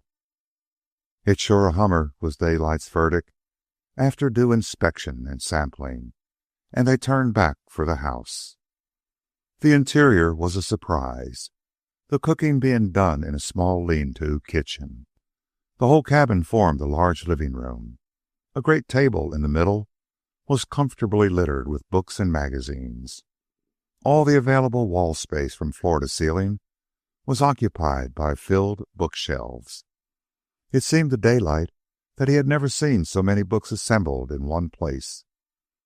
Skins of wildcat, coon, and deer lay about on the pine-board floor. Shot them myself, and tanned them too, Ferguson proudly asserted. The crowning feature of the room was a huge fireplace of rough stones and boulders. Built it myself, Ferguson proclaimed, and by God she drew. Never a wisp of smoke anywhere, save in the pointed channel, and that during the big southeasters. Daylight found himself charmed and made curious by the little man. Why was he hiding away here in the chaparral, he and his books? He was nobody's fool. Anybody could see that. Then why? The whole affair had a tinge of adventure, and Daylight accepted an invitation to supper, half prepared to find his host a raw fruit and nut eater, or some similar sort of health faddist. At table, while eating rice and jackrabbit curry, the latter shot by Ferguson, they talked it over, and Daylight found the little man had no food views. He ate whatever he liked and all he wanted, avoiding only such combinations that experience had taught him disagreed with his digestion. Next, Daylight surmised that he might be touched with religion, but quest about as he would, in a conversation covering the most divergent topics, he could find no hint of queerness or unusualness. So it was when between them they had washed and wiped the dishes and put them away, and had settled down to a comfortable smoke, that Daylight put his question. Look here, Ferguson. Ever since we got together, I've been casting about to find out what's wrong with you. To locate a screw loose somewhere, but I'll be danged if I've succeeded. What are you doing here anyway? What made you come here? What were you doing for a living before you came here? Go ahead and elucidate yourself. Ferguson frankly showed his pleasure at the questions. First of all, he began, the doctors wound up by losing all hope for me, gave me a few months at best, and that, after a course in sanatoriums and a trip to Europe and another to Hawaii. They tried electricity and forced feeding and fasting. I was a graduate of about everything in the curriculum. They kept me poor with their bills while I went from bad to worse. The trouble with me was twofold. First, I was born a weakling, and next, I was living unnaturally. Too much work and responsibility and strain. I was the managing editor of the Times-Tribune. Daylight gasped mentally, for the Times-Tribune was the biggest and most influential paper in San Francisco, and always had been so. And I wasn't strong enough for the strain. Of course my body went back on me, and my mind too, for that matter. It had to be bolstered up with whiskey, which wasn't good for it any more than was the living in clubs and hotels good for my stomach and the rest of me. That was what ailed me. I was living all wrong. He shrugged his shoulders and drew at his pipe. When the doctors gave up, I wound up my affairs and gave the doctors up. That was 15 years ago. I'd been hunting through here when I was a boy, on vacations from college, and when I was all down and out, it seemed a yearning came to me to go back to the country. So I quit everything absolutely, and came to live in the Valley of the Moon. That's the Indian name, you know, for Sonoma Valley. I lived in the lean-to the first year. Then I built a cabin and sent for my books. I never knew what happiness was before, nor health. Look at me now, and dare to tell me that I look 47. I wouldn't give a day over 40, Daylight confessed. Yet, the day I came here, I looked nearly 60, and that was 15 years ago. They talked along, and Daylight looked at the world from new angles. Here was a man, neither bitter nor cynical, who laughed at the city dwellers and called them lunatics, a man who did not care for money, and in whom the lust for power had long since died. As for the friendship of the city dwellers, his host spoke in no uncertain terms. What did they do, all the chaps I knew, the chaps in the clubs with whom I had been cheek by jowl for heaven knows how long? I was not beholden to them for anything, and when I slipped out, there was not one of them to drop me a line and say, "How are you, old man? Anything I can do for you?" For several weeks it was, "What's become of Ferguson?" After that, I became a reminiscence and a memory. Yet every last one of them knew I had nothing but my salary, and that I had always lived a lap ahead of it. "But what do you do now?" was Daylight's query. "You must need cash to buy clothes and magazines." "A week's work or a month's work, now and again. Plowing in the winter or picking grapes in the fall. There's always odd jobs with the farmers through the summer. I don't need much, so I don't have to work much.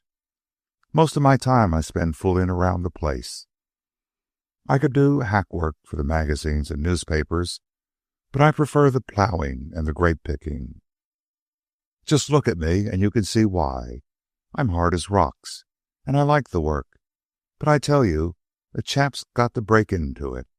It's a great thing when he's learned to pick grapes the whole long day and come home at the end of it with that tired, happy feeling, instead of being in a state of physical collapse. That fireplace, those big stones. I was soft then, a little, anemic, an alcoholic degenerate, with the spunk of a rabbit and about 1% as much stamina. And some of those big stones nearly broke my back and my heart.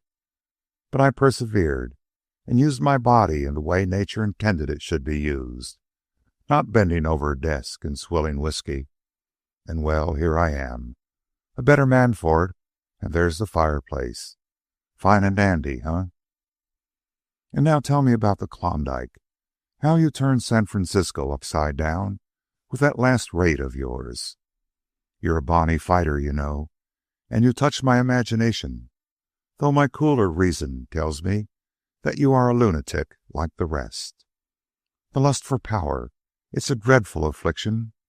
Why didn't you stay in your Klondike? Or why don't you clear out and live a natural life, for instance, like mine? You see, I can ask questions too. Now you talk, and let me listen for a while.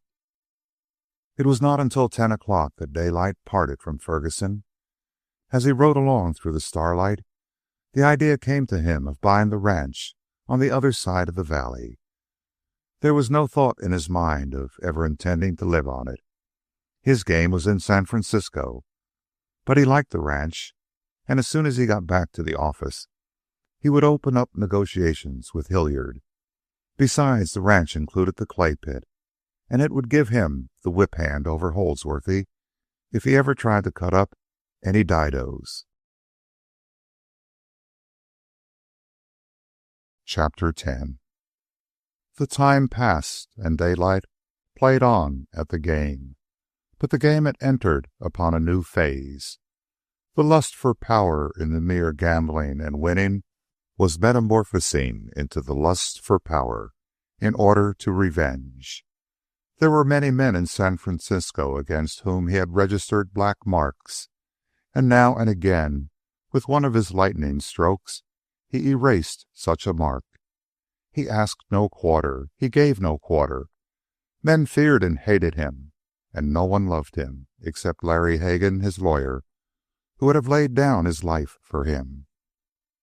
But he was the only man with whom Daylight was really intimate, though he was on terms of friendliest camaraderie with the rough and unprincipled following of the bosses who ruled the Riverside Club. On the other hand, San Francisco's attitude toward Daylight had undergone a change. While he, with his slashing buccaneer methods, was a distinct menace to the more orthodox financial gamblers, he was nevertheless so grave a menace that they were glad enough to leave him alone. He had already taught them the excellence of letting a sleeping dog lie. Many of the men, who knew that they were in danger of his big bear paw when it reached out for the honey vats, even made efforts to placate him, to get on the friendly side of him. The Alta Pacific approached him confidentially with an offer of reinstatement, which he promptly declined. He was after a number of men in that club, and whenever opportunity offered, he reached out for them and mangled them. Even the newspapers, with one or two blackmailing exceptions, ceased abusing him and became respectful. In short, he was looked upon as a bald-faced grizzly from the Arctic wilds, to whom it was considered expedient to give the trail. At the time he had raided the steamship companies, they had yapped at him and worried him, the whole pack of them, only to have him whirl around and whip them in the fiercest pitched battle San Francisco had ever known. Not easily forgotten was the Pacific Slope Seamen's strike and the giving over of the municipal government to the labor bosses and grafters. The destruction of Charles Klinkner and the California and Altamont Trust Company had been a warning, but it was an isolated case. They had been confident in strength in numbers until he taught them better. Daylight still engaged in daring speculations, as, for instance, at the impending outbreak of the Japanese-Russian War, when, in the face of the experience and power of his shipping gamblers, he reached out and clutched practically a monopoly of available steamer charters. There was scarcely a battered tramp on the seven seas that was not his on-time charter. As usual, his position was, "You've got to come and see me," which they did, and to use another of his phrases, they paid through the nose for the privilege. All his venturing and fighting had now but one motive. Some day, as he confided to Hagen, when he made a sufficient stake, he was going back to New York and knock the spots out of Messrs. Dowsett, Letton, and Guggenhammer. He'd show them what an all-around general buzzsaw he was, and what a mistake they made ever to monkey with him. But he never lost his head, and he knew that he was not yet strong enough to go into death grapples with those three early enemies. In the meantime, the black marks against them remained for a future easement day. Dede Mason was still in the office. He had made no more overtures, discussed no more books, and no more grammar. He had no active interest in her, and she was to him a pleasant memory of what had never happened, a joy which, by his essential nature, he was barred from ever knowing. Yet while his interest had gone to sleep and his energy was consumed in the endless battles he waged, he knew every trick of the light on her hair, every quick denote mannerism of movement, every line of her figure as expounded by her tailor-made gowns. Several times, 6 months or so apart, he had increased her salary until now she was receiving $90 a month. Beyond this he dared not go, though he had got around it by making the work easier. This he had accomplished after her return from a vacation by retaining her substitute as an assistant. Also, he had changed his office suite so that now the two girls had a room by themselves. His eye had become quite critical wherever Dede Mason was concerned. He had long since noted her pride of carriage. It was unobtrusive, yet it was there. He decided, from the way she carried it, that she deemed her body a thing to be proud of. to be cared for as a beautiful and valued possession. In this, and in the way she carried her clothes, he compared her with her assistant, with the stenographers he encountered in other offices, with women he saw on the sidewalks. She's sure well put up, he communed with himself, and she sure knows how to dress and carry it off without being stuck on herself and without laying it on thick. The more he saw of her, and the more he thought he knew of her, the more unapproachable did she seem to him. But since he had no intention of approaching her, this was anything but an unsatisfactory fact. He was glad he had her in his office and hoped she'd stay, and that was about all. Daylight did not improve with the passing years. The life was not good for him. He was growing stout and soft, and there was unwonted flabbiness in his muscles. The more he drank cocktails, the more he was compelled to drink in order to get the desired result. The inhibitions that eased him down from the concert pitch of his operations. And with this went wine, too, at meals, and the long drinks after dinner of scotch and soda at the riverside. Then, too, his body suffered from lack of exercise, and from lack of decent human associations. His moral fibers were weakening. Never a man to hide anything, some of his escapades became public, such as speeding and joy rides in his big red motor car down to San Jose with companions distinctly sporty, incidents that were narrated as good fun and comically in the newspapers. Nor was there anything to save him. Religion had passed him by. A long time dead was his epitome of that phase of speculation. He was not interested in humanity. According to his rough-hewn sociology, it was all a gamble. God was a whimsical, abstract, mad thing called luck. As to how one happened to be born, whether a sucker or a robber, was a gamble to begin with. Luck dealt out the cards, and the little babies picked up the hand allotted them. Protest was vain. Those were their cards, and they had to play them, willy-nilly, hunchbacked or straight-backed, crippled or clean-limbed, addle-pated or clear-headed. There was no fairness in it.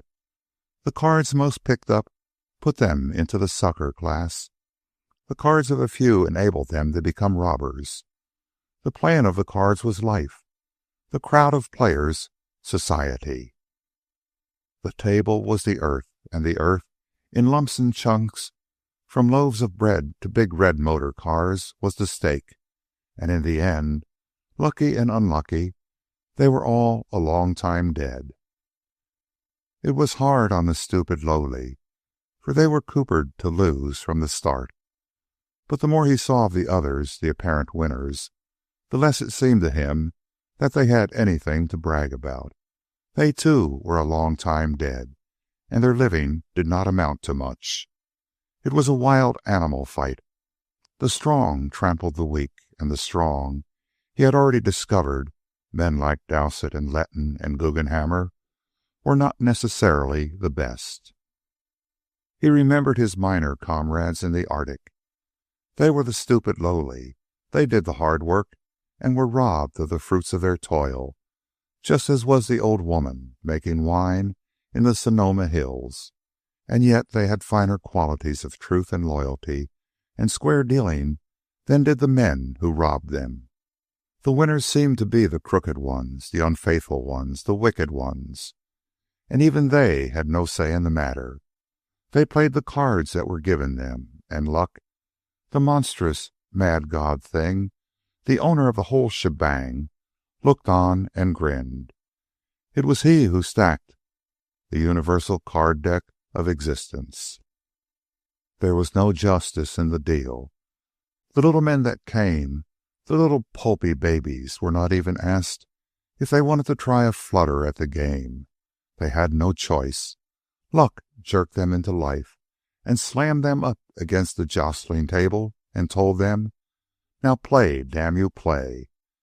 And they did their best, poor little devils. The play of some led to steam yachts and mansions, of others to the asylum or the pauper's ward. Some played one same card over and over, and made wine all their days in the chaparral, hoping at the end to pull down a set of false teeth and a coffin. Others quit the game early, having drawn cards that called for violent death, or famine in the barrens, or loathsome and lingering diseases. The hands of some called for kingship, and irresponsible and numerated power.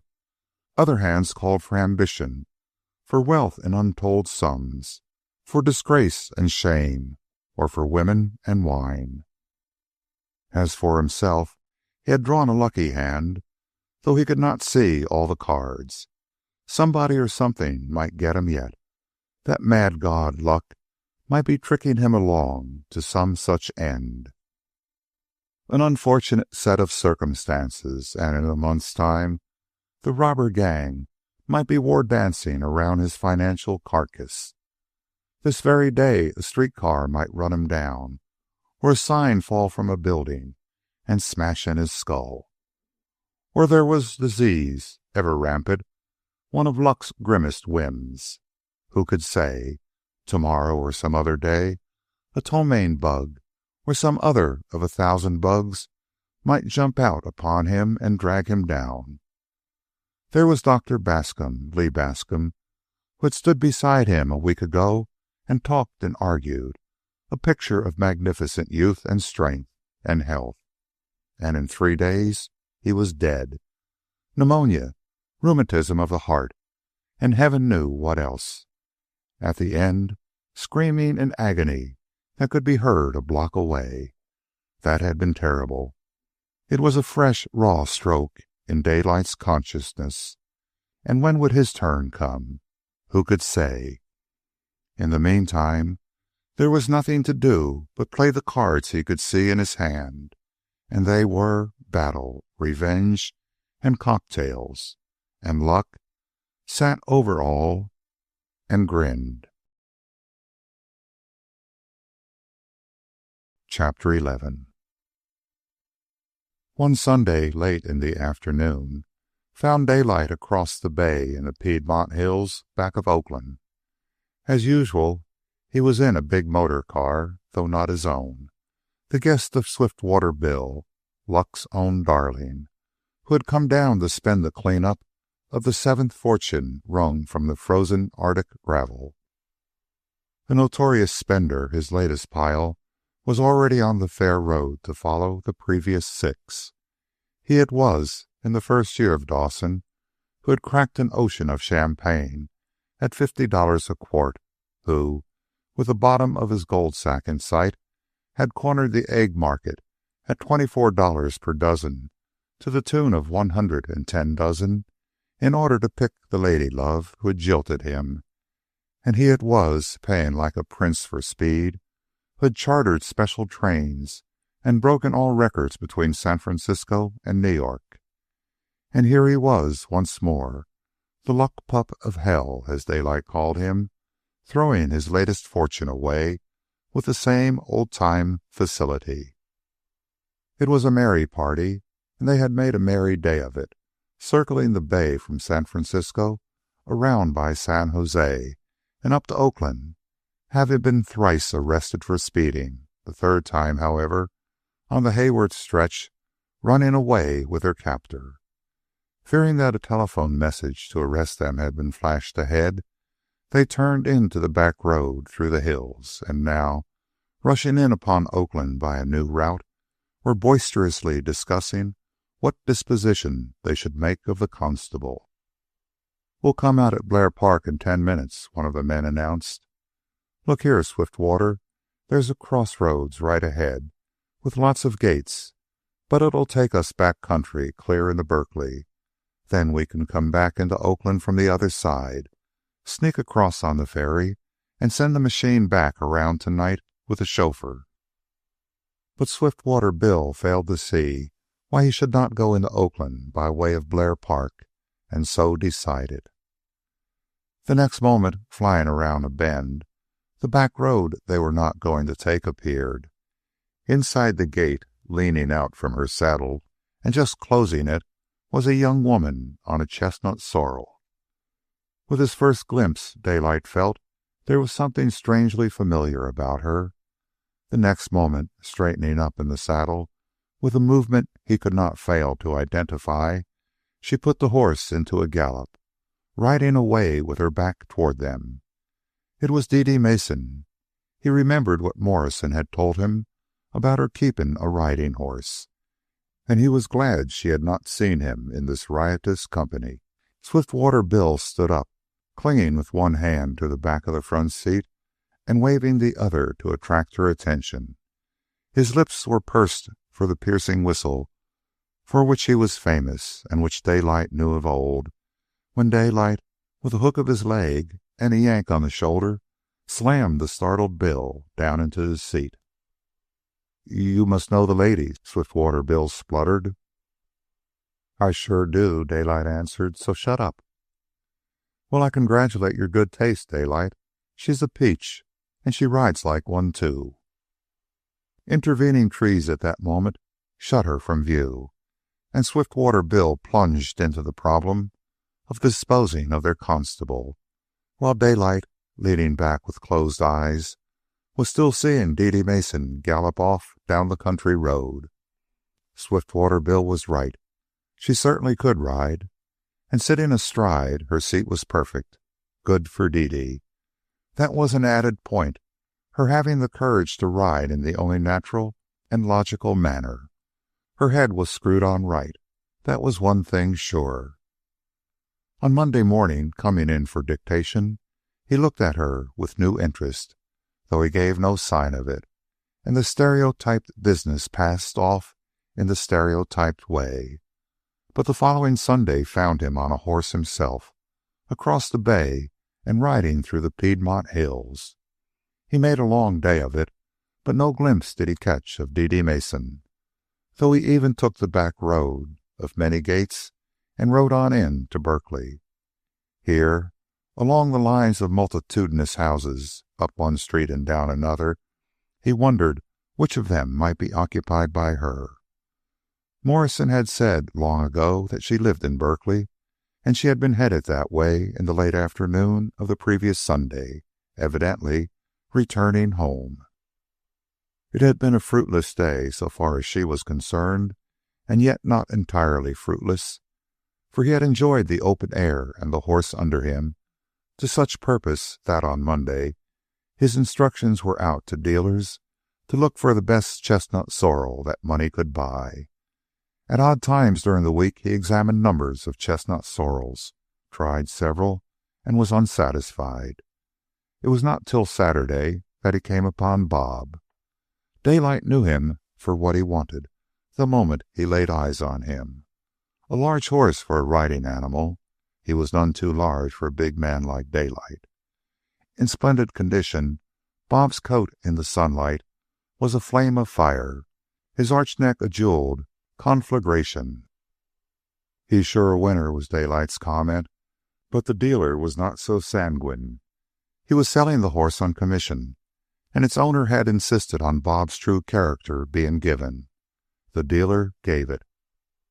Not what you'd call a real vicious horse, but a dangerous one, full of vinegar and all-round cussedness, but without malice. Just as soon kill you as not, but in a playful sort of way, you understand, without meaning to at all. Personally, I wouldn't think of riding him, but he's a stayer. Look at them lungs, and look at them legs. Not a blemish. He's never been hurt or worked.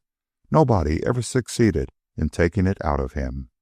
Mountain horse, too, trail broke and all that, being raised in rough country. Sure-footed as a goat. So long as he don't get it into his head to cut up. Don't shy. Ain't really afraid, but makes believe. Don't buck, but rears. Got to ride him with a martingale. He has a bad trick of whirling around without cause. It's his idea of a joke on his rider. It's all just how he feels. One day, he'll ride along peaceable and pleasant for 20 miles. Next day, before you get started, he's well nigh unmanageable. Knows automobiles so he can lay down alongside of one and sleep or eat hay out of it. He'll let 19 go by without batting an eye, and maybe the 20th, just because he's feeling frisky, he'll cut up over like a range cayuse. Generally speaking, too lively for a gentleman and too unexpected. Present owner nicknamed him Judas Iscariot, and refused to sell without the buyer knowing all about him first. There, that's about all I know, except look at that mane and tail. Ever see anything like it? Hair as fine as a baby's. The dealer was right. Daylight examined the mane and found it finer than any horsehair he had ever seen. Also, its color was unusual in that it was almost auburn. While he ran his fingers through it, Bob turned his head and playfully nuzzled Daylight's shoulder. "Saddle him up, and I'll try him," he told the dealer. "I wonder if he's used to spurs. No English saddle, mind. Give me a good Mexican, and a curb bit, not too severe, seeing as he likes to rear." Daylight superintended the preparations, adjusting the curb strap and the stirrup length, and doing the cinching. He shook his head at the martingale, but yielded to the dealer's advice and allowed it to go on. And Bob, beyond spirited restlessness and a few playful attempts, gave no trouble. Nor in the hour's ride that followed, save for some permissible curveting and prancing, did he misbehave. Daylight was delighted. The purchase was immediately made, and Bob, with riding gear and personal equipment, was dispatched across the bay forthwith to take up his quarters in the stables of the Oakland Riding Academy. The next day being Sunday, Daylight was away early, crossing on the ferry and taking with him Wolf, the leader of his sled team, the one dog which he had selected to bring with him when he left Alaska. Quest as he would through the Piedmont hills and along the many gated back road to Berkeley, Daylight saw nothing of Dede Mason and her chestnut sorrel. But he had little time for disappointment, for his own chestnut sorrel kept him busy. Bob proved a handful in impishness and contrariety, and he tried out his rider as much as his rider tried him out. All of Daylight's horse knowledge and horse sense was called into play, while Bob, in turn, worked every trick in his lexicon. Discovering that his martingale had more slack in it than usual, he proceeded to give an exhibition of rearing and hind leg walking. After 10 hopeless minutes of it, Daylight slipped off and tightened the martingale, whereupon Bob gave an exhibition of angelic goodness. He fooled Daylight completely. At the end of a half an hour of goodness, Daylight, lured into confidence, was riding along at a walk and rolling a cigarette, with slack knees and relaxed seat, the reins lying on the animal's neck. Bob whirled abruptly and with lightning swiftness, pivoted on his hind legs, his forelegs lifted just clear of the ground. Daylight found himself with his right foot out of the stirrup and his arms around the animal's neck, and Bob took advantage of the situation to bolt down the road. With the hope that he should not encounter Dede Mason at that moment, Daylight regained his seat and checked in the horse. Arrived back at the same spot, Bob whirled again. This time Daylight kept his seat, but, beyond a futile rein across the neck, did nothing to prevent the evolution. He noted that Bob whirled to the right and resolved to keep him straightened out by a spur on the left. But so abrupt and swift was the whirl that warning and accomplishment were practically simultaneous. "Well, Bob," he addressed the animal, at the same time wiping the sweat from his own eyes, "I'm free to confess that you're sure the blamedest, all-fired, quickest creature I ever saw. I guess the way to fix you is to keep the spur just a touching. Ah, you brute!" For, the moment the spur touched him, his left hind leg had reached forward in a kick that struck the stirrup a smart blow. Several times, out of curiosity, Daylight attempted the spur, and each time Bob's hoof landed the stirrup. Then Daylight, following the horse's example of the unexpected, suddenly drove both spurs into him and reached him underneath with the quirt.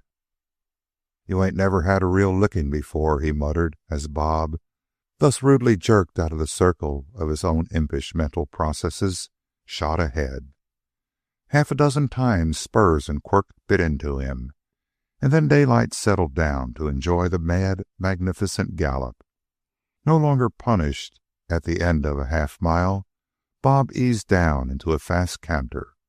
Wolf, toiling in the rear, was catching up, and everything was going nicely. "I'll give you a few pointers on this whirling game, my boy," Daylight was saying to him, when Bob whirled. He did it on a gallop, breaking the gallop off short by forelegs stiffly planted. Daylight fetched up against his steed's neck with clasped arms, and at the same instant, with 4 feet clear of the ground, Bob whirled around. Only an excellent rider could have escaped being unhorsed, and as it was, Daylight was nastily near to it. By the time he recovered his seat, Bob was in full career, bolting the way he had come, and making Wolf side jump to the bushes. "All right, darn you," Daylight grunted, driving in spurs and quirt again and again. "Backtrack you want to go, and backtrack you sure will go, till you're dead sick of it." When, after a time, Bob attempted to ease down the mad pace, spurs and quirt went into him again with undiminished vim and put him to renewed effort. And when at last Daylight decided that the horse had had enough, he turned him around abruptly and put him into a gentle canter on the forward track. After a time, he reined him to a stop to see if he were breathing painfully. Standing for a minute, Bob turned his head and nuzzled his rider's stirrup in a roguish, impatient way, as much to intimate that it was time they were going on. "Well, I'll be plumb gosh darned," was Daylight's comment. "No ill will, no grudge, no nothing, and after that lambasting. You're sure a hummer, Bob." Once again Daylight was lulled into fancied security. For an hour Bob was all that could be desired of a spirited mount. When, as usual without warning, he took to whirling and bolting, Daylight put a stop to this with spurs and quirt, running him several punishing miles in the direction of his bolt. But when he turned him around and started forward, Bob proceeded to feign fright at trees, cows, and bushes, Wolf, his own shadow, in short, at every ridiculous conceivable object. At such times Wolf lay down in the shade and looked on, while Daylight wrestled it out. So the day passed. Among other things, Bob developed a trick of making believe to whirl and not whirling. This was as exasperating as the real thing, for each time Daylight was fooled into tightening his leg grip and into a general muscular tensing of all his body. And then, after a few make-believe attempts, Bob actually did whirl and caught Daylight napping again and landed him in the old position with clasped arms around the neck. And to the end of the day Bob continued to be up to one trick or another. After passing a dozen automobiles on the way into Oakland, suddenly electing to go mad with fright at a most ordinary little runabout. And just before he arrived back at the stable, he capped the day with a combined whirling and rearing that broke the martingale and enabled him to gain a perpendicular position on his hind legs. At this juncture, a rotten stirrup leather parted, and Daylight was all but unhorsed. But he had taken a liking to the animal and repented not of his bargain. He realized that Bob was not vicious nor mean, the trouble being that he was bursting with high spirits and was endowed with more than the average horse's intelligence. It was the spirits and intelligence, combined with inordinate roguishness, that made him what he was. What was required to control him was a strong hand, with tempered sternness, and yet with the requisite touch of brutal dominance. "It's you or me, Bob," Daylight told him more than once that day. And to the stableman that night, "My, but ain't he a looker? Ever seen anything like him? Best piece of horseflesh I ever straddled, and I've seen a few in my time." And to Bob, who had turned his head and was up to his playful nuzzling, "Goodbye, you little bit of all right. See you again next Saturday, a.m.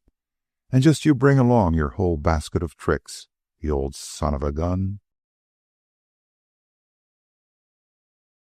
Chapter 12. Throughout the week, Daylight found himself almost as much interested in Bob as in Dede. And not being in the thick of any big deals, he was probably more interested in both of them than in the business game. Bob's trick of whirling was of a special moment to him. How to overcome it, that was the thing. Suppose he did meet with Dede out in the hills, and suppose by some lucky stroke of fate he should manage to be riding alongside her, then that whirl of Bob's would be most disconcerting and embarrassing. He was not particularly anxious for her to see him thrown forward on Bob's neck. On the other hand, suddenly to leave her and go dashing down the back track, plying quirt and spurs, wouldn't do either. What he wanted was a method wherewith to prevent that lightning whirl. He must stop the animal before it got around. The reins would not do this, neither would the spurs. Remained the quirt. But how to accomplish it? Absent-minded moments were many that week, when sitting in his office chair, in fancy, he was astride the wonderful chestnut sorrel and trying to prevent an anticipated whirl. One such moment, toward the end of the week, occurred in the middle of a conference with Hagen. Hagen, elaborating a new and dazzling legal vision, became aware that Daylight was not listening. His eyes had gone lackluster, and he, too, was seeing with inner vision. "Got it," he cried suddenly. "Hagen, congratulate me. It's as simple as rolling off a log. All I've got to do is hit him on the nose, and hit him hard." Then he explained to the startled Hagen, and became a good listener again, though he could not refrain now and again from making audible chuckles of satisfaction and delight. That was the scheme. Bob always whirled to the right. Very well. He would double the quirt in his hand, and the instant of the whirl, that doubled quirt would rap Bob on the nose. The horse didn't live after it had once learned the lesson that would whirl in the face of the doubled quirt. More keenly than ever during that week in the office did Daylight realize that he had no social nor even human contacts with Dede. The situation was such that he could not ask her the simple question whether or not she was going riding next Sunday. It was a hardship of a new sort, this being the employer of a pretty girl. He looked at her often when the routine work of the day was going on, the question he could not ask her tickling at the fonts of speech. Was she going riding next Sunday? And as he looked, he wondered how old she was, and what love passages she must have had, with those college whippersnappers with whom, according to Morrison, she herded and danced. His mind was very full of her those 6 days between the Sundays, and one thing he came to know thoroughly well. He wanted her, and so much did he want her that his old timidity of the apron string was put to rout. He, who had run away from women most of his life, had now grown so courageous as to pursue. Some Sunday, sooner or later, he would meet her outside the office, somewhere in the hills, and then, if they did not get acquainted, it would be because she did not care to get acquainted. Then he found another card in the hand the mad god had dealt him. How important that card was to become, he did not dream, yet he decided that it was a pretty good card. In turn, he doubted. Maybe it was a trick of luck to bring calamity and disaster upon him. Suppose Dede wouldn't have him, and suppose he went on loving her more and more, harder and harder. All his old generalized terrors of love revived. He remembered the disastrous love affairs of men and women he had known in the past. There was Bertha Doolittle, old Doolittle's daughter, who had been madly in love with Dartworthy, the rich Bonanza faction owner, and Dartworthy, in turn, not loving Bertha at all, but madly loving Colonel Wolfstone's wife and eloping down the Yukon with her. And Colonel Wolfstone himself, madly loving his own wife and lighting out in pursuit of the fleeing couple. And what had been the outcome? Certainly Bertha's love had been unfortunate and tragic, and so had the love of the other three. Down below Minnook, Colonel Wolfstone and Dartworthy had fought it out. Dartworthy had been killed. A bullet through the colonel's lungs had so weakened him that he died of pneumonia the following spring. And the colonel's wife had no one left alive on earth to love. And then there was Freda, drowning herself in the running mush ice because of some man on the other side of the world, and hating him, Daylight, because he happened along and pulled her out of the mush ice and back to life. And the Virgin, the old memories frightened him. If this love germ gripped him good and hard, and if Dede wouldn't have him, it might be almost as bad as being gouged out of all he had by Dowsett, Letton, and Guggenhammer. Had his nascent desire for Dede been less, he might well have been frightened out of all thought of her. As it was, he found consolation in the thought that some love affairs did come out right. And for all he knew, maybe luck had stacked the cards for him to win.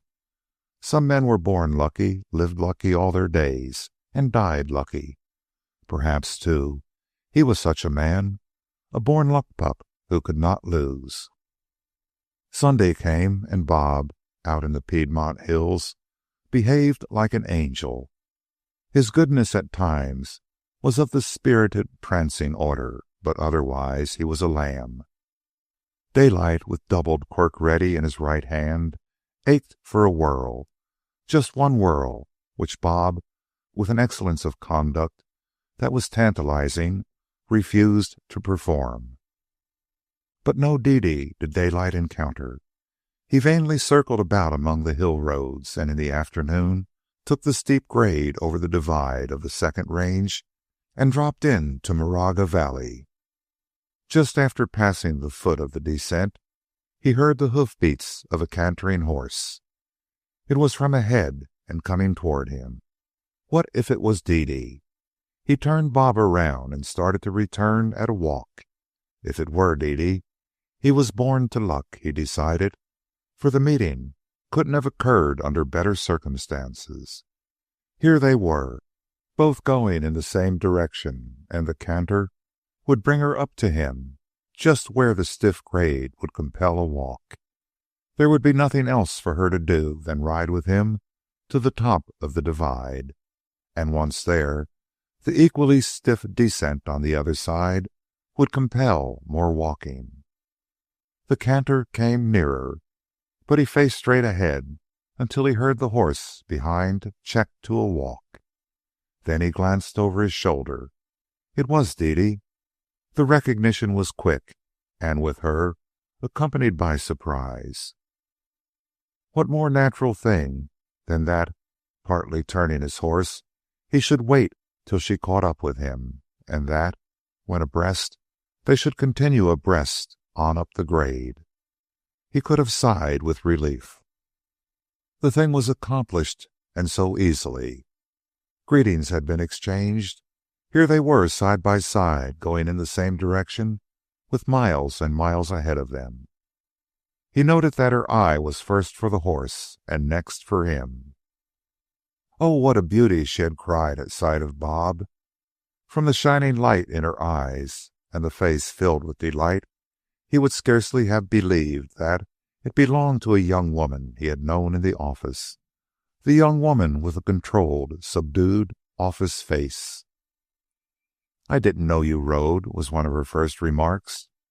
"I imagine you are wedded to get there quick machines."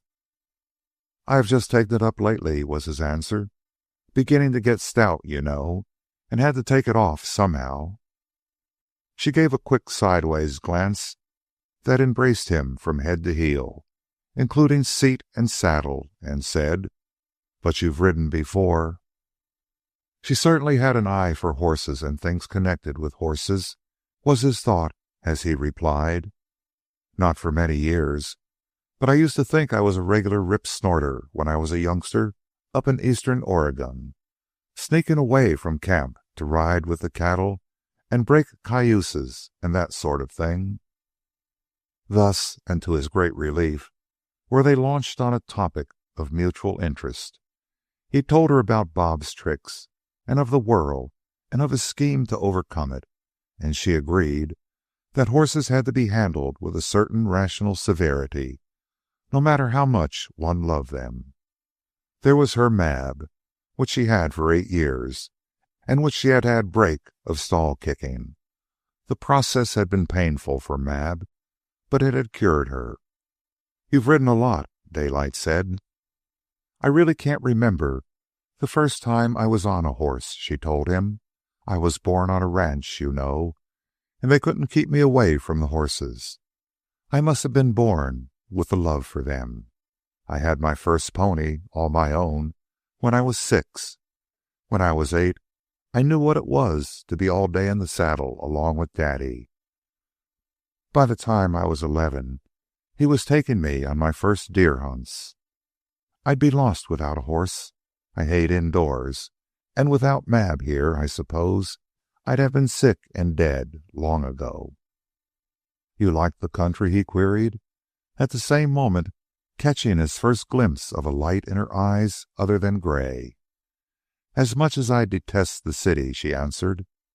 "But a woman can't earn a living in the country, so I make the best of it, along with Mab."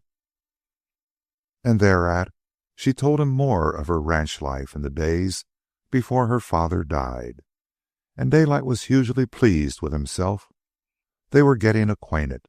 The conversation had not lagged in the full half hour they had been together. "We come pretty close from the same part of the country," he said. "I was raised in eastern Oregon, and that's not far from Siskiyou." The next moment he could have bitten out his tongue, for her quick question was, "How did you know I came from Siskiyou? I'm sure I never mentioned it." "I don't know," he floundered temporarily. "I heard somewhere that you were from thereabouts." Wolf, sliding up at that moment, sleek-footed and like a shadow, caused her horse to shy and pass the awkwardness off, for they talked Alaskan dogs until the conversation drifted back to horses. And horses it was, all up the grade and down the other side. When she talked, he listened and followed her, and yet all the while he was following his own thoughts and impressions as well. It was a nervy thing for her to do, this riding astride, and he didn't know, after all, whether he liked it or not. His ideas of women were prone to be old-fashioned. They were the ones he had imbibed in the early day, frontier life of his youth, when no woman was seen on anything but a side saddle. He had grown up to the tacit fiction that women on horseback were not bipeds. It came to him with a shock, this sight of her so manlike in her saddle. But he had to confess that the sight looked good to him just then. Two other immediate things about her struck him. First, there were the golden spots in her eyes. Queer that he had never noticed them before. Perhaps the light in the office had not been right, and perhaps they came and went. No, they were glows of color, a sort of diffused golden light. Nor was it golden either, but it was nearer that than any color he knew. It certainly was not any shade of yellow. A lover's thoughts are ever colored, and it is to be doubted if anyone else in the world would have called Dede's eyes golden. But Daylight's mood verged on the tender and melting, and he preferred to think of them as golden, and therefore they were golden. And then she was so natural. He had been prepared to find her a most difficult young woman to get acquainted with. Yet here it was proving so simple. There was nothing highfalutin about her company manners. It was by this homely phrase that he differentiated this Dede on horseback from the Dede with the office manners whom he had always known. And yet, while he was delighted with the smoothness with which everything else was going, and with the fact that they had found plenty to talk about, he was aware of an irk under it all. After all, this talk was empty and idle. He was a man of action, and he wanted her. Dede Mason, the woman, he wanted her to love him and to be loved by him, and he wanted all this glorious consummation then and there. Used to forcing issues, used to gripping men and things and bending them to his will, he felt, now, the same compulsive prod of mastery. He wanted to tell her that he loved her, and there was nothing else for her to do but marry him. And yet he did not obey the prod. Women were fluttery creatures, and here mere mastery would prove a bungle. He remembered all his hunting guile, the long patience of shooting meat in famine, when a hit or miss meant life or death.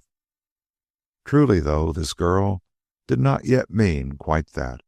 Nevertheless, she meant much to him, more now than ever, as he rode beside her, glancing at her as often as he dared.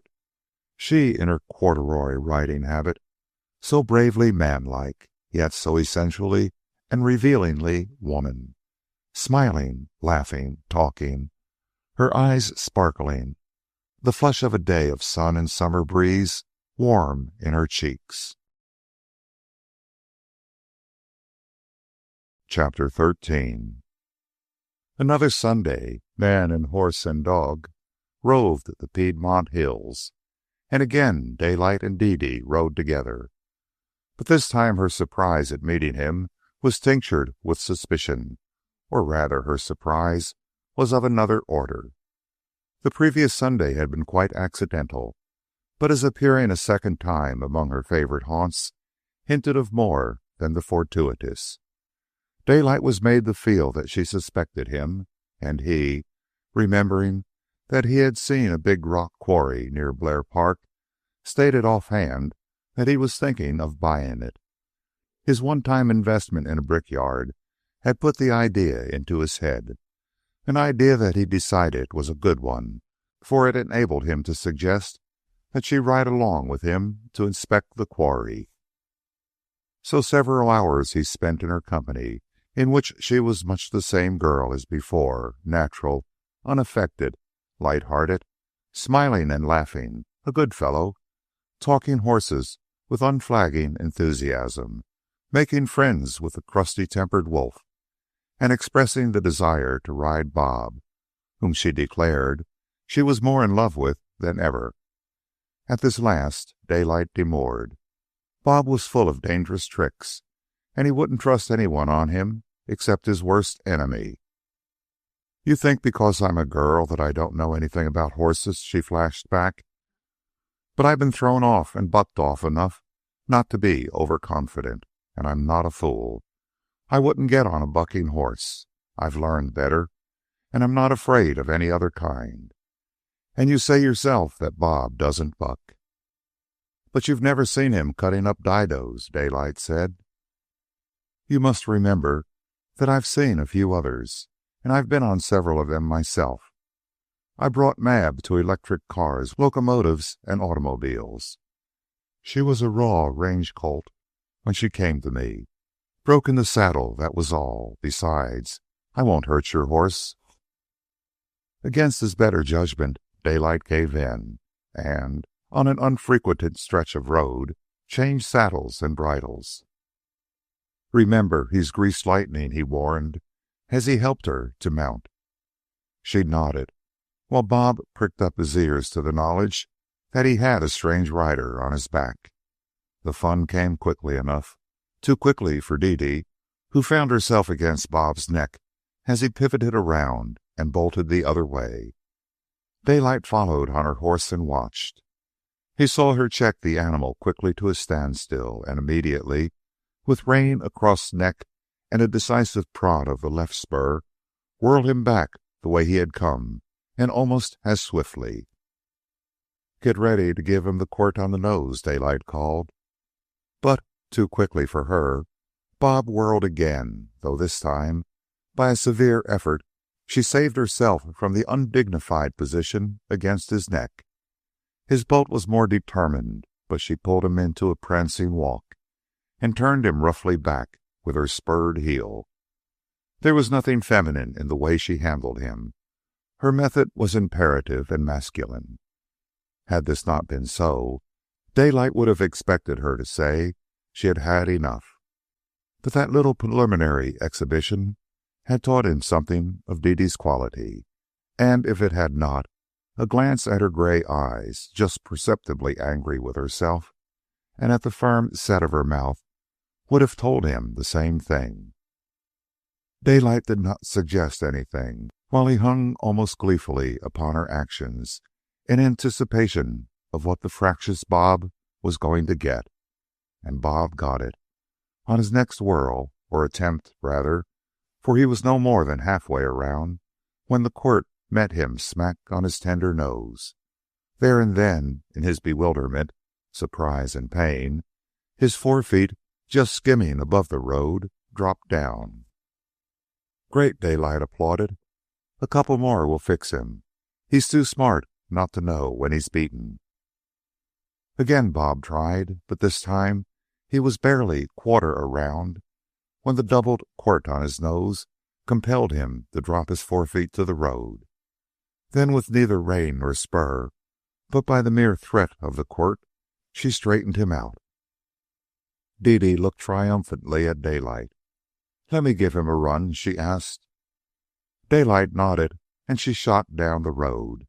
He watched her out of sight around the bend, and watched till she came into sight returning. She certainly could sit her horse, was his thought, and she was a sure enough hummer. God, she was the wife for a man. Made most of them look pretty slim. And to think of her hammering all week at a typewriter. That was no place for her. She should be a man's wife, taking it easy, with silks and satins and diamonds. His frontier notion of what befitted a wife beloved. And dogs and horses and such things. "And we'll see, Mr. Burning Daylight, what you and me can do about it," he muttered to himself, and aloud to her, "You'll do, Miss Mason, you'll do. There's nothing too good in horseflesh you don't deserve. A woman who can ride like that. No, stay with him, and we'll jog along to the quarry," he chuckled. "Say, he actually gave just the least mite of a groan that last time you fetched him. Did you hear it? And did you see the way he dropped his feet to the road? Just like he'd struck a stone wall. And he's got savvy enough to know from now on that that same stone wall will always be there, ready for him to lam into." When he parted from her that afternoon, at the gate of the road that led to Berkeley, he drew off to the edge of the intervening clump of trees, where, unobserved, he watched her out of sight. Then, turning to ride back into Oakland, a thought came to him that made him grin ruefully as he muttered, "And now it's up to me to make good and buy that blamed quarry. Nothing less than that can give me an excuse for snooping around these hills." But the quarry was doomed to pass out of his plans for a time, for on the following Sunday he rode alone. No Dede on a chestnut sorrel came across the back road from Berkeley that day, nor the day a week later. Daylight was beside himself with impatience and apprehension, though in the office he contained himself. He noted no change in her and strove to let none show in himself. The same old monotonous routine went on, though it now was irritating and maddening. Daylight found a big quarrel on his hands with a world that wouldn't let a man behave toward a stenographer after the way of all men and women. What was the good of owning millions anyway, he demanded one day of the desk calendar as she passed out after receiving his dictation. A third week drew to a close, and another desolate Sunday confronted him. Daylight resolved to speak, office or no office, and, as was his nature, he went simply and directly to the point. She had finished her work with him and was gathering her notepad and pencils together to depart when he said, "One more thing, Miss Mason, and I hope you won't mind my being frank and straight out. You've struck me right along as a sensible-minded girl, and I don't think you'll take offense at what I'm going to say. You know how long you've been in the office. It's years now, several of them, anyway, and you know I've always been straight and above board with you. I've never, what you called, presumed. Because you were in my office, I've tried to be more careful than if you wasn't in my office. You understand? But just the same, it don't make me any less the human. I'm a lonely sort of a fellow. Don't take that as a bid for kindness. What I meant by it is to try and tell you how much those 2 rides with you have meant. And now I hope you won't mind my asking just why you haven't been out riding the last 2 Sundays." He came to a stop and waited, feeling very warm and awkward, the perspiration starting in tiny beads on his forehead. She did not speak immediately, and he stepped across the room and raised the window higher. "I have been riding," she answered, "in other directions." "But why?" He failed somehow to complete the question.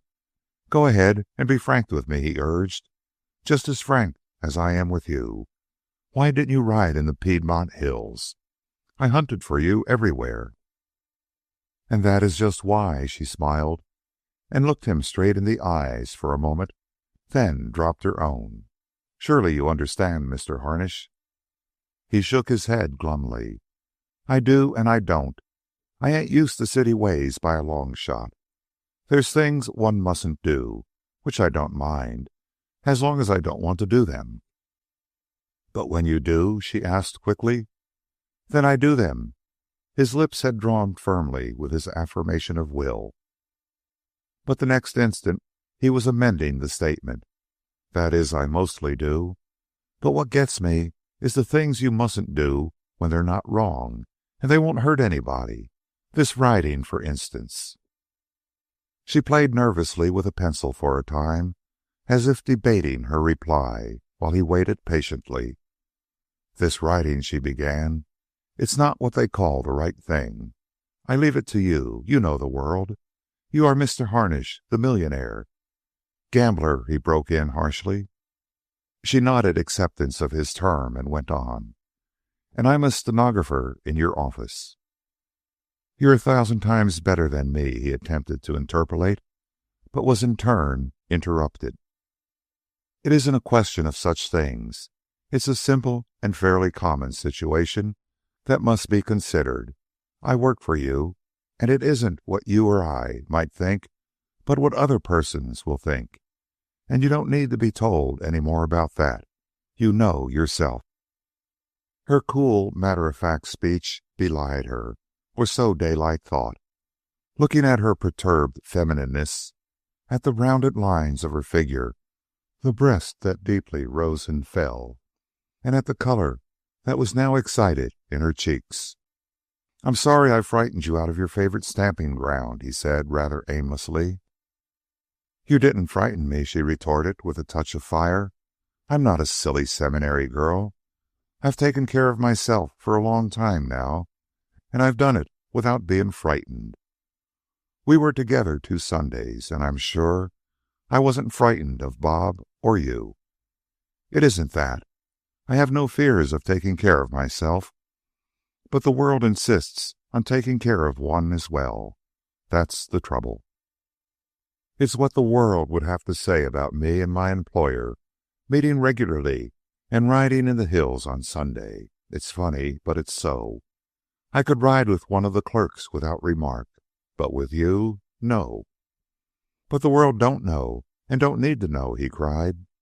"Which makes it worse in a way, feeling guilty of nothing, and yet sneaking around back roads with all the feeling of doing something wrong. It would be finer and braver for me publicly to go to lunch with me on a weekday, Daylight said, divining the drift of her uncompleted argument. She nodded. I didn't have that quite in mind, but it will do. I'd prefer doing the brazen thing and having everybody know it to doing the furtive thing and being found out. Not that I'm asking to be invited to lunch, she added, with a smile, but I'm sure you understand my position. Then why not ride open and above board with me in the hills, he urged. She shook her head with what he imagined was just the faintest hint of regret, and he went suddenly and almost maddeningly hungry for her. Look here, Miss Mason, I know you don't like this talking over of things in the office. Neither do I. It's part of the whole thing, I guess. A man ain't supposed to talk anything but business with his stenographer. Will you ride with me next Sunday, and we can talk it over thoroughly then, and reach some sort of a conclusion. Out in the hills is the place where you can talk something beside business. I guess you've seen enough of me to know I'm pretty square. I do honor and respect you, and all that, and He was beginning to flounder, and the hand that rested on the desk blotter was visibly trembling. He strove to pull himself together. I just want to harder than anything ever in my life before. I just can't explain myself, but I do, that's all. Will you, just next Sunday, tomorrow?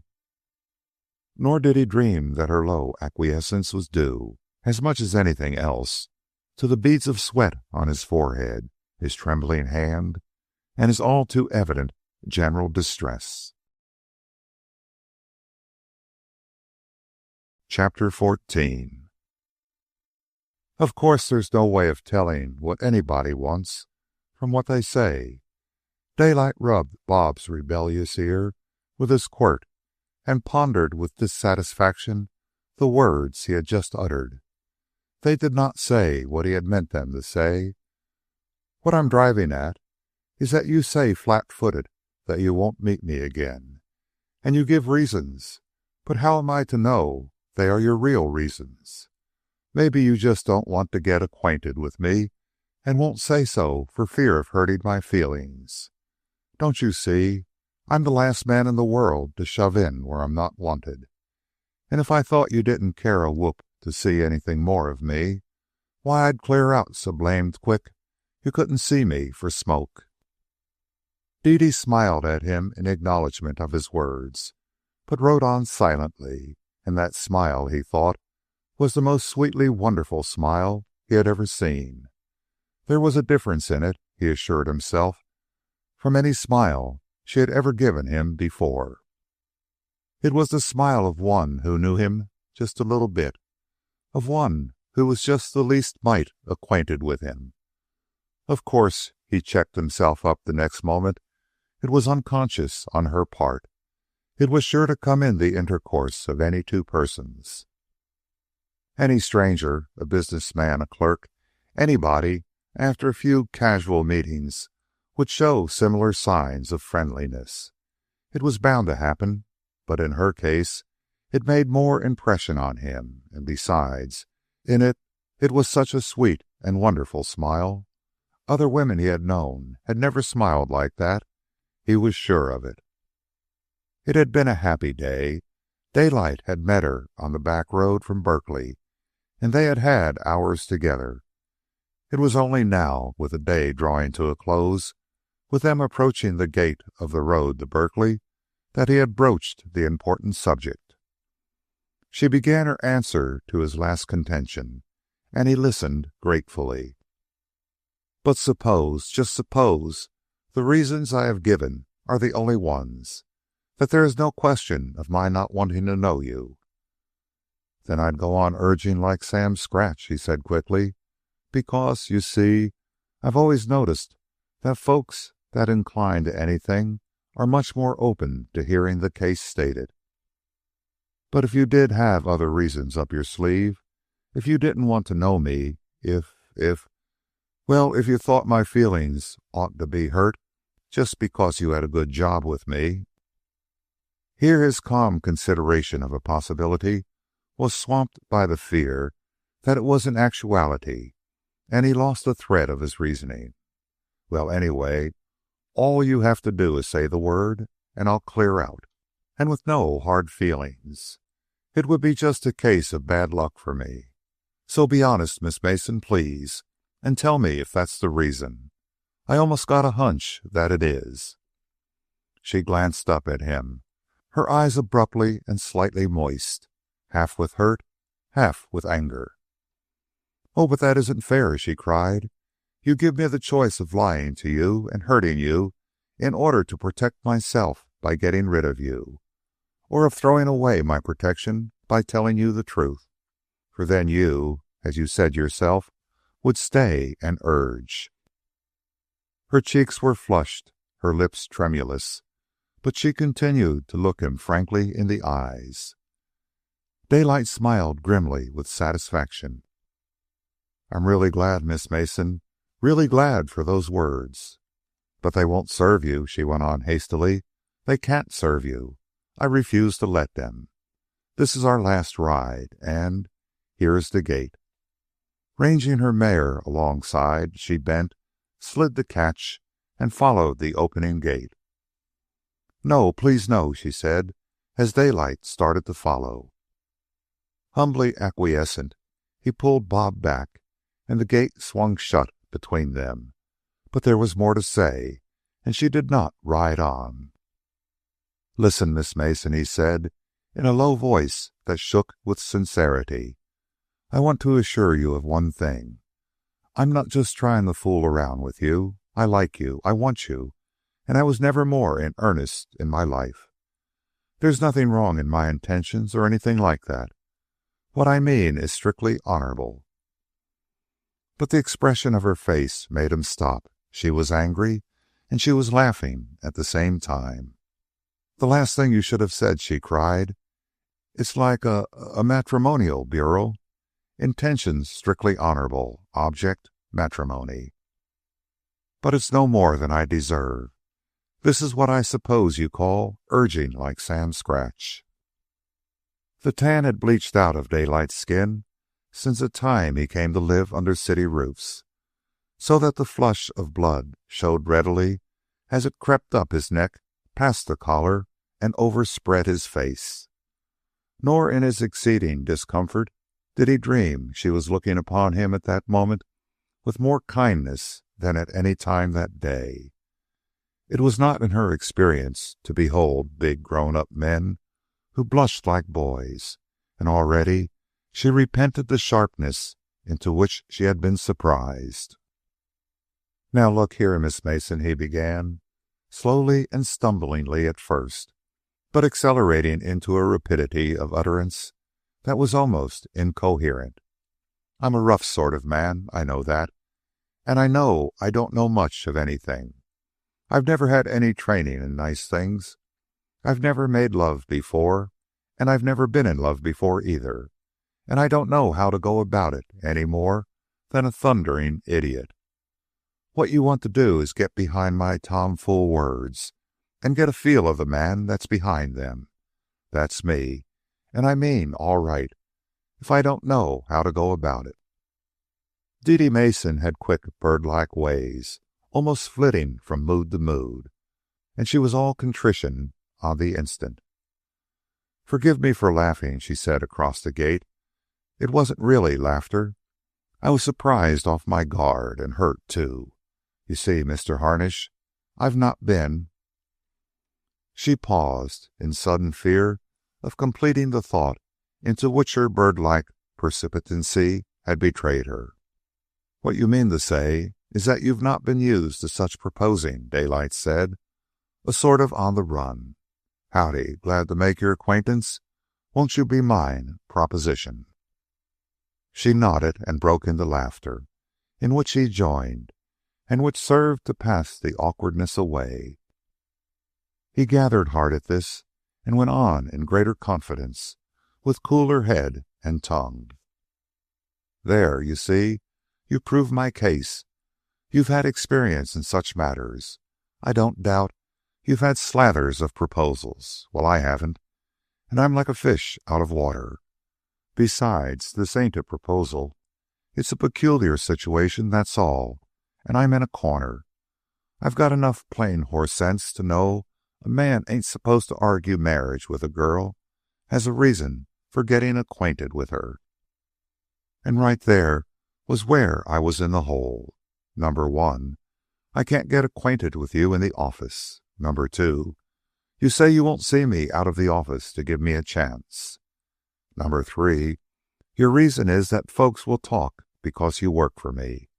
Number four, I just got to get acquainted with you. I just got to get you to see that I mean fair and all right. Number five, there you are, on one side of the gate, getting ready to go, and me here on the other side of the gate, pretty desperate and bound to say something to make you reconsider. Number six, I said it. And now, and finally, I just do want you to reconsider. After listening to him, pleasuring in the sight of his earnest, perturbed face, and in the simple, homely phrases that but emphasized his earnestness and marked the difference between him and the average run of men she had known, she forgot to listen and lost herself in her own thoughts. The love of the strong man is ever a lure to a normal woman, and never more strongly did Dede feel the lure than now, looking across the closed gate at burning daylight. Not that she would ever dream of marrying him. She had a score of reasons against it, but why not at least see more of him? He certainly was not repulsive to her. On the contrary, she liked him, had always liked him from the day she had first seen him and looked upon his lean Indian face and into his flashing Indian eyes. He was a figure of a man in more ways than his mere magnificent muscles. Besides, romance had gilded him, this doughty, rough-hewn adventurer of the North, this man of many deeds and many millions, who had come down of the Arctic to wrestle and fight so masterfully with the men of the South. Savage as a red Indian, gambler and profligate, a man without morals, whose vengeance was never glutted, and who stamped on the faces of all who opposed him. Oh, yes, she knew all the hard names he had been called, yet she was not afraid of him. There was more than that in the connotation of his name. Burning Daylight called up other things as well. They were there in the newspapers, the magazines, and the books on the Klondike.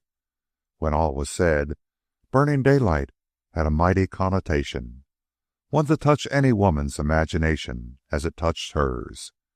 The gate between them, listening to the wistful and impassioned simplicity of his speech. Dede was after all a woman, with a woman's sex vanity, and it was this vanity that was pleased by the fact that such a man turned in his need to her. And there was more that passed through her mind, sensations of tiredness and loneliness, trampling squadrons and shadowy armies of vague feelings and vaguer promptings, and deeper and dimmer whisperings and echoings, the flutterings of forgotten generations crystallized into being and fluttering anew and always, undreamed and unguessed, subtle and potent, the spirit and essence of life that under 1,000 deceits and masks forever makes for life. It was a strong temptation just to ride with this man in the hills. It would be that only and nothing more, for she was firmly convinced that his way of life could never be her way. On the other hand, she was vexed by none of the ordinary feminine fears and timidities.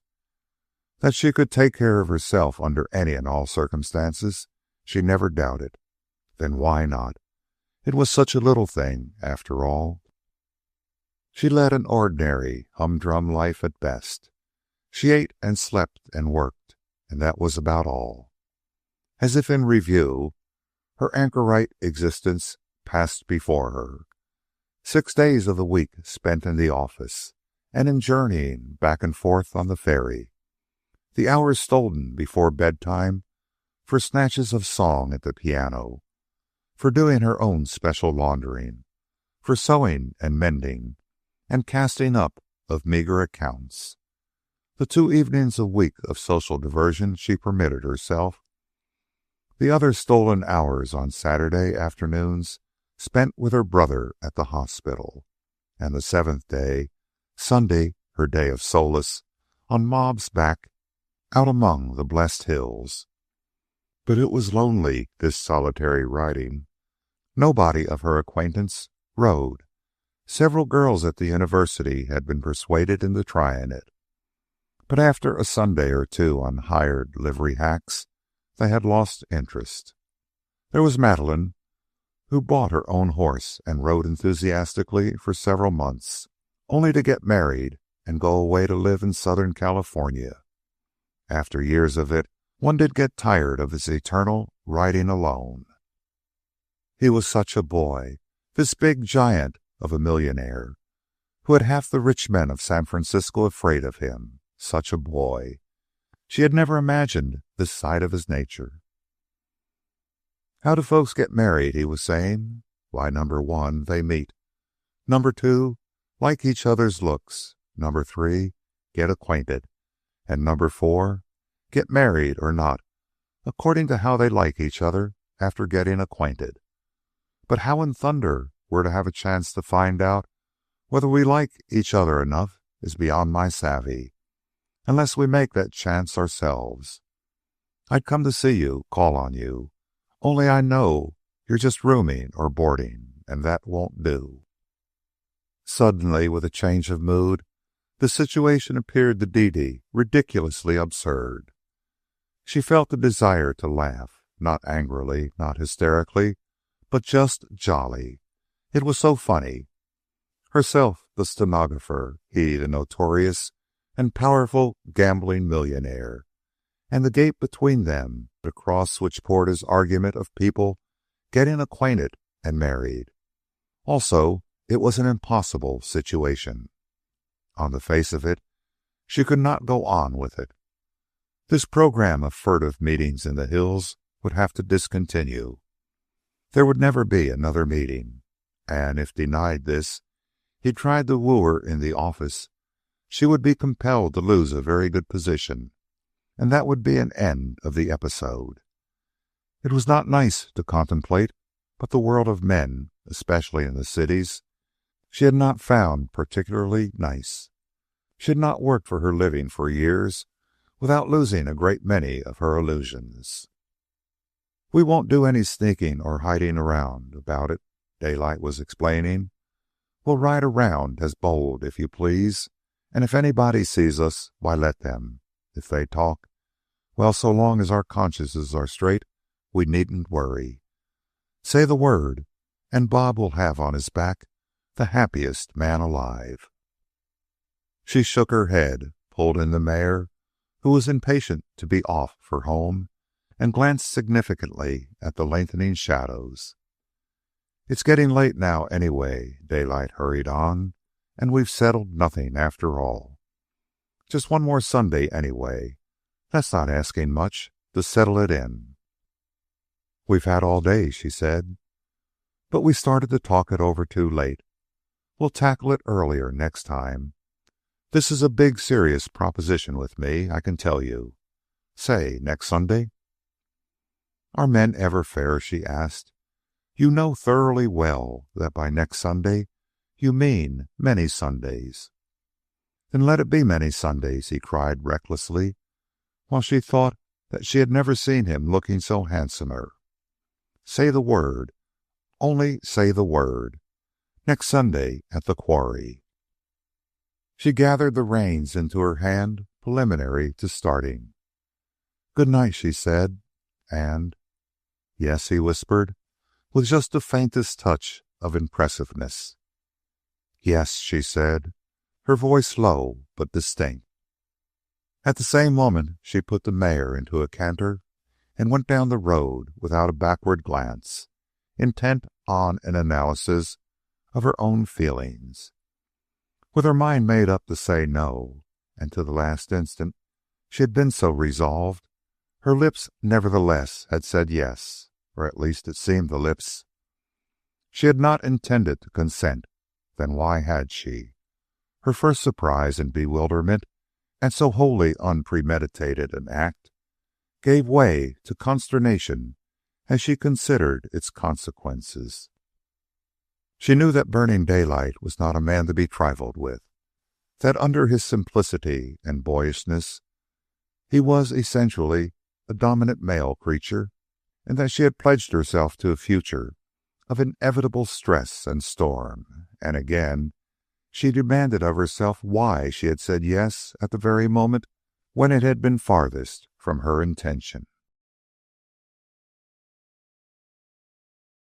Chapter 15.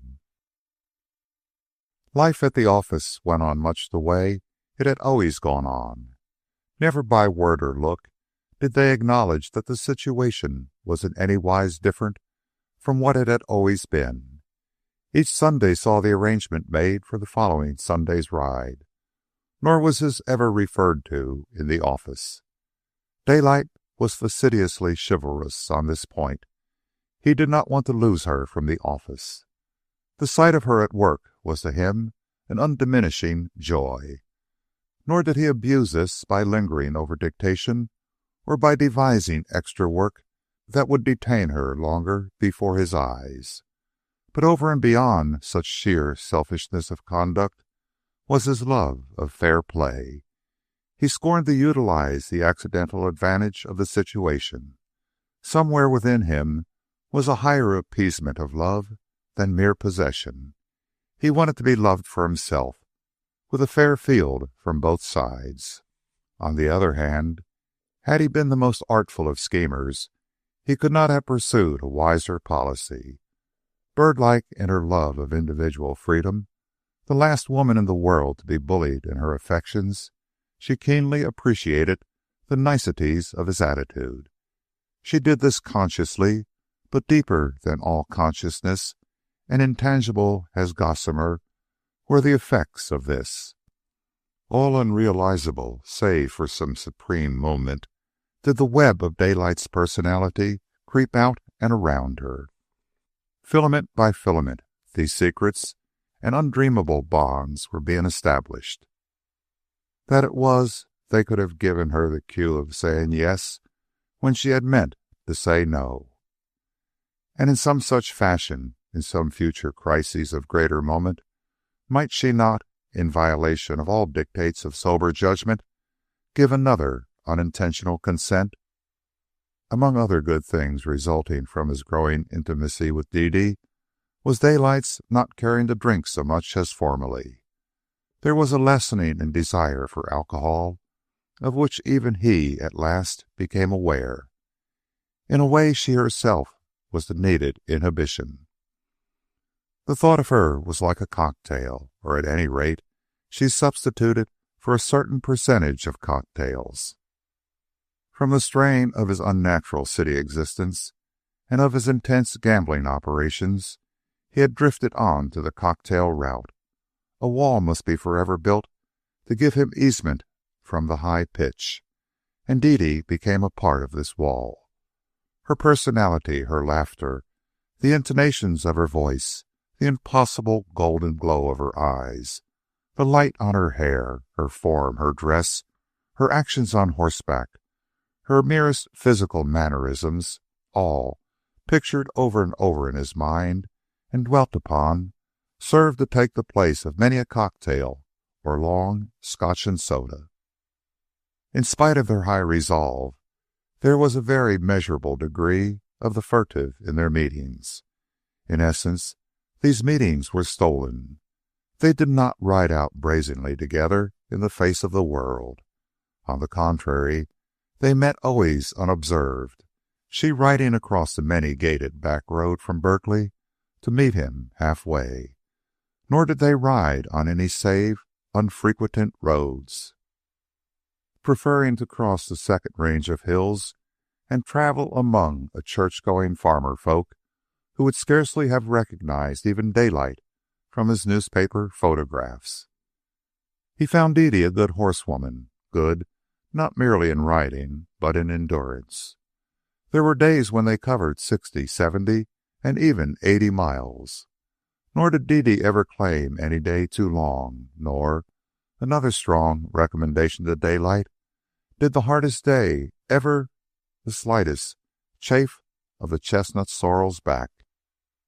A sure enough hummer was Daylight's stereotyped but ever enthusiastic verdict to himself. They learned much of each other on these long, uninterrupted rides.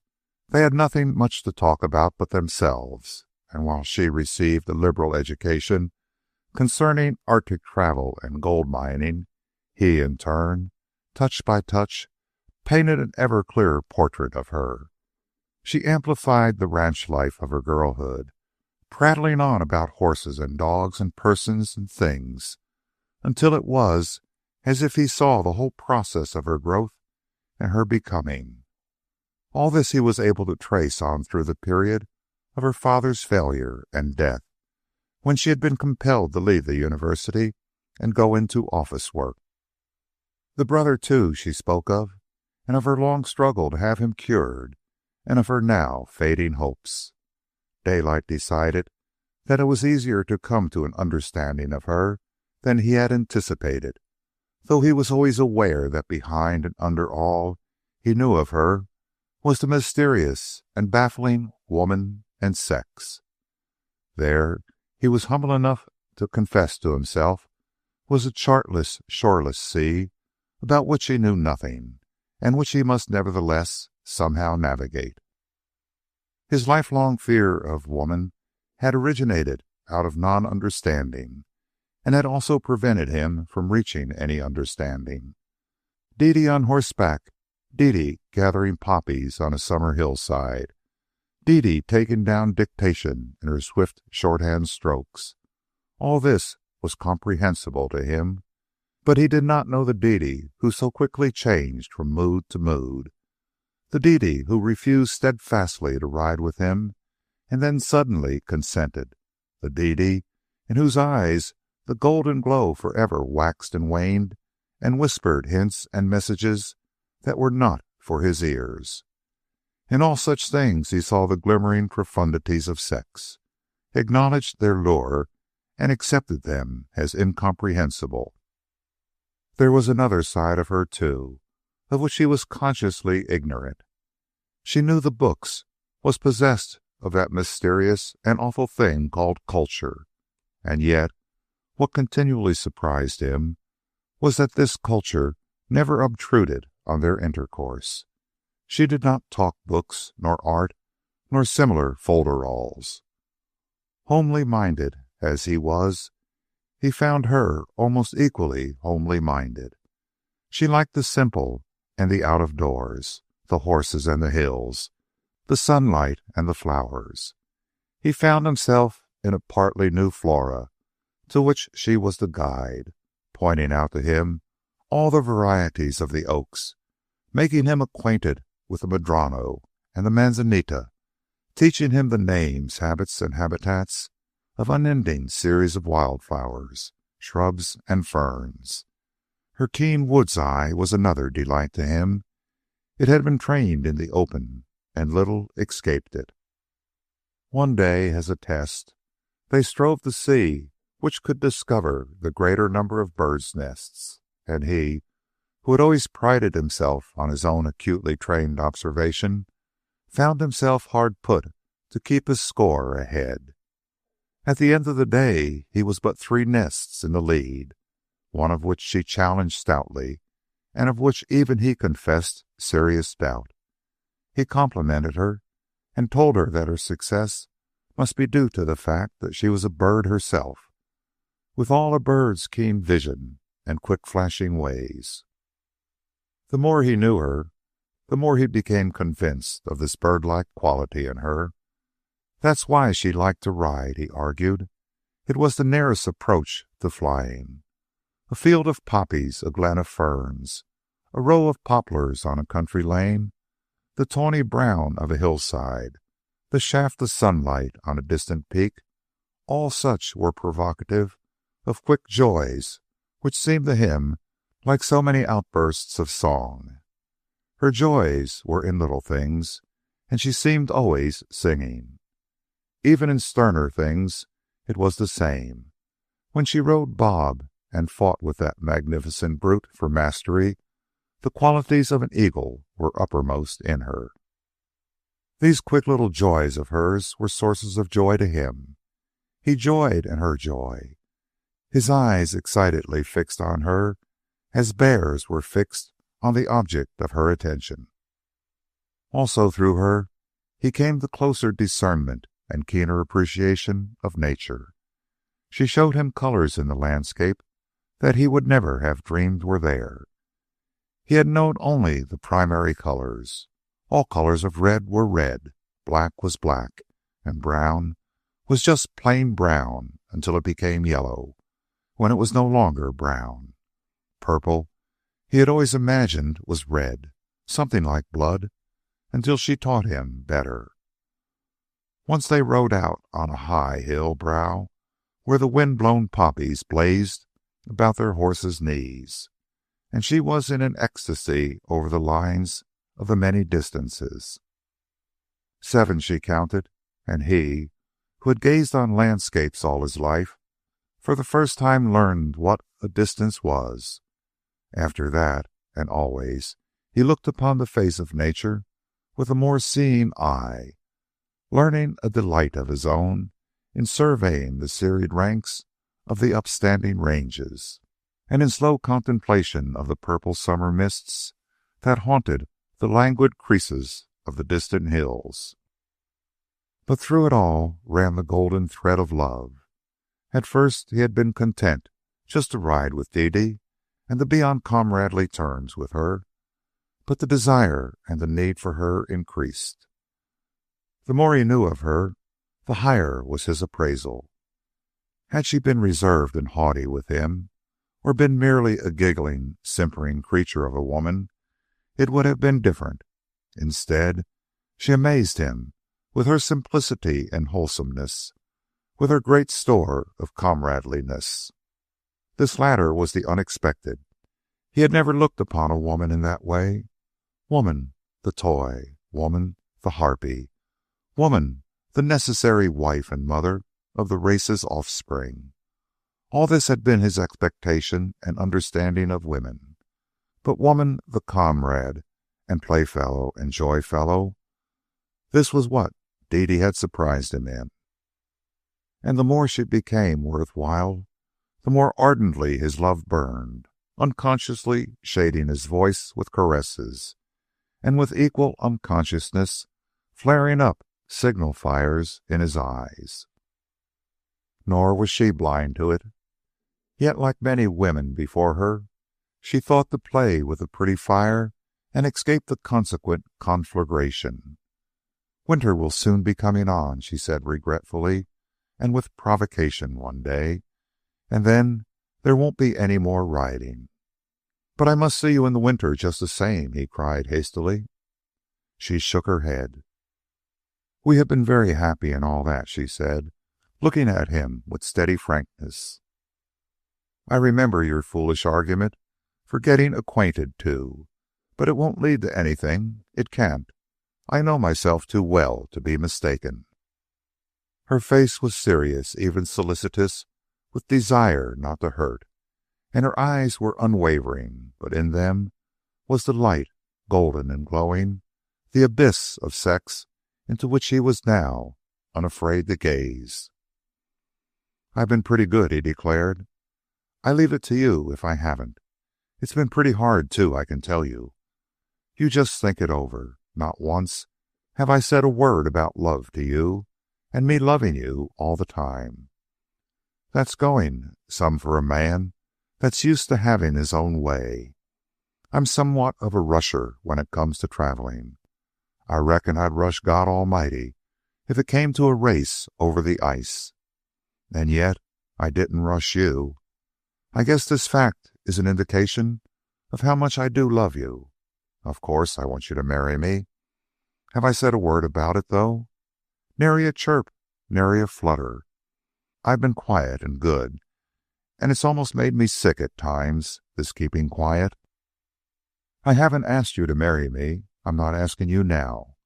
Oh, not but what you satisfy me. I sure know you're the wife for me. But how about myself? Do you know me well enough to know your own mind?" He shrugged his shoulders. "I don't know, and I ain't going to take chances on it now. You've got to know for sure whether you think you could get along with me or not. And I'm playing a slow, conservative game. I ain't a-going to lose for overlooking my hand." This was love-making of a sort beyond Dede's experience. Nor had she ever heard of anything like it. Furthermore, its lack of ardor carried with it a shock which she could overcome only by remembering the way his hand had trembled in the past, and by remembering the passion she had seen that very day and every day in his eyes or heard in his voice. Then, too, she recollected what he had said to her weeks before. "Maybe you don't know what patience is," he had said, and thereat told her of shooting squirrels with a big rifle the time he and Elijah Davis had starved on the Stewart River. "So you see," he urged, "just for a square deal, we've got to see more of each other this winter. Most likely your mind ain't made up yet."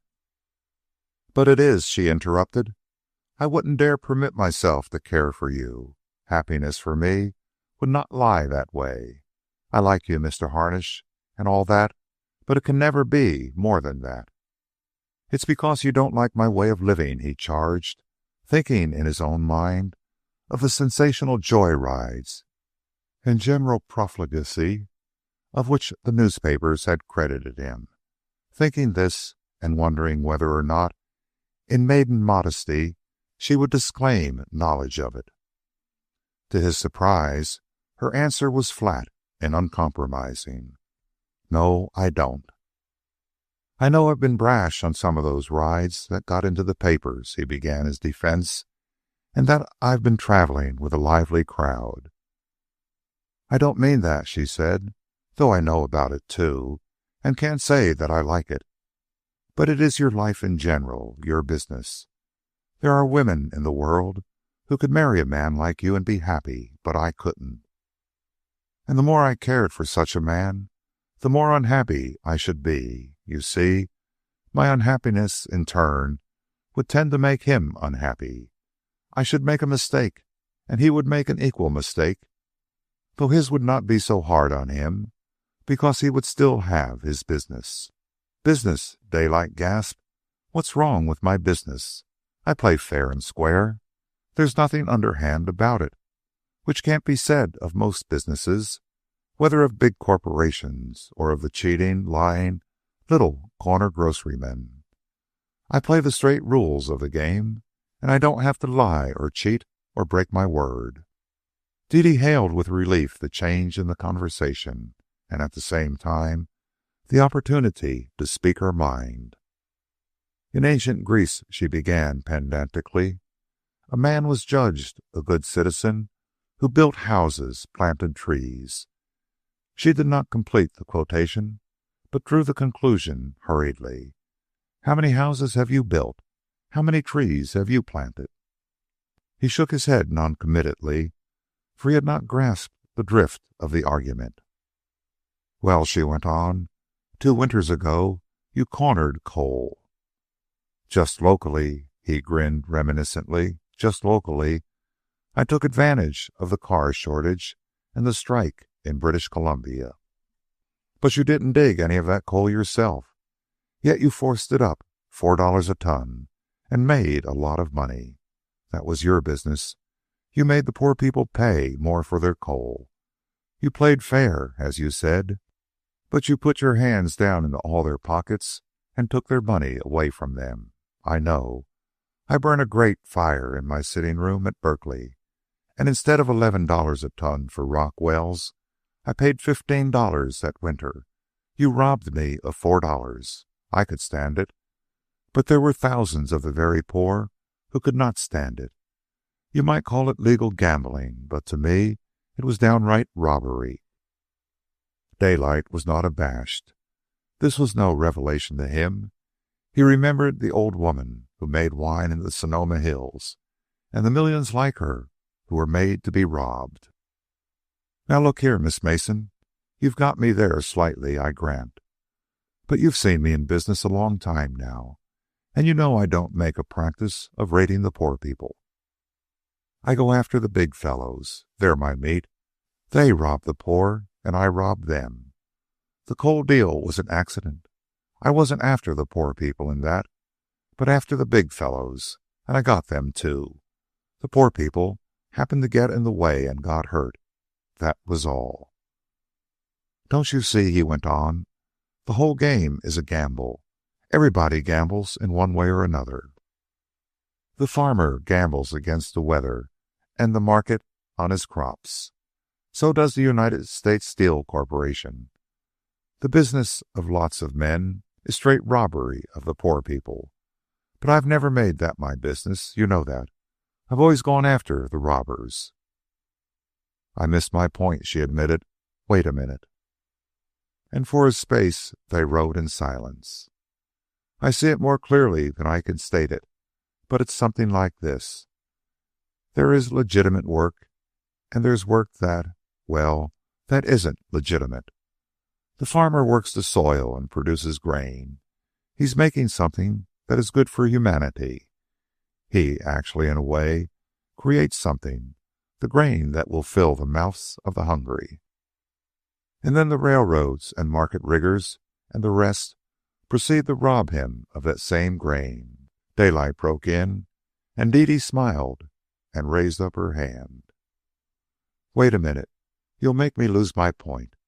It doesn't hurt if they rob him of all of it, so that he starves to death. The point is that the wheat he grew is still in the world. It exists, don't you see? The farmer created something, say 10 tons of wheat, and those 10 tons exist. The railroads haul the wheat to market, to the mouths that will eat it. This also is legitimate. It's like someone bringing you a glass of water or taking a cinder out of your eye. Something has been done, in a way, been created, just like the wheat. But the railroads rob like Sam Scratch, Daylight objected. Then the work they do is partly legitimate and partly not. Now we come to you. You don't create anything.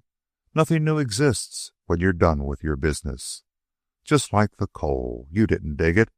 You didn't haul it to market. You didn't deliver it. Don't you see? That's what I meant by planting the trees and building the houses. You haven't planted one tree, nor built a single house. I never guessed that there was a woman in the world who could talk business like that, he murmured admiringly. And you've got me on that point. But there's a lot to be said on my side, just the same. Now, you listen to me. I'm going to talk under 3 heads. Number 1, we live a short time, the best of us, and we're a long time dead. Life is a big gambling game. Some are born lucky, and some are born unlucky. Everybody sits in at the table, and everybody tries to rob everybody else. Most of them get robbed. They're born suckers. Fellow like me comes along and sizes up the proposition. I've got 2 choices. I can herd with the suckers, or I can herd with the robbers. As a sucker, I win nothing. Even the crusts of bread are snatched out of my mouth by the robbers. I work hard all my days and die working, and I ain't never had a flutter. I've had nothing but work, work, work. They talk about the dignity of labor. I'll tell you, there ain't no dignity in that sort of labor. My other choice is to herd with the robbers, and I herd with them. I play that choice wide open to win. I get the automobiles and the porterhouse steaks and the soft beds. Number 2, there ain't much difference between playing half robber, like the railroad hauling that farmer's wheat to market, and playing all robber and robbing the robbers like I do. And besides, halfway robbery is too slow a game for me to sit in. You don't win quick enough for me. But what do you want to win for? Dede demanded. You have millions and millions already. You can't ride in more than one automobile at a time, sleep in more than one bed at a time. Number 3 answers that, he said, and here it is. Men and things are so made that they have different likes. A rabbit likes a vegetarian diet. A lynx likes meat. Ducks swim. Chickens are scared of water. One man collects postage stamps. Another man collects butterflies. This man goes in for paintings. That man goes in for yachts. And some other fellow for hunting big game. One man thinks horse racing is it, with a big I, and another man finds the biggest satisfaction in actresses. They can't help these likes. They have them, and what are they going to do about it? Now I like gambling. I like to play the game. I want to play it big and play it quick. I'm just made that way, and I play it. But why can't you do good with all your money? Daylight laughed. Doing good with your money? It's like slapping God in the face as much as to tell him that he don't know how to run his world and that you'll be much obliged if he'll stand out of the way and give you a chance. Thinking about God doesn't keep me sitting up nights, so I've got another way of looking at it. And it's funny to go round with brass knuckles and a big club, breaking folks' heads and taking their money away from them until I've got a pile, and then, repenting of my ways, going around and bandaging up the heads the other robbers are breaking. I leave it to you. That's what doing good with money amounts to. Every once in a while, some robber turns soft-hearted and takes to driving an ambulance. That's what Carnegie did. He smashed heads in pitched battles at Homestead. Regular wholesale headbreaker he was. Held up the suckers for a few $100 million, and now he goes around dribbling it back to them. Funny. I leave it to you. He rolled a cigarette and watched her half curiously, half amusedly. His replies and harsh generalizations of a harsh school were disconcerting, and she came back to her earlier position. I can't argue with you, and you know that. No matter how right a woman is, men have such a way about them. Well, what they say sounds most convincing, and yet the woman is still certain that they are wrong. But there is one thing, the creative joy. Call it gambling if you will, but just the same, it seems to me more satisfying to create something, make something, than just to roll dice out of a dice box all day long. Why, sometimes for exercise, or when I've got to pay $15 for coal, I curry Mab and give her a whole half-hour's brushing. And when I see her coat clean and shining and satiny, I feel a satisfaction in what I've done. So it must be with the man who builds a house or plants a tree. He can look at it. He made it. It's his handiwork. Even if somebody like you comes along and takes his tree away from him, still it is there, and still did he make it. You can't rob him of that, Mr. Harnish. With all your millions, it's a creative joy, and it's a higher joy than mere gambling. Haven't you ever made things yourself? A log cabin up in the Yukon, or a canoe, or a raft, or something. And don't you remember how satisfied you were, how good you felt, while you were doing it, and after you had done it? While she spoke, his memory was busy with the associations she recalled.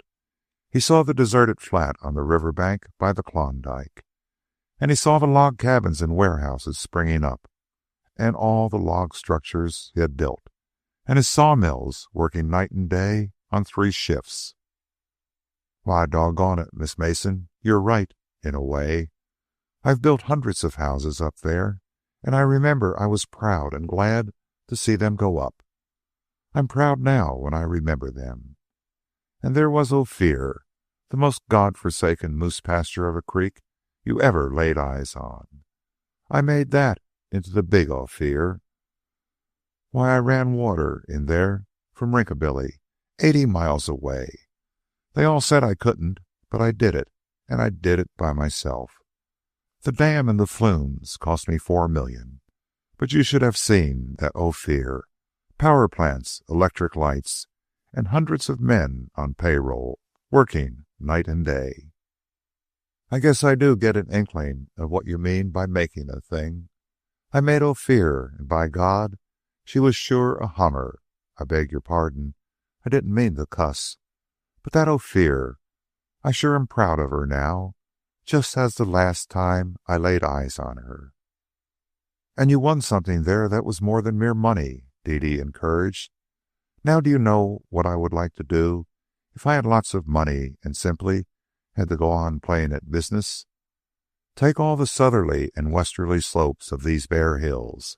I'd buy them and plant eucalyptus on them. I'd do it for the joy of doing it anyway. But suppose I had that gambling twist in me which you talk about. Why, I'd do it just the same and make money out of the trees. And there's my other point again.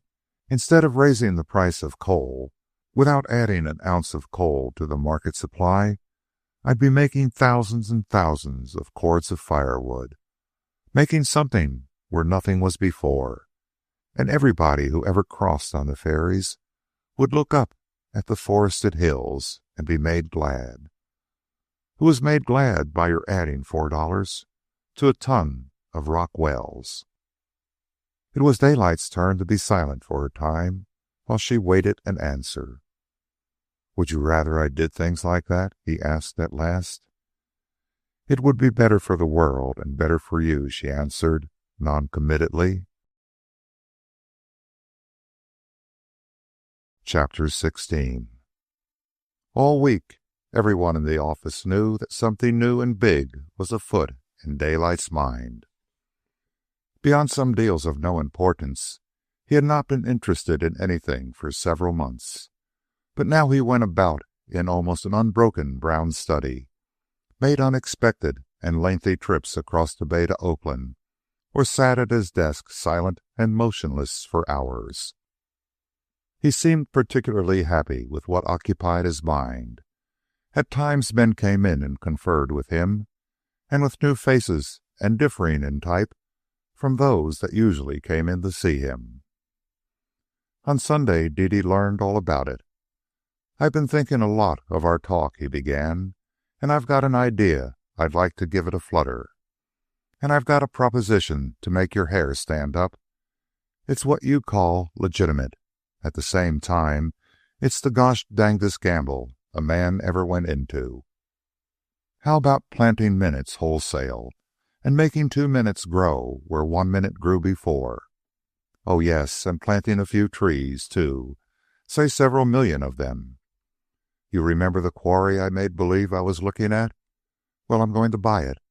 I'm going to buy these hills, too, clear from here around to Berkeley and down the other way to San Leandro. I own a lot of them already, for that matter, but mum's the word. I'll be buying a long time to come before anything much is guessed about it, and I don't want the market to jump up out of sight. You see that hill over there?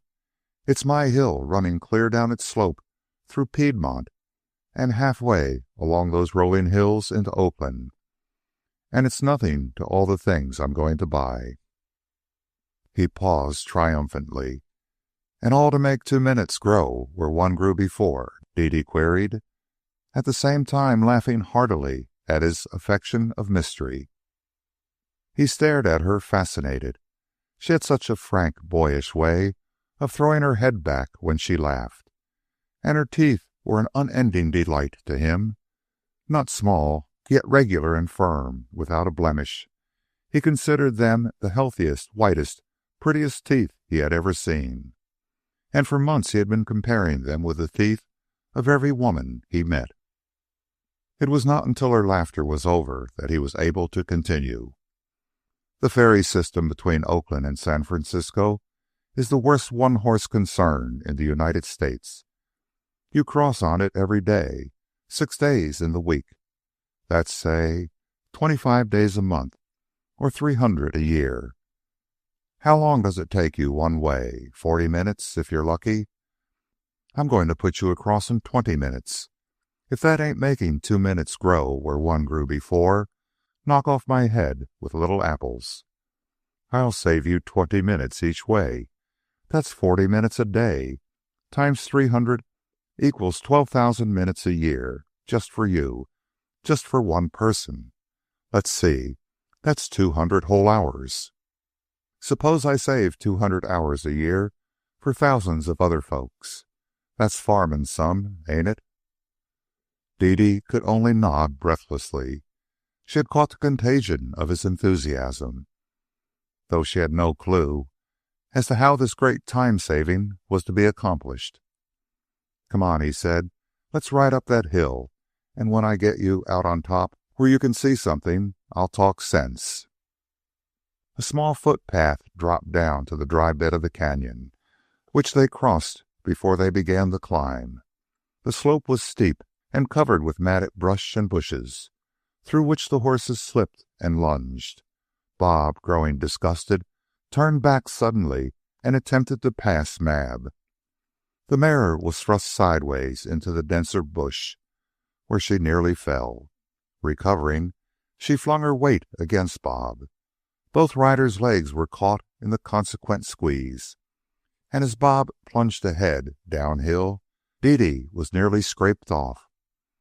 Daylight threw his horse on to its haunches and at the same time dragged Dede back into the saddle. Showers of twigs and leaves fell upon them, and predicament followed predicament, until they emerged on the hilltop, the worse for wear, but happy and excited.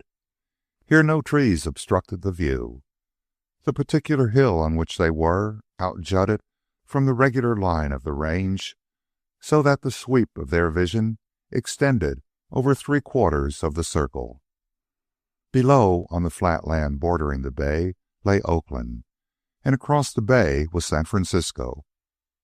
Between the two cities they could see the white ferry boats on the water. Around to their right was Berkeley, and to their left the scattered villages between Oakland and San Leandro. Directly in the foreground was Piedmont, with its desultory dwellings and patches of farming land, and from Piedmont the land rolled down in successive waves upon Oakland. Look at it, said Daylight, extending his arm in a sweeping gesture. 100,000 people there, and no reason there shouldn't be 500,000. There's the chance to make 5 people grow where one grows now. Here's the scheme in a nutshell. Why don't more people live in Oakland? No good service with San Francisco, and besides, Oakland is asleep. It's a whole lot better place to live in than San Francisco. Now suppose I buy all the street railways of Oakland, Berkeley, Alameda, San Leandro, and the rest. Bring them under one head, with a competent management. Suppose I cut the time to San Francisco 1/2 by building a big pier out there, almost to Goat Island, and establishing a ferry system with modern, up-to-date boats. Why, folks would want to live over on this side. Very good. They'll need land on which to build. So, first I buy up the land. But the land's cheap now. Why? Because it's in the country. No electric roads. No quick communication. Nobody guessing that the electric roads are coming. I'll build the roads. That will make the land jump up. Then I'll sell the land as fast as folks will want to buy because of the improved ferry system and transportation facilities. You see, I give the value to the land by building the roads. Then I sell the land and get that value back. And after that, there's the roads, all carrying folks back and forth and earning big money. Can't lose. And there's all sorts of millions in it. I'm going to get my hands on some of that waterfront and the tide lands. Take between where I'm going to build my pier and the old pier. It's shallow water. I can fill and dredge and put in a system of docks that will handle hundreds of ships. San Francisco's waterfront is congested. No more room for ships. With hundreds of ships loading and unloading on this side, right into the freight cars of the 3 big railroads. Factories will start up over here instead of crossing to San Francisco. That means factory sites. That means me buying in the factory sites before anybody guesses the cat is going to jump, much less which way. Factories mean tens of thousands of working men and their families. That means more houses and more land. And that means me, for I'll be there to sell them the land. And tens of thousands of families mean tens of thousands of nickels every day for my electric cars. The growing population will mean more stores, more banks, more everything. And that'll mean me, for I'll be right there with business property as well as home property. What do you think of it?" Before she could answer, he was off again, his mind's eye filled with this new city of his dream, which he builded on the Alameda Hills by the gateway to the Orient. "Do you know, I've been looking it up. The Firth of Clyde, where all the steel ships are built, isn't half as wide as Oakland Creek down there, where all those old hulks lie. Why ain't it a Firth of Clyde? Because the Oakland City Council spends its time debating about prunes and raisins. What is needed is somebody to see things, and after that, organization. That's me. I didn't make Ophir for nothing, and once things begin to hum, outside capital will pour in. All I do is start it going. Gentlemen, I say, here's all the natural advantages of a great metropolis. God Almighty put them advantages here, and he put me here to see them. Do you want to land your tea and silk from Asia and ship it straight east? Here's the docks for your steamers, and here's the railroads. Do you want factories from which you can ship directly by land or water? Here's the site, and here's the modern, up-to-date city, with the latest improvements for yourselves and your workmen to live in. Then there's the water. I'll come pretty close to owning the watershed. Why not the waterworks, too? There's 2 water companies in Oakland now, fighting like cats and dogs, and both about broke. What a metropolis needs is a good water system. They can't give it. They're stick in the muds. I'll gobble them up and deliver the right article to the city. There's money there, too, money everywhere. Everything works in with everything else. Each improvement makes the value of everything else pump up. It's people that are behind the value. The bigger the crowd that herds in one place, the more valuable is the real estate. And this is the very place for a crowd to herd. Look at it. Just look at it. You never could find a finer site for a great city. All it needs is the herd, and I'll stampede a couple of 100,000 people in here inside 2 years. And what's more, it won't be one of these wildcat land booms. It will be legitimate. 20 years from now, there will be 1 million people on this side of the bay. Another thing is hotels. There isn't a decent one in the town. I'll build a couple of up-to-date ones that'll make them sit up and take notice. I won't care if they don't pay for years. Their effect will more than give me my money back out of the other holdings. And oh yes, I'm going to plant eucalyptus, millions of them, on these hills." "But how are you going to do it?" Dede asked. "You haven't enough money for all that you've planned." "I've 30 million, and if I need more, I can borrow on the land and other things. Interest on mortgages won't anywhere near eat up the increase in land values, and I'll be selling land right along." In the weeks that followed, Daylight was a busy man. He spent most of his time in Oakland, rarely coming to the office. He planned to move the office to Oakland, but as he told Dede, the secret preliminary campaign of buying had to be put through first. Sunday by Sunday, now from this hilltop and now from that, they looked down upon the city and its farming suburbs, and he pointed out to her his latest acquisitions. At first it was patches and sections of land here and there, but as the weeks passed, it was the unowned portion that became rare, until at last they stood as islands surrounded by Daylight's land.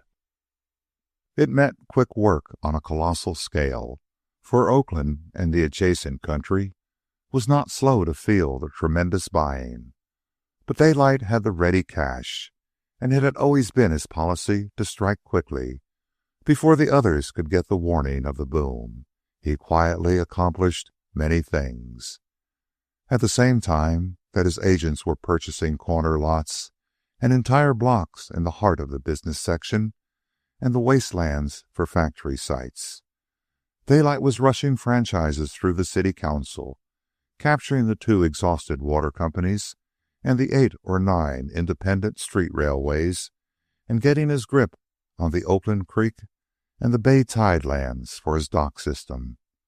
The Tidelands had been in litigation for years, and he took the bull by the horns, buying out the private owners and at the same time leasing from the city fathers.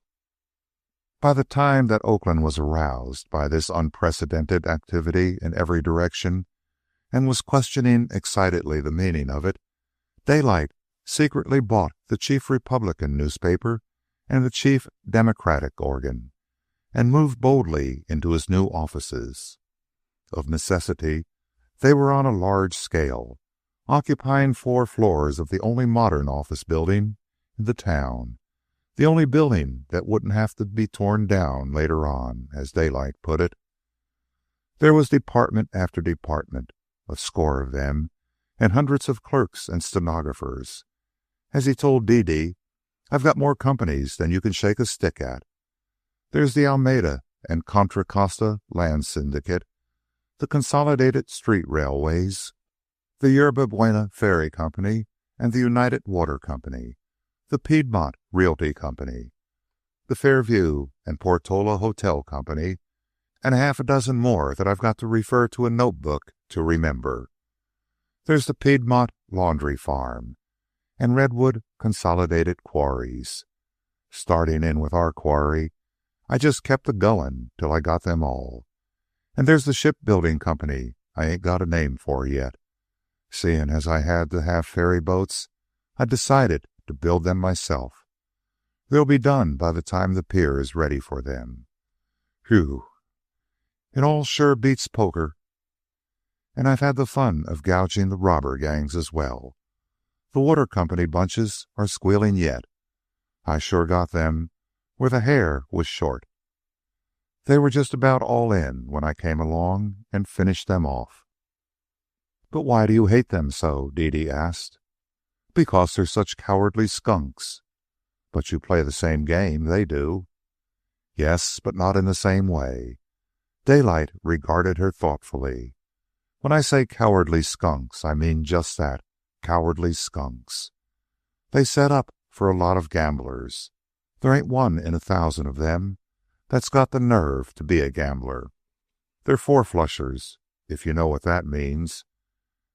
They're a lot of little cottontail rabbits making believe they're big, rip-snorting timber wolves. They set out to everlastingly eat up some proposition, but at the first sign of trouble they turn tail and stampede for the brush. Look how it works. When the big fellows wanted to unload Little Copper, they sent Jakey Fallow into the New York Stock Exchange to yell out, "I'll buy all or any part of Little Copper at 55. Little Copper being at 54. And in 30 minutes them cottontails, financiers some folks call them, bid up Little Copper to 60. And an hour after that, stampeding for the brush, they were throwing Little Copper overboard at 45 and even 40. They're cat's paws for the big fellows. Almost as fast as they rob the suckers, the big fellows come along and hold them up. Or else the big fellows use them in order to rob each other. That's the way the Chattanooga Coal and Iron Company was swallowed up by the trust in the last panic. The trust made that panic. It had to break a couple of big banking companies and squeeze half a dozen big fellows too, and it did it by stampeding the cottontails. The cottontails did the rest all right, and the trust gathered in Chattanooga Coal and Iron. Why, any man with nerve and savvy can start them cottontails jumping for the brush. I don't exactly hate them myself, but I haven't any regard for chicken-hearted four-flushers. Chapter 17. For months, Daylight was buried in work. The outlay was terrific, and there was nothing coming in. Beyond a general rise in land values, Oakland had not acknowledged his eruption on the financial scene. The city was waiting for him to show what he was going to do, and he lost no time about it. The best skilled brains on the market were hired by him for the different branches of the work. Initial mistakes he had no patience with, and he was determined to start right, as when he engaged Wilkinson, almost doubling his big salary, and brought him out from Chicago to take charge of the street railway organization. Night and day the road gangs toiled on the streets, and night and day the pile drivers hammered the big piles down into the mud of San Francisco Bay. The pier was to be 3 miles long, and the Berkeley hills were denuded of whole groves of mature eucalyptus for the piling. At the same time that his electric roads were building out through the hills, the hayfields were being surveyed and broken up into city squares, with here and there, according to best modern methods, winding boulevards and strips of park. Broad streets, well graded, were made, with sewers and water pipes ready laid and macadamized from his own quarries. Cement sidewalks were also laid, so that all the purchaser had to do was to select his lot and architect and start building.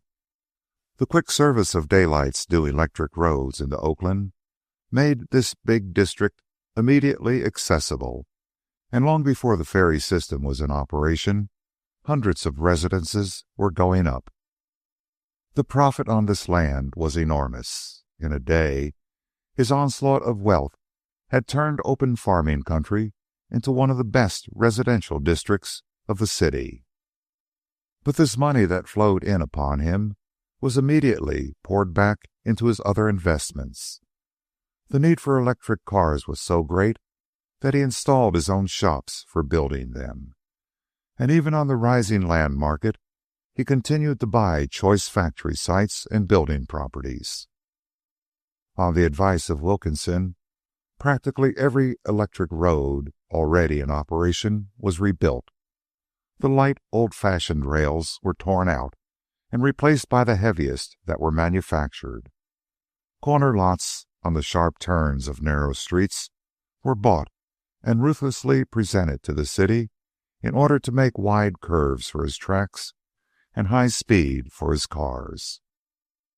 Then, too, there were the mainline feeders for his ferry system, tapping every portion of Oakland, Alameda, and Berkeley, and running fast expresses to the pier end.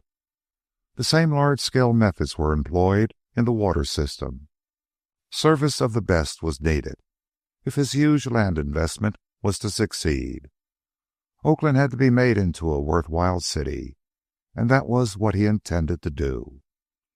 In addition to his big hotels, he built amusement parks for the common people, and art galleries and clubhouse country inns for the more finicky classes. Even before there was any increase in population, a marked increase in street railway traffic took place. There was nothing fanciful about his schemes. They were sound investments. What Oakland wants is a first-class theater, he said, and after vainly trying to interest local capital, he started the building of the theater himself, for he alone had vision for the 200,000 new people that were coming to the town. No matter what pressure was on Daylight, his Sundays he reserved for his riding in the hills. It was not the winter weather, however, that brought these rides with Dede to an end.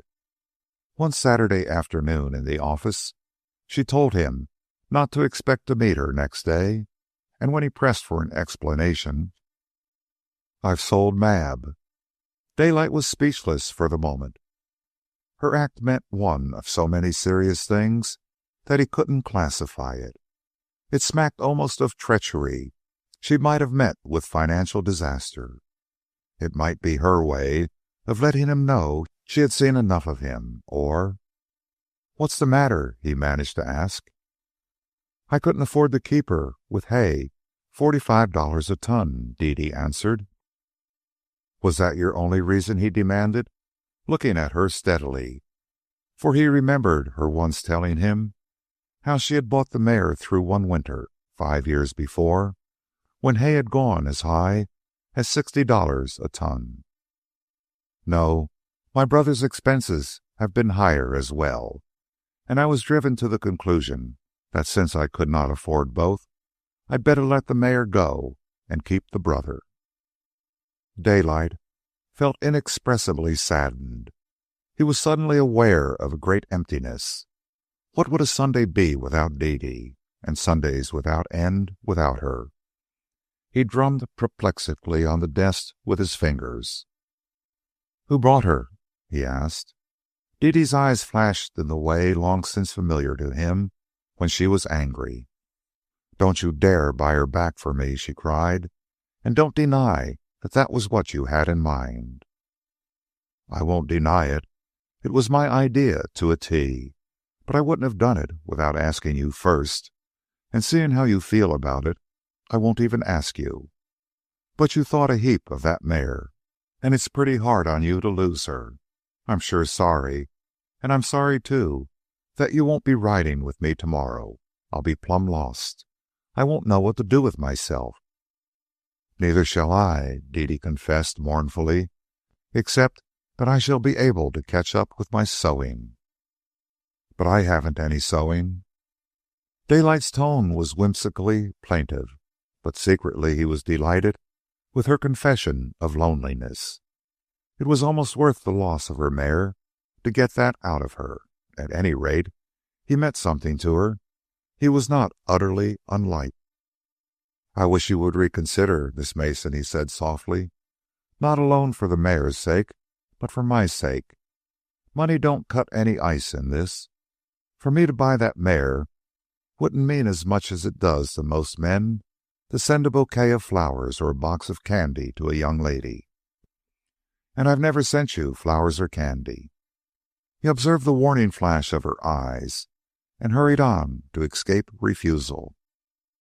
"I'll tell you what we'll do. Suppose I buy the mare and own her myself and lend her to you when you want to ride. There's nothing wrong in that. Anybody borrows a horse from anybody, you know." Again he saw refusal and headed her off. "Lots of men take women buggy riding. There's nothing wrong in that. And the man always furnishes the horse and buggy. Well, now, what's the difference between my taking you buggy riding and furnishing the horse and buggy, and taking you horseback riding and furnishing the horses?" She shook her head and declined to answer, at the same time looking at the door as if to intimate that it was time for this unbusinesslike conversation to end. He made one more effort. "Do you know, Miss Mason, I haven't a friend in the world outside you. I mean a real friend, man or woman, the kind you chum with, you know, and that you're glad to be with and sorry to be away from. Hagen is the nearest man I get to, and he's 1,000,000 miles away from me. Outside business, we don't hitch. He's got a big library of books and some crazy kind of culture. He spends all his off times reading things in French and German and other outlandish lingos when he ain't writing plays and poetry. There's nobody I feel chummy with except you, and you know how little we've chummed once a week, if it didn't rain on Sunday. I've grown kind of to depend upon you. You're sort of a sort of a habit," she said with a smile. "That's about it. And that mare, and you astride her, coming along the road under the trees or through the sunshine, why, with both you and the mare missing, there won't be anything worth waiting through the week for. If you just let me buy her back." "No, no, I tell you no." Dede rose impatiently, but her eyes were moist with the memory of her pet. "Please don't mention her to me again. If you think it was easy to part with her, you are mistaken. but I've seen the last of her, and I want to forget her." Daylight made no answer, and the door closed behind him. Half an hour later, he was conferring with Jones, the erstwhile elevator boy and rabbit proletarian whom Daylight long before had grub-staked to literature for a year. The resulting novel had been a failure. Editors and publishers would not look at it. And now Daylight was using this disgruntled author in a little private secret service system he had been compelled to establish for himself. Jones, who affected to be surprised at nothing after his crushing experience with railroad freight rates on firewood and charcoal, betrayed no surprise now when the task was given to him to locate the purchaser of a certain sorrel mare. "How high shall I pay for her?" he asked. "Any price. You've got to get her. That's the point. Drive a sharp bargain so as not to excite suspicion, but buy her. Then you deliver her to that address up in Sonoma County. The man's the caretaker on that little ranch I have there. Tell him to take whacking good care of her. After that, forget all about it. Don't tell me the name of the man you buy her from. Don't tell me anything about it, except you've got her and delivered her. Savvy?" But the week had not passed when Daylight noted the flash in Dede's eyes that boded trouble. "Something's gone wrong. What is it?" he asked boldly. "Mab," she said, "the man who bought her has sold her already. If I thought you had anything to do with it—" "I don't even know who you sold her to," was Daylight's answer. "And what's more, I'm not bothering my head about her. She was your mare, and it's none of my business what you did with her. You haven't got her, that's sure, and worse luck. And now, while we're on touchy subjects, I'm going to open another one with you. And you needn't get touchy about it, for it's not really your business at all." She waited in the pause that followed, eyeing him almost suspiciously. "It's about that brother of yours. He needs more than you can do for him. Selling that mare of yours won't send him to Germany, and that's what his own doctors say he needs. That crack German specialist who rips a man's bones and muscles into pulp and then molds them all over again. Well, I want to send him to Germany and give that crack a flutter, that's all." "If it were only possible," she said, half breathlessly and wholly without anger. "Only it isn't, and you know it isn't. I can't accept money from you." "Hold on now," he interrupted. "Wouldn't you accept a drink of water from one of the 12 apostles if you was dying of thirst? Or would you be afraid of his evil intentions?" She made a gesture of dissent, or of what folks might say about it. "But that's different," she began. "Now look here, Miss Mason. You've got to get some foolish notions out of your head. The money notion is one of the funniest things I've seen. Suppose you was falling over a cliff. Wouldn't it be all right for me to reach out and hold you by the arm? Sure it would. But suppose you needed another sort of help. Instead of the strength of an arm, the strength of my pocket. That would be all, and that's what they'd all say. But why do they say it?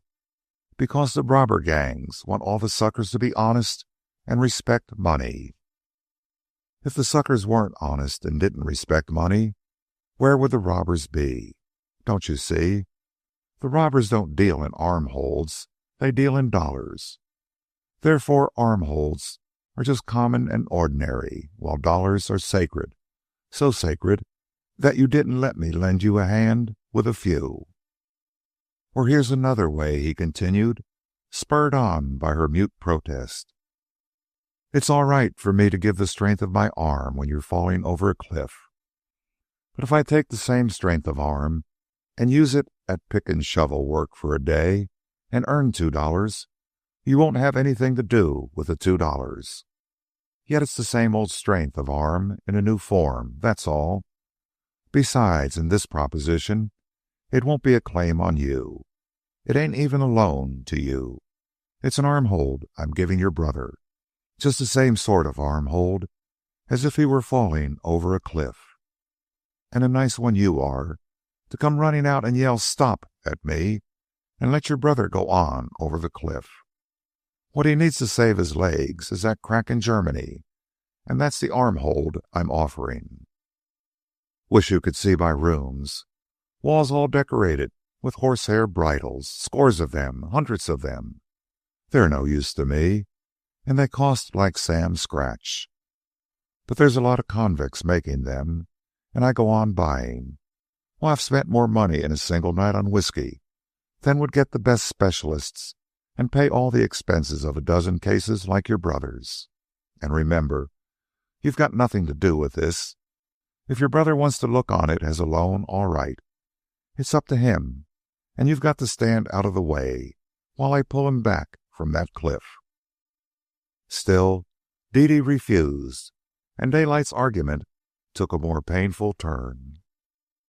I can only guess that you're standing in your brother's way on account of some mistaken idea in your head that this is my idea of courting. Well, it ain't. You might as well think I'm courting all those convicts I buy bridles from. I haven't asked you to marry me, and if I do, I won't come trying to buy you into consenting.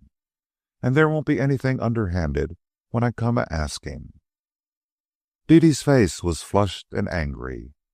If you knew how ridiculous you are, you'd stop, she blurted out. You can make me more uncomfortable than any man I ever knew. Every little while you give me to understand that you haven't asked me to marry you yet. I'm not waiting to be asked, and I warned you from the first that you had no chance. And yet you hold it over my head that sometime, some day, you're going to ask me to marry you. Go ahead and ask me now and get your answer and get it over and done with. He looked at her in honest and pondering admiration. I want you so bad, Miss Mason, that I don't dast to ask you now, he said, with such whimsicality and earnestness as to make her throw back her head in a frank, boyish laugh. Besides, as I told you, I'm green at it. I never went a-courtin' before, and I don't want to make any mistakes. But you're making them all the time, she cried impulsively. No man ever courted a woman by holding a threatened proposal over her head like a club. I won't do it any more, he said humbly, and anyway, we're off the argument.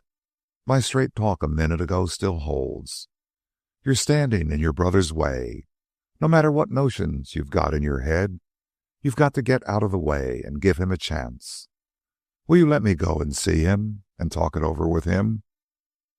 I'll make it a hard and fast business proposition. I'll stake him to get well, that's all, and charge him interest. She visibly hesitated. And just remember one thing, Miss Mason. It's his leg, not yours. She refrained from giving her answer, and Daylight went on, strengthening his position. And remember, I go over to see him alone. He's a man, and I can deal with him better without women folks around. I'll go over tomorrow afternoon. Chapter 18.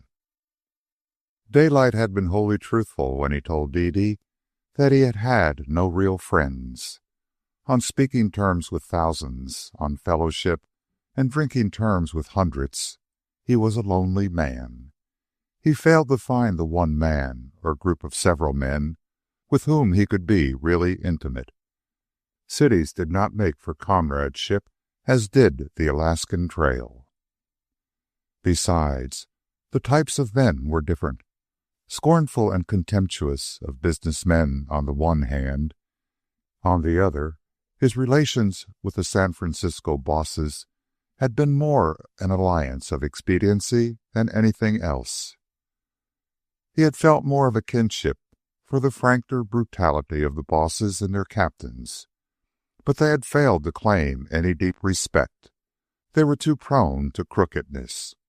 Bonds were better than men's word in this modern world, and one had to look carefully to the bonds. In the old Yukon days it had been different. Bonds didn't go.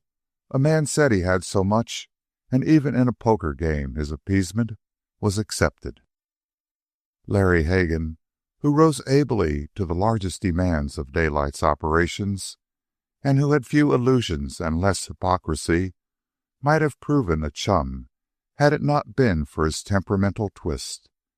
Strange genius that he was, a Napoleon of the law, with a power of visioning that far exceeded Daylight's, he had nothing in common with Daylight outside the office. He spent his time with books, a thing Daylight could not abide. Also, he devoted himself to the endless writing of plays which never got beyond manuscript form, and though Daylight only sensed the secret taint of it, was a confirmed but temperate eater of hashish. Hagan lived all his life cloistered with books in a world of agitation. With the outdoor world, he had no understanding, no tolerance. In food and drink, he was abstemious as a monk, while exercise was a thing abhorrent.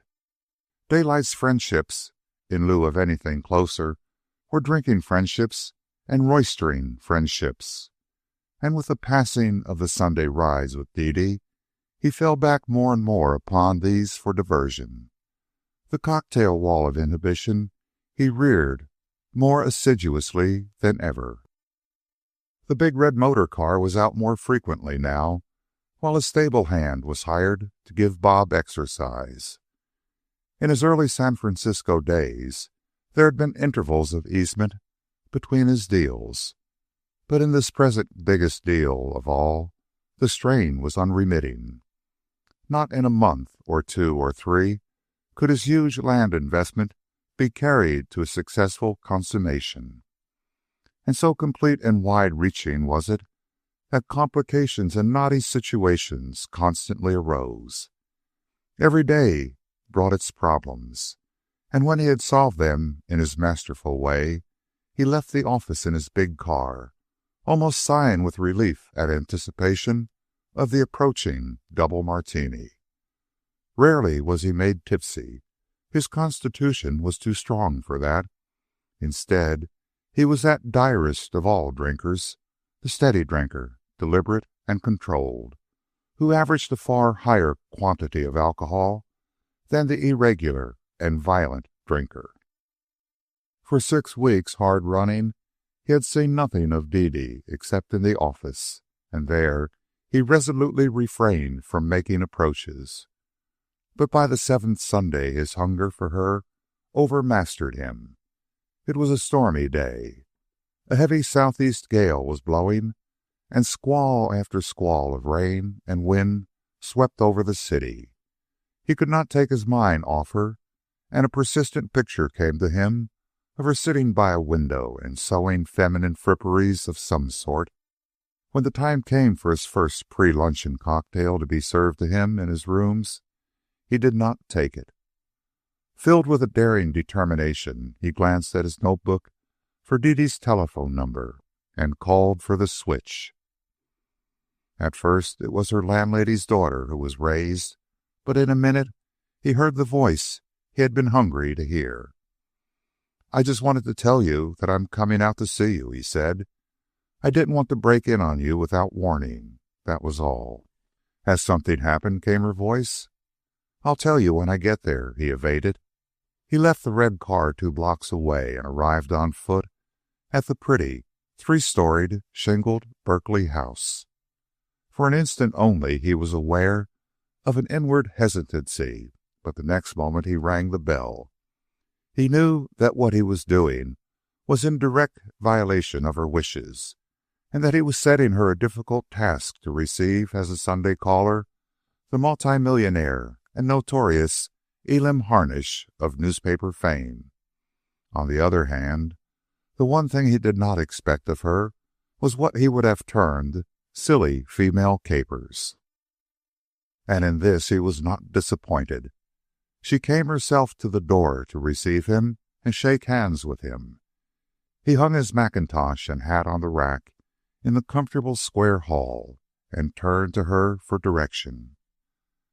"They are busy in there," she said, indicating the parlor. from which came the boisterous voices of young people, and through the open door of which he could see several college youths. "So you will have to come into my rooms." She led the way through the door opening out of the hall to the right, and once inside, he stood awkwardly rooted to the floor, gazing about him and at her, and all the time trying not to gaze. In his perturbation, he failed to hear and see her invitation to a seat. So these were her quarters. The intimacy of it, and her making no fuss about it, was startling, but it was no more than he would have expected of her. It was almost 2 rooms in one. The one room he was in, evidently the sitting room, and the other he could see into, the bedroom. Beyond an oaken dressing table, with an orderly litter of combs and brushes and dainty feminine knickknacks, there was no sign of it being used as a bedroom. The broad couch, with a cover of old rose and banked high with cushions, he decided, must be the bed, but it was farthest from any experience of a civilized bed he had ever had. Not that he saw much of detail in that awkward moment of standing. His general impression was one of warmth and comfort and beauty. There were no carpets, and on the hardwood floor he caught a glimpse of several wolf and coyote skins. What captured and perceptibly held his eye for a moment was a crouched Venus that stood on a Steinway upright against the background of mountain lion skin on the wall. But it was Dede herself that smote most sharply upon sense and perception. He had always cherished the idea that she was very much a woman.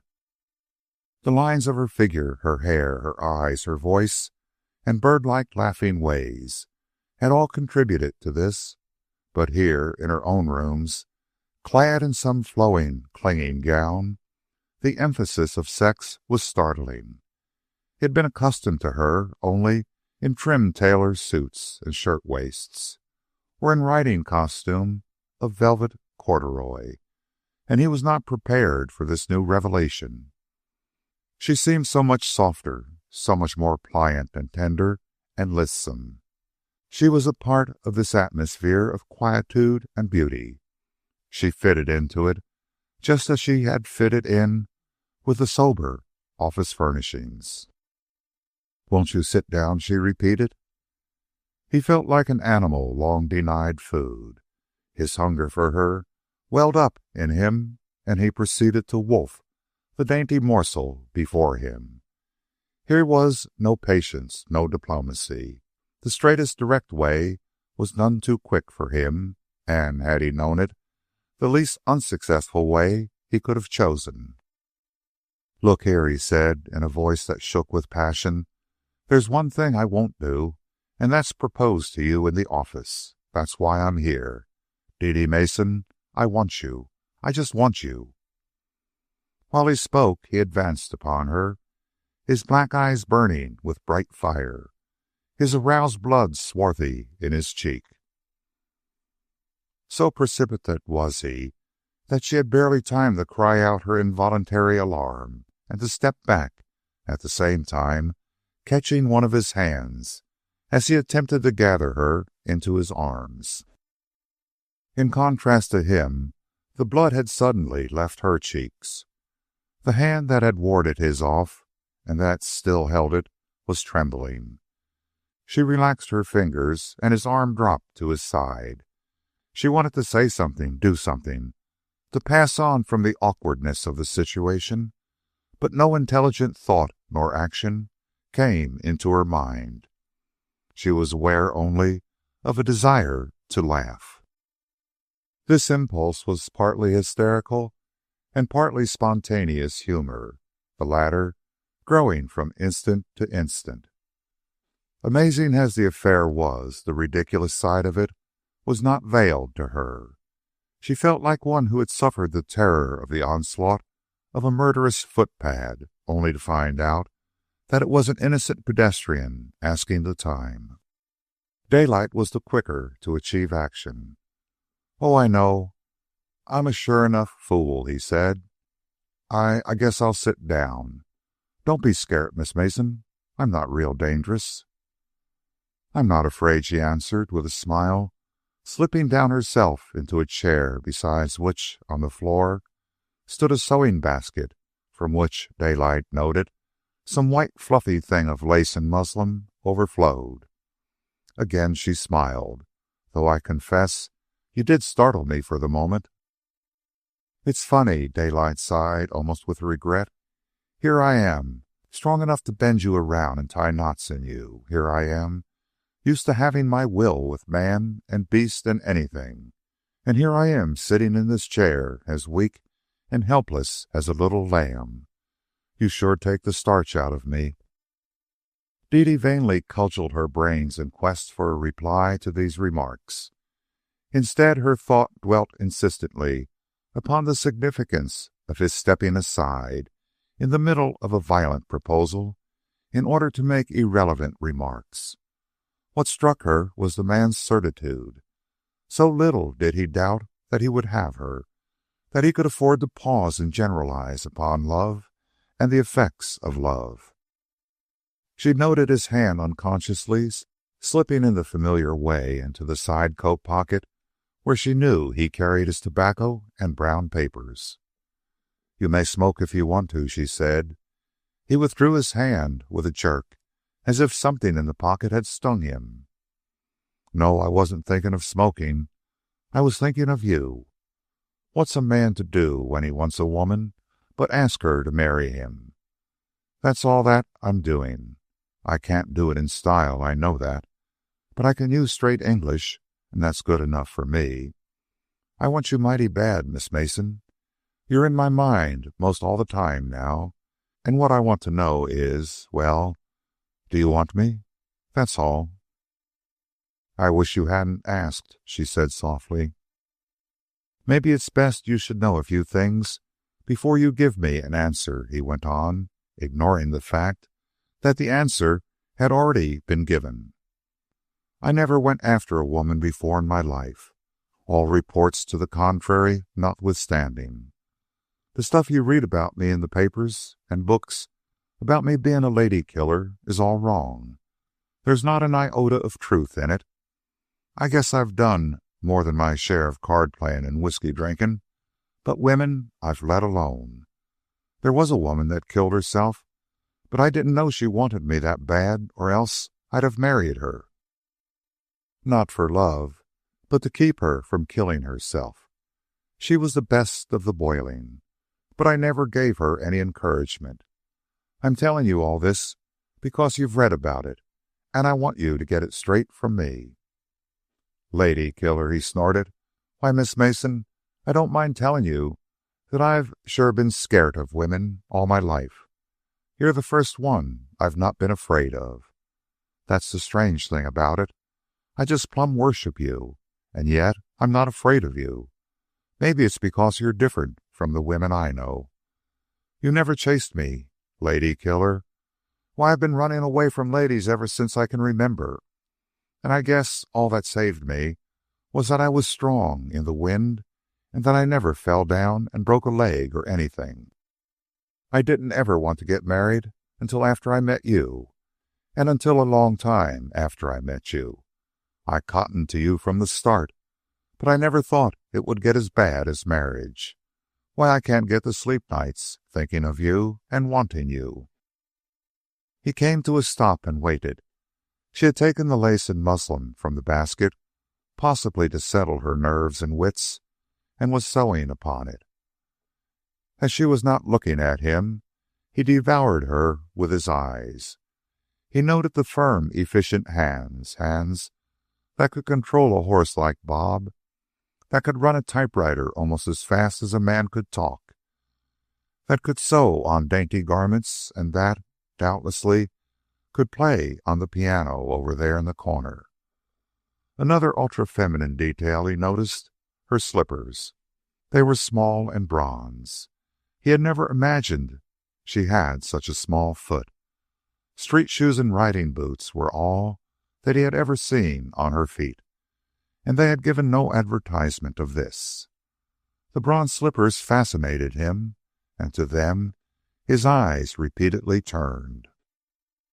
A knock came at the door, which she answered. Daylight could not help hearing the conversation. She was wanted at the telephone. "Tell him to call up again in 10 minutes," he heard her say, and the masculine pronoun caused in him a flashing twinge of jealousy. Well, he decided, whoever it was, Burning Daylight would give him a run for his money. The marvel to him was that a girl like Dede hadn't been married long since. She came back smiling to him and resumed her sewing. His eyes wandered from the efficient hands to the bronze slippers and back again, and he swore to himself that there were mighty few stenographers like her in existence. That was because she must have come of pretty good stock and had a pretty good raisin. Nothing else could explain these rooms of hers and the clothes she wore and the way she wore them. "Those 10 minutes are flying," he suggested. "I can't marry you," she said. "You don't love me?" She shook her head. "Do you like me the littlest bit?" This time she nodded, at the same time allowing the smile of amusement to play on her lips. But it was amusement without contempt. The humorous side of a situation rarely appealed in vain to her. "Well, that's something to go on," he announced. "You've got to make a start to get started. I disliked you at first, and look what it's grown into. You recollect, you said you didn't like my way of life. Well, I've changed it a heap. I ain't gambling like I used to. I've gone into what you called the legitimate, making 2 minutes grow where one grew before. 300,000 folks where only 100,000 grew before. And this time next year, there'll be 2 million eucalyptus growing on the hills. Say, do you like me more than the littlest bit?" She raised her eyes from her work and looked at him as she answered. "I like you a great deal, but—" He waited a moment for her to complete the sentence, failing which, he went on himself. "I haven't an exaggerated opinion of myself, so I know I ain't bragging when I say I'll make a pretty good husband. You'd find I was no hand at nagging and fault-finding. I can guess what it must be for a woman like you to be independent. Well, you'd be independent as my wife. No strings on you. You could follow your own sweet will, and nothing would be too good for you. I'd give you everything your heart desired." "Except yourself," she interrupted suddenly, almost sharply. Daylight's astonishment was momentary. "I don't know about that. I'd be straight and square and live true. I don't hanker after divided affections." "I don't mean that," she said. "Instead of giving yourself to your wife, you would give yourself to the 300,000 people of Oakland, to your street railways and ferry routes, to the 2 million trees on the hills, to everything business, and to all that that means." "I'd see that I didn't," he declared stoutly. "I'd be yours to command." "You think so, but it would turn out differently." She suddenly became nervous. "We must stop this talk. It's too much like attempting to drive a bargain. How much will you give? I'll give so much. I want more. And all that. I like you, but not enough to marry you, and I'll never like you enough to marry you." "How do you know that?" he demanded. "Because I like you less and less." Daylight sat dumbfounded. The hurt showed itself plainly in his face. "Oh, you don't understand," she cried wildly, beginning to lose self-control. "It's not that way, I mean. I do like you. The more I've known you, the more I've liked you. And at the same time, the more I've known you, the less would I care to marry you." This enigmatic utterance completed Daylight's perplexity. "Don't you see," she hurried on, "I could have far easier married the Elam Harnish, fresh from the Klondike, when I first laid eyes on him long ago, than marry you sitting before me now." He shook his head slowly. That's one too many for me. The more you know and like a man, the less you want to marry him. Familiarity breeds contempt. I guess that's what you mean." "No, no," she cried. But before she could continue, a knock came on the door. "The 10 minutes is up," Daylight said. His eyes, quick with observation, like an Indian's, darted about the room while she was out. The impression of warmth and comfort and beauty predominated, though he was unable to analyze it, while the simplicity delighted him. Expensive simplicity, he decided, and most of it leftovers from the time her father went broke and died. He had never before appreciated a plain hardwood floor with a couple of wolfskins. It sure beat all the carpets in creation. He stared solemnly at a bookcase containing a couple of hundred books. There was mystery. He could not understand what people found so much to write about. Writing things and reading things were not the same as doing things. And he himself, primarily a man of action, doing things was alone comprehensible. His gaze passed on from the crouched Venus to a little tea table with all its fragile and exquisite accessories, and to a shining copper kettle and copper chafing dish. Chafing dishes were not unknown to him, and he wondered if she concocted suppers on this one for some of those university young men he had heard whispered about. One or two watercolors on the wall made him conjecture that she had painted them herself. There were photographs of horses and old masters, and the trailing purple of a burial of Christ held him for a time. But ever his gaze returned to that crouched Venus on the piano. To his homely, frontier-trained mind, it seemed curious that a nice young woman should have such a bold, if not sinful, object on display in her own room. But he reconciled himself to it by an act of faith. Since it was Dede, it must be eminently all right. Evidently, such things went along with culture. Larry Hagan had similar casts and photographs in his book-cluttered quarters. But then Larry Hagan was different. There was that hint of unhealth about him that Daylight invariably sensed in his presence, while Dede, on the contrary, seemed always so robustly wholesome, radiating an atmosphere compounded of the sun and wind and dust of the open road. And yet, if such a clean, healthy woman as she went in for naked women crouching on her piano, it must be all right. Dede made it all right. She could come pretty close to making anything all right. Besides, he didn't understand culture anyway. She re-entered the room, and as she crossed it to her chair, he admired the way she walked, while the bronze slippers were maddening. "I'd like to ask you several questions," he began immediately. "Are you thinking of marrying somebody?" She laughed merrily and shook her head. "Do you like anybody else more than you like me? That man at the phone just now, for instance." "There isn't anybody else. I don't know anybody I like well enough to marry. For that matter, I don't think I'm a marrying woman. Office work seems to spoil one for that." Daylight ran his eyes over her, from her face to the tip of a bronze slipper, in a way that made the color mantle in her cheeks. At the same time, he shook his head skeptically. "It strikes me that you are the most marryingest woman that ever made a man sit up and take notice. And now another question, you see. I've just got to locate the lay of the land. Is there anybody you like as much as you like me?" But Dede had herself well in hand. "That's unfair," she said. "And if you'd stop and consider, you will find that you are doing the very thing you disclaimed, namely, nagging. I refuse to answer any more of your questions. Let us talk about other things. How is Bob?"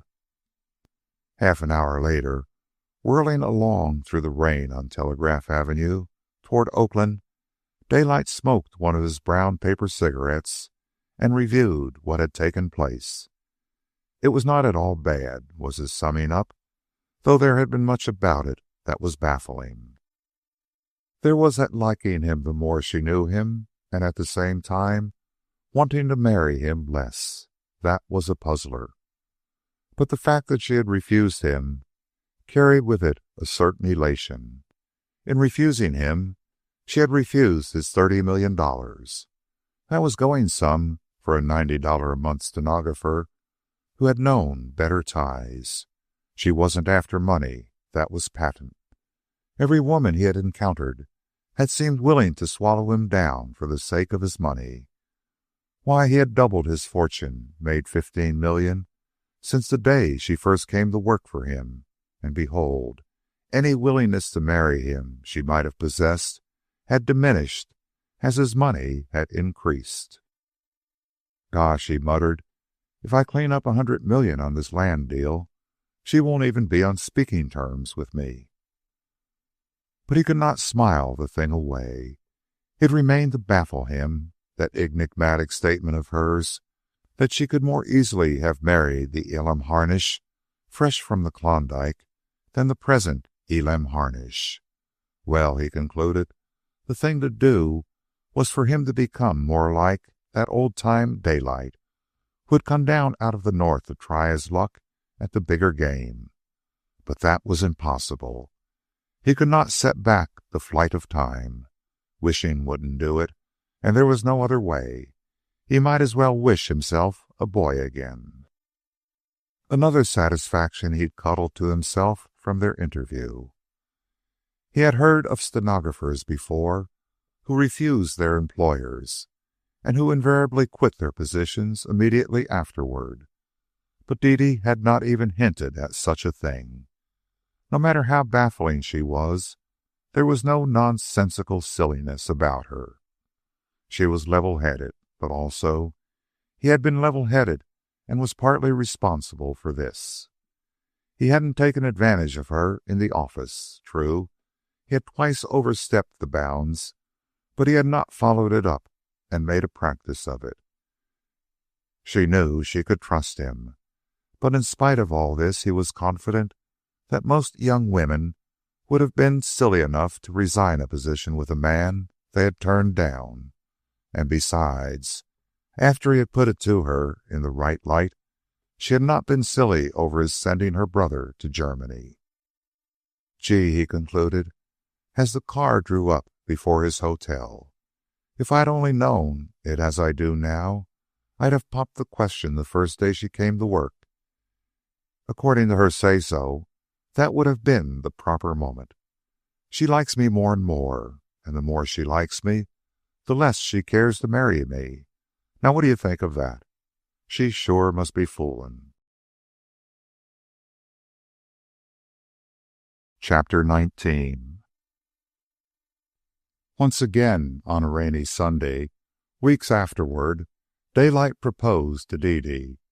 As on the first time, he restrained himself until his hunger for her overwhelmed him and swept him away in his red automobile to Berkeley. He left the machine several blocks away and proceeded to the house on foot. But Dede was out. The landlady's daughter told him, and added, on second thought, that she was out walking in the hills. Furthermore, the young lady directed him where Dede's walk was most likely to extend. Daylight obeyed the girl's instructions, and soon the street he followed passed the last house and itself ceased where began the first steep slopes of the open hills.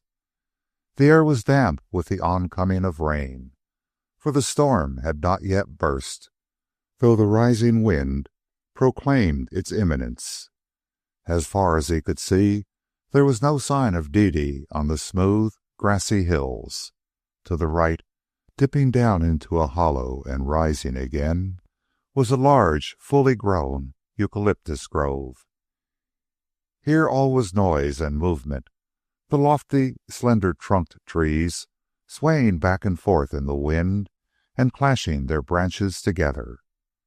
In the squalls, above all the minor noises of creaking and groaning, arose a deep thrumming note as of a mighty harp. Knowing Dede as he did, Daylight was confident that he would find her somewhere in this grove where the storm effects were so pronounced.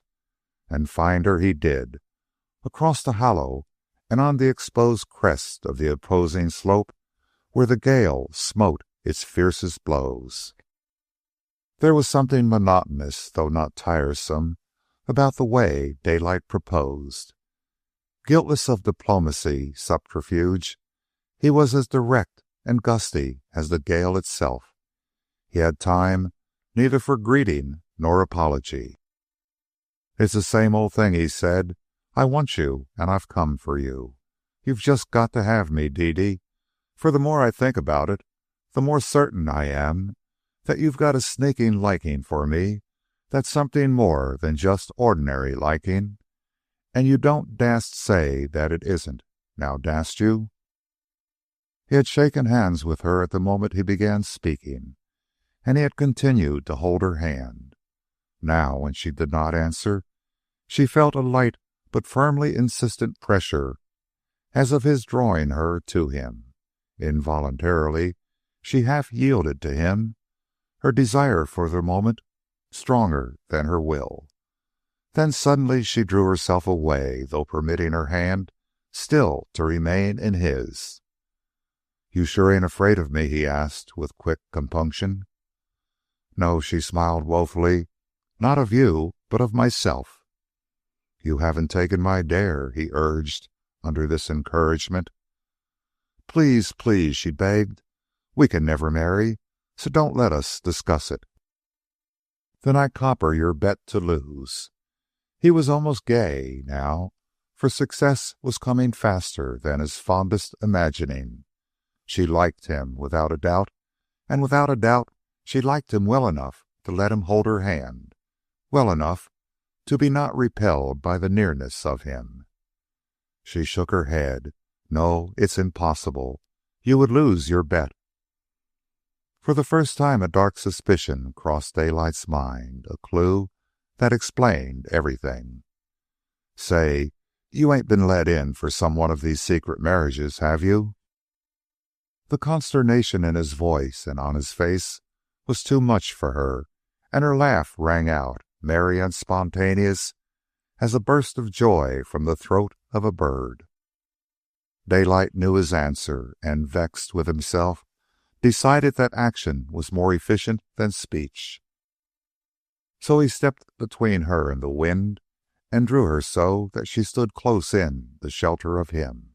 An unusually stiff squall blew about them and thrummed overhead in the treetops, and both paused to listen.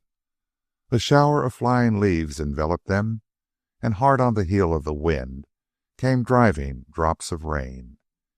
He looked down on her and on her hair wind-blown about her face, and because of her closeness to him and of a fresher and more poignant realization of what she meant to him, he trembled so that she was aware of it in the hand that held hers.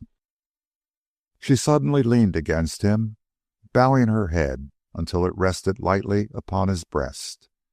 And so they stood while another squall, with flying leaves and scattered drops of rain, rattled past. With equal suddenness, she lifted her head and looked at him.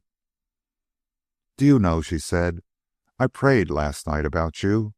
I prayed that you would fail, that you would lose everything, everything." Daylight stared his amazement at this cryptic utterance. "That sure beats me.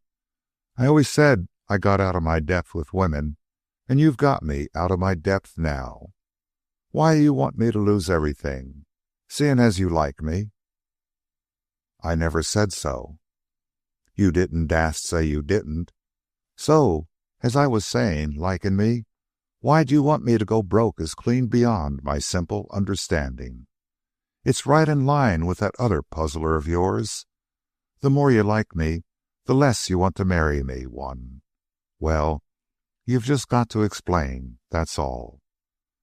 His arms went around her, and he held her closely, and this time she did not resist.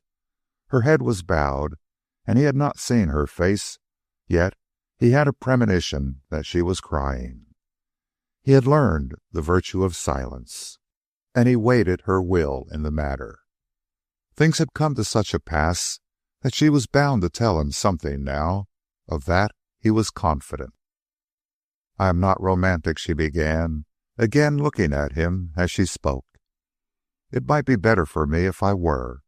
Then I could make a fool of myself and be unhappy for the rest of my life. But my abominable common sense prevents, and that doesn't make me a bit happier either. I'm still out of my depth and swimming feeble," Daylight said, after waiting vainly for her to go on. "You've got to show me, and you ain't shown me yet. Your common sense in praying that I'd go broke is all up in the air to me. Little woman, I just love you mighty hard, and I want you to marry me. That's straight and simple and right off the bat. Will you marry me?" She shook her head slowly, and then, as she talked, seemed to grow angry, sadly angry, and Daylight knew that this anger was against him. "Then let me explain, and just as straight and simply as you have asked." She paused, as if casting about for a beginning. "You are honest and straightforward. Do you want me to be honest and straightforward, as a woman is not supposed to be? To tell you things that will hurt you, to make confessions that ought to shame me, to behave in what many men would think was an unwomanly manner?" The arm around her shoulder pressed encouragement, but he did not speak. "I would dearly like to marry you, but I'm afraid. I am proud and humble at the same time that a man like you should care for me. But you have too much money. That's where my abominable common sense steps in. Even if we did marry, you could never be my man, my lover, and my husband. You would be your money's man. I know I'm a foolish woman, but I want a man for myself. You would not be free for me. Your money possesses you, taking your time, your thoughts, your energy, everything, bidding you go here, go there, do this, do that. Don't you see? Perhaps it's pure silliness, but I feel that I can love much, give all, and in return, though, I don't want all, I want much, and I want much more than your money would permit you to give me. And your money destroys you. It makes you less and less nice. I am not ashamed to say that I love you, because I shall never marry you. And I loved you much when I did not know you at all, when you first came down from Alaska and I first went into the office. You were my hero. You were the burning daylight of the gold diggings, the daring traveler and miner, and you looked it. I don't see how any woman could have looked at you without loving you then. But you don't look it now. Please, please, forgive me for hurting you. You wanted straight talk, and I am giving it to you. All these last years you have been living unnaturally. You, a man of the open, have been cooping yourself up in the cities with all that that means. You are not the same man at all, and your money is destroying you. You are becoming something different, something not so healthy, not so clean, not so nice. Your money and your way of life are doing it. You know it. You haven't the same body now that you had then. You are putting on flesh, and it is not healthy flesh. You are kind and genial with me, I know, but you are not kind and genial to all the world as you were then. You have become harsh and cruel, and I know. Remember, I have studied you 6 days a week, month after month, year after year, and I know more about the most insignificant parts of you than you know of all of me. The cruelty is not only in your heart and thought, but it is there in your face. It has put its lines there. I have watched them come and grow. Your money and the life it compels you to lead have done all this. You are being brutalized and degraded, and this process can only go on and on until you are hopelessly destroyed. He attempted to interrupt, but she stopped him. herself breathless and her voice trembling. No, no, let me finish utterly. I have done nothing but think, think, think, all these months, ever since you came riding with me.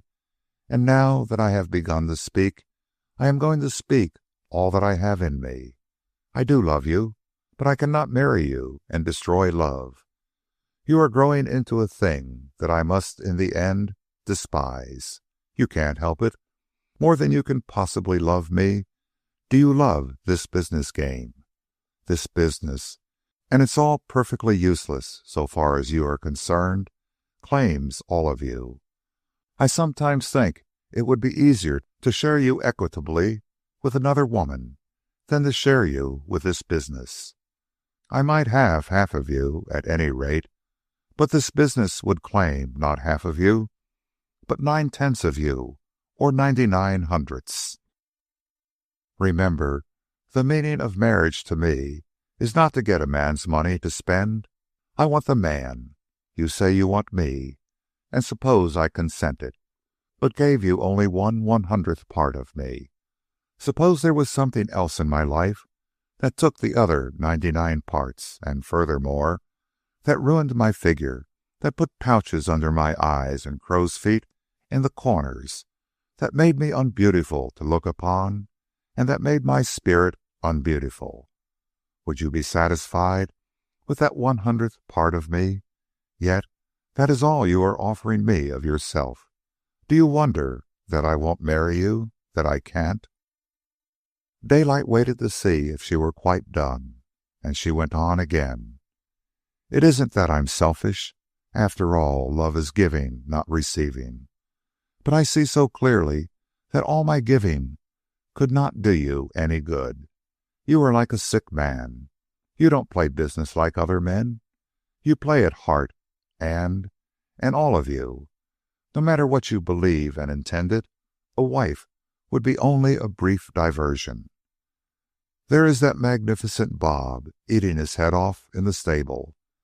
You would buy me a beautiful mansion and leave me in it to yawn my head off, or cry my eyes out because of my helplessness and inability to save you.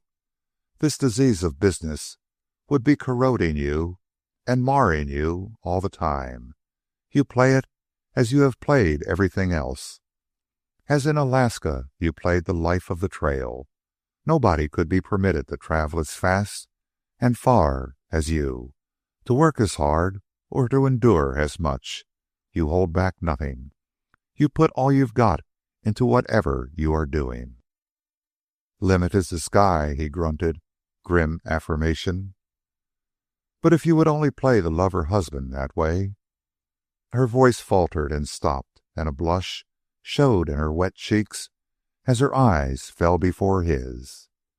And now I won't say another word, she added. I've delivered a whole sermon. She rested now, frankly and fairly, in the shelter of his arms, and both were oblivious to the gale that rushed past them in quicker and stronger blasts. The big downpour of rain had not yet come, but the mist-like squalls were more frequent. Daylight was openly perplexed, and he was still perplexed when he began to speak. I'm stumped. I'm up a tree. I'm clean flabbergasted, Miss Mason, or Dee Dee, because I love to call you that name. I'm free to confess there's a mighty big heap in what you say. As I understand it, your conclusion is that you'd marry me if I hadn't a cent and I wasn't getting fat. No, I'm not joking. I acknowledge the corn, and that's just my way of boiling the matter down and summing it up. If I hadn't a cent, and if I was living a healthy life, with all the time in the world to love you and be your husband, instead of being awash to my back teeth in business and all the rest, why, you'd marry me. That's all as clear as print, and you're correcter than I ever guessed before. You've sure opened my eyes a few. But I'm stuck. What can I do? My business has sure roped, thrown, and branded me. I'm tied hand and foot, and I can't get up and meander over green pastures. I'm like the man that got the bear by the tail. I can't let go, and I want you, and I've got to let go to get you. I don't know what to do, but something's sure got to happen. I can't lose you. I just can't, and I'm not going to. Why, you're running business a close second right now. Business never kept me awake nights. You've left me no argument. I know I'm not the same man that came from Alaska. I couldn't hit the trail with the dogs as I did in them days. I'm soft in my muscles, and my mind's gone hard. I used to respect men. I despise them now. You see, I've spent all my life in the open, and I reckon I'm an open-air man. I've got the prettiest little ranch you ever laid eyes on, up in Glen Ellen. That's where I got stuck for that brickyard. You recollect handling the correspondence? I only laid eyes on the ranch that one time, and I so fell in love with it that I bought it there and then. I just rode around the hills and was happy as a kid out of school. I'd be a better man living in the country. The city doesn't make me better. You're plumb right there. I know it. But suppose your prayers should be answered, and I'd go clean broke and have to work for day's wages. She did not answer, though all the body of her seemed to urge consent. Suppose I had nothing left but that little ranch, and was satisfied to grow a few chickens and scratch a living somehow. Would you marry me then, Dee? Why, we'd be together all the time, she cried. But I'd have to be out plowing once in a while, he warned, or driving to town to get the grub. But there wouldn't be the office at any rate, and no man to see, and men to see without end. But it's all foolish and impossible, and we'll have to be starting back now if we're to escape the rain. Then was the moment among the trees where they began the descent of the hill that Daylight might have drawn her closely to him and kissed her once. But he was too perplexed with the new thoughts she had put into his head to take advantage of the situation. He merely caught her by the arm and helped her over the rougher footing. It's darn pretty country up there at Glen Ellen, he said meditatively. I wish you could see it. At the edge of the grove, he suggested that it might be better for them to part there. It's your neighborhood, and folks is liable to talk. But she insisted that he accompany her as far as the house. I can't ask you in, she said, extending her hand at the foot of the steps. The wind was humming wildly in sharply recurrent gusts, but still the rain held off. Do you know, he said, taking it by and large, it's the happiest day of my life. He took off his hat, and the wind rippled and twisted his black hair as he went on solemnly. And I'm sure grateful to God, or whoever or whatever is responsible for you being on this earth, for you do like me heaps. It's been my joy to hear you say so today. He left the thought arrested, and his face assumed the familiar, whimsical expression as he murmured, Dee, we've just got to get married. It's the only way, and trust to luck, for it's coming out all right. But the tears were threatening to rise in her eyes again, and she shook her head and turned and went up the steps. Chapter 20. When the ferry system began to run, and the times between Oakland and San Francisco was demonstrated to be cut in half, the tide of Daylight's terrific expenditure started to turn. Not that it really did turn, for he promptly went into further investments. Thousands of lots in his residential tracts were sold, and thousands of homes were being built. Factory sites also were selling, and business properties in the heart of Oakland. All this tended to a steady appreciation in value of Daylight's huge holding. But as of old, he had his hunch, and he was riding it. Already he had begun borrowing from the banks. The magnificent profits he made on the land he sold were turning into more land, into more development, and instead of paying off old loans, he contracted new ones. As he had pyramided in Dawson City, he was now pyramided in Oakland, but he did it with the knowledge that it was a stable enterprise rather than a risky placer mining boom. In a small way, other men were following his lead, buying and selling land and profiting by the improvement work he was doing. But this was to be expected, and the small fortunes they were making at his expense did not irritate him. There was an exception, however, one Simon Gulliver, with money to go in with, and with cunning and courage to back it up, bade fair to become a several times millionaire at Daylight's expense. Gulliver, too, pyramided, planned quickly and accurately, and keeping his money turning over and over. More than once Daylight found him in the way, as he himself had gotten in the way of the Guggenhammers when they first set their eyes on Ophir Creek. Work on Daylight's stock system went on apace, yet was one of those enterprises that consumed money dreadfully, and that could not be accomplished as quickly as a ferry system. The engineering difficulties were great, the dredging and filling a cyclopean task. The mere item of pilings was anything but small. A good average pile, by the time it was delivered on the ground, cost a $20 gold piece, and these piles were used in unending thousands. All accessible groves of mature eucalyptus were used, and as well, great rafts of pine piles were towed down the coast from Puget Sound. Not content with manufacturing the electricity for street railways in the old-fashioned way in powerhouses, Daylight organized the Sierra and Salvador Power Company. This immediately assumed large proportions.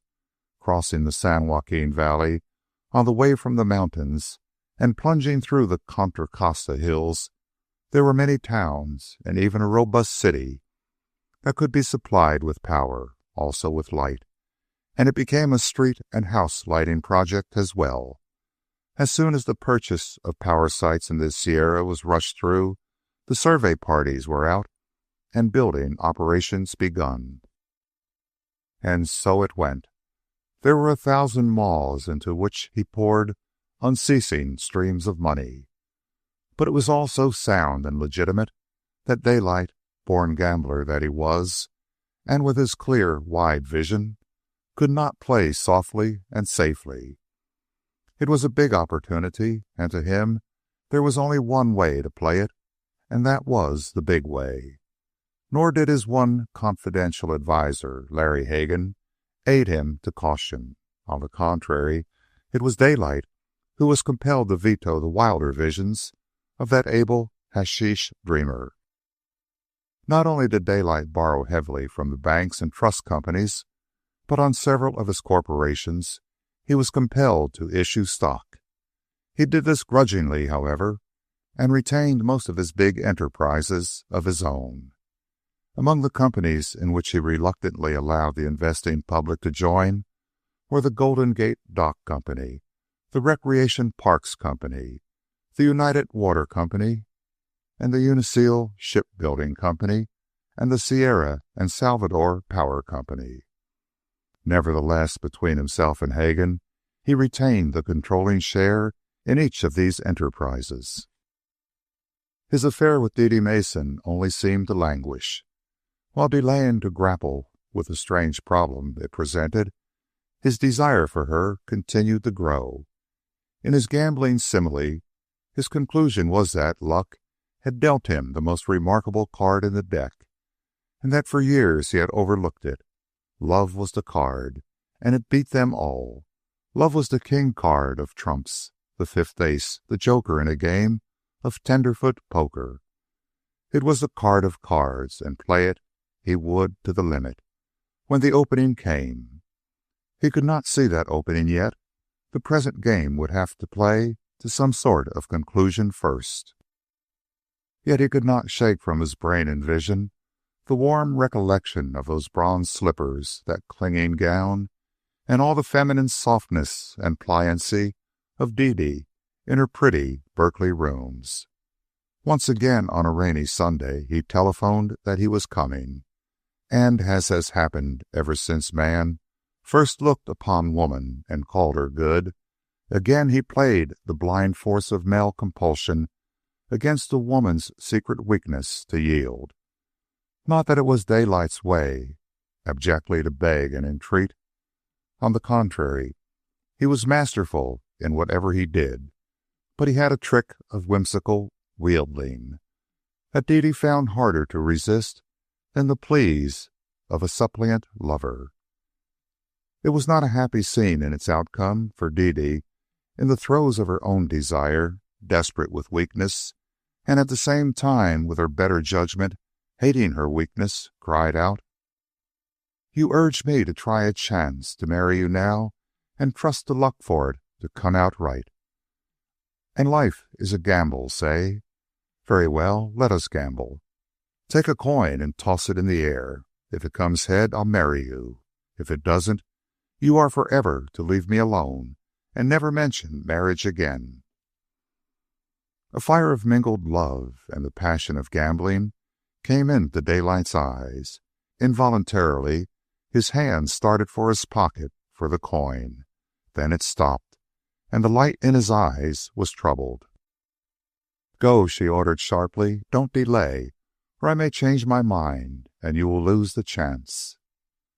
Little woman. His similes were humorous, but there was no humor in their meaning. His thought was as solemn as his voice. Little woman, I'd gamble all the way from creation to the day of judgment. I'd gamble a golden harp against another man's halo. I'd toss for pennies on the front steps of the New Jerusalem, or set up a faro layout just outside the pearly gates. But I'll be everlastingly damned if I'll gamble on love. Love's too big to me to take a chance on. Love's got to be a sure thing. And between you and me, it is a sure thing. If the odds were 100 to 1 on my winning this flip, just the same, nary a flip. In the spring of that year, the great panic came on. The first warnings was when the banks began calling in their unprotected loans. Daylight promptly paid the first several of his personal notes that were presented. Then he divined that these demands but indicated the way the wind was going to blow, and that one of those terrific financial storms he had heard about was soon to sweep over the United States. How terrific this particular storm was to be, he did not anticipate. Nevertheless, he took every precaution in his power and had no anxiety about his weathering it out. Money grew tighter, beginning with the crash of several of the greatest Eastern banking houses. The tightness spread until every bank in the country was calling in its credits. Daylight was caught, and caught because of the fact that for the first time he had been playing the legitimate business game. In the old days, such a panic, with the accompanying extreme shrinkage of values, would have been a golden harvest time for him. As it was, he watched the gamblers who had ridden the wave of prosperity and made preparations for the slump, getting out from under and safely scurrying to cover or proceeding to reap a double harvest. Nothing remained for him but to stand fast and hold up. He saw the situation clearly. When the banks demanded that he pay his loans, he knew that the banks were in sore need of the money, but he was in sorer need. And he knew that the banks did not want his collateral which they held. It would do them no good. In such a tumbling of values was no time to sell. His collateral was good, all of it, eminently sound and worthwhile, yet it was worthless at such a moment when the one unceasing cry was money, money, money. Finding him obdurate, the banks demanded more collateral, and as the money pinch tightened, they asked for 2 and even 3 times as much as had been originally accepted. Sometimes Daylight yielded to these demands, but more often not, and always battling fiercely. He fought as with clay behind a crumbling wall. All portions of the wall were menaced, and he went around constantly strengthening the weakest parts with clay. This clay was money, and was applied, a sop here and a sop there, as fast as it was needed, but only when it was directly needed. The strength of his position lay in the Yerba Buena Ferry Company, the Consolidated Street Railways, and the United Water Company. Though people were no longer buying resident lots and factory and business sites, they were compelled to ride on his cars and ferry boats and to consume his water. When all the financial world was clamoring for money and perishing through lack of it, the first of each month many thousands of dollars poured into his coffers from the water rates. And each day $10,000 in dimes and nickels came in from his street railways and ferries. Cash was what was wanted, and had he had the use of all this steady river of cash, all would have been well with him. As it was, he had to fight continually for a portion of it. Improvement work ceased, and only absolutely essential repairs were made. His fiercest fight was with the operating expenses, and this was a fight that never ended. There was never any let-up in his turning the thumbscrews of extended credit and economy. From the big wholesale suppliers down through the salary list to office stationery and postage stamps, he kept the thumbscrews turning. When his superintendents and heads of departments performed prodigies of cutting down, he patted them on the back and demanded more. When they threw down their hands in despair, he showed them how more could be accomplished. "You are getting $8,000 a year," he told Matheson. "It's better pay than you ever got in your life before. Your fortune is in the same sack with mine. You've got to stand for some of the strain and risk. You've got a personal credit in this town. Use it. Stand off butcher and baker and all the rest, savvy? You're drawing down something like $660 a month. I want that cash. From now on, stand everybody off and draw down $100. I'll pay you interest on the rest till this blows over." 2 weeks later, with the payroll before them, it was, "Matheson, who's this bookkeeper Rogers? Your nephew? I thought so. He's pulling down $85 a month. After this, let him draw $35. That $40 can ride with me at interest." "Impossible," Matheson cried. "He can't make ends meet on his salary as it is, and he has a wife and 2 kids. Daylight was upon him with a mighty oath. "Can't? Impossible? What in hell do you think I'm running? A home for feeble-minded? Feeding and dressing and wiping the little noses of a lot of idiots that can't take care of themselves? Not on your life. I'm hustling, and now's the time that everybody that works for me has got to hustle. I want no fair-weather birds holding down my office chairs or anything else. This is nasty weather, damn nasty weather, and they've got to buck into it, just like me. There are 10,000 men out of work in Oakland right now, and 60,000 more in San Francisco. Your nephew and everybody else on your payroll can do as I say right now or quit. Savvy? If any of them get stuck, you go around yourself and guarantee their credit with the butchers and grocers. And you trim down that payroll accordingly. I've been carrying a few thousand folks that'll have to carry themselves for a while now. That's all." "You say this filter's got to be replaced?" he told his chief of waterworks. "We'll see about it. Let the people of Oakland drink mud for a change. It'll teach them to appreciate good water. Stop work at once. Get those men off the payroll. Cancel all orders for material. The contractors will sue. Let 'em sue and be damned. We'll be busted hiring a kite or on Easy Street before they can get judgment." And to Wilkinson, "Take off that owl boat. Let the public roar and come home early to its wife. And there's that last car that connects with the 12:45 boat at 22nd and Hastings. Cut it out. I can't run it for 2 or 3 passengers.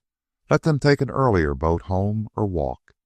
This is no time for philanthropy, and you might as well take off a few more cars in the rush hours. Let the strap hangers pay. It's the strap hangers that'll keep us from going under. And to another chief who broke down under the excessive strain of retrenchment, you say I can't do that and can't do this. I'll just show you a few of the latest patterns in the can and can't line. You'll be compelled to resign, all right. If you think so, I never saw a man that yet I was hard up for. And when any man thinks I can't get along without him, I just show him the latest pattern in that line of goods and give him his walking papers. And so he fought and drove and bullied, and even wheedled his way along. It was fight, fight, fight, and no let-up, from the first thing in the morning till nightfall. His private office saw throngs every day. All men came to see him or were ordered to come. Now it was an optimistic opinion on the panic, a funny story, a serious business talk, or a straight, take it or leave it, blow from the shoulder. And there was nobody to relieve him. It was a case of drive, drive, drive, and he alone could do the driving. And this went on day after day, while the whole business world rocked around him, and house after house crashed to the ground. It's all right, old man, he told Hagen every morning, and it was the same cheerful word that he passed out all day long, except at such times when he was in the thick of fighting to have his will with persons and things. 8 o'clock saw him at his desk each morning. By 10 o'clock, it was into the machine and away for a round of the banks. And usually in the machine with him was the 10,000 and more dollars that had been earned by his ferries and railways the day before. This was for the weakest spot in the financial dike, and with one bank president after another, similar scenes were enacted. They were paralyzed with fear, and first of all, he played his role of the big, vital optimist. Times were improving. Of course they were. The signs were already in the air. All that anybody had to do was to sit tight a little longer and hold on. That was all. Money was already more active in the East. Look at the trading on Wall Street of the last 24 hours. That was a straw that showed the wind. Hadn't Ryan said so and so? And wasn't it reported that Morgan was preparing to do this and that? As for himself, weren't the street railway earnings increasing steadily? In spite of the panic, more and more people were coming to Oakland right along. Movements were already beginning in the real estate. He was dickering even then to sell over 1,000 of the suburban acres. Of course, it was at a sacrifice, but it would ease the strain on all of them and bolster up the faint-hearted. That was the trouble, the faint hearts. Had there been no faint hearts, there would have been no panic. There was that Eastern syndicate negotiating with him now to take the majority of the stock in the Sierra and Salvador Power Company off his hands. That showed confidence that better times were at hand. And if it was not cheery discourse, but prayer and entreaty, or showdown and fight on the part of the banks, Daylight had to counter in kind. If they could bully, he could bully. If the favor he asked were refused, it became the thing he demanded. And when it came down to raw and naked fighting, with the last veil of sentiment or illusion torn off, he could take their breaths away. But he knew also how and when to give in. When he saw the wall shaking and crumbling irretrievably at a particular place, he patched it up with sops of cash from his 3 cash-earning companies. If the banks went, he went too. It was a case of their having to hold out. If they smashed, and all the collateral they held of his was thrown on the chaotic market, it would be the end. And so it was, as the time passed, that on occasion his red motor car carried, in addition to the daily cash, the most gilt-edged securities he possessed, namely, the ferry company, United Water and Consolidated Railways. But he did this reluctantly, fighting inch by inch. As he told the president of the merchants at San Antonio, who made the plea of carrying so many others, "They're small fry. Let them smash. I'm the kingpin here. You've got more money to make out of me than them. Of course, you're carrying too much, and you've got to choose, that's all. It's root hog or die for you or them. I'm too strong to smash. You could only embarrass me and get yourself tangled up. Your way out is to let the small fry go, and I'll lend you a hand to do it."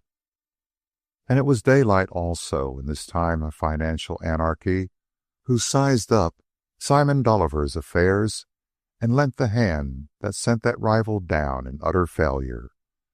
The Golden Gate National was the keystone of Dolliver's strength, and to the president of that institution Daylight said, "Here I've been lending you a hand, and you now in the last ditch, with Dolliver riding on you and me all the time. It don't go, you hear me? It don't go. Dolliver couldn't cough up $11 to save you. Let him get off and walk, and I'll tell you what I'll do. I'll give you the railway nickels for 4 days. That's 40,000 cash. And on the 6th of the month, you can count on 20,000 more from the water company." He shrugged his shoulders. "Take it or leave it. Them's my terms. It's dog eat dog, and I ain't overlooking any meat that's floating around," Daylight proclaimed that afternoon to Hagan. And Simon Dolliver went the way of the unfortunate in the great panic who were caught with plenty of paper but no money. Daylight's shifts and devices were amazing. Nothing, however large or small, passed his keen sight unobserved. The strain he was under was terrific. He no longer ate lunch. The days were too short, and his noon hours and his office were as crowded as at any other time.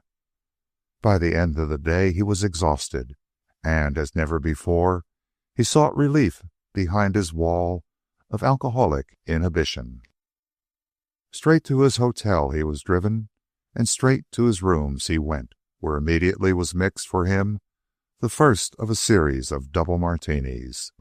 By dinner, his brain was well clouded and the panic forgotten. By bedtime, with the assistance of Scotch whiskey, he was full, not violently or uproariously full, nor stupefied, but merely well under the influence of a pleasant and mild anesthetic. Next morning he awoke with parched lips and mouth, and with sensations of heaviness in his head, which quickly passed away. By 8 o'clock he was at his desk, buckled down to the fight. By 10 o'clock, on his personal rounds of the bank, and after that, without a moment's cessation till nightfall, he was handling the knotty tangles of industry, finance, and human nature that crowded upon him. And with nightfall, it was back to the hotel, the double martinis, and the Scotch.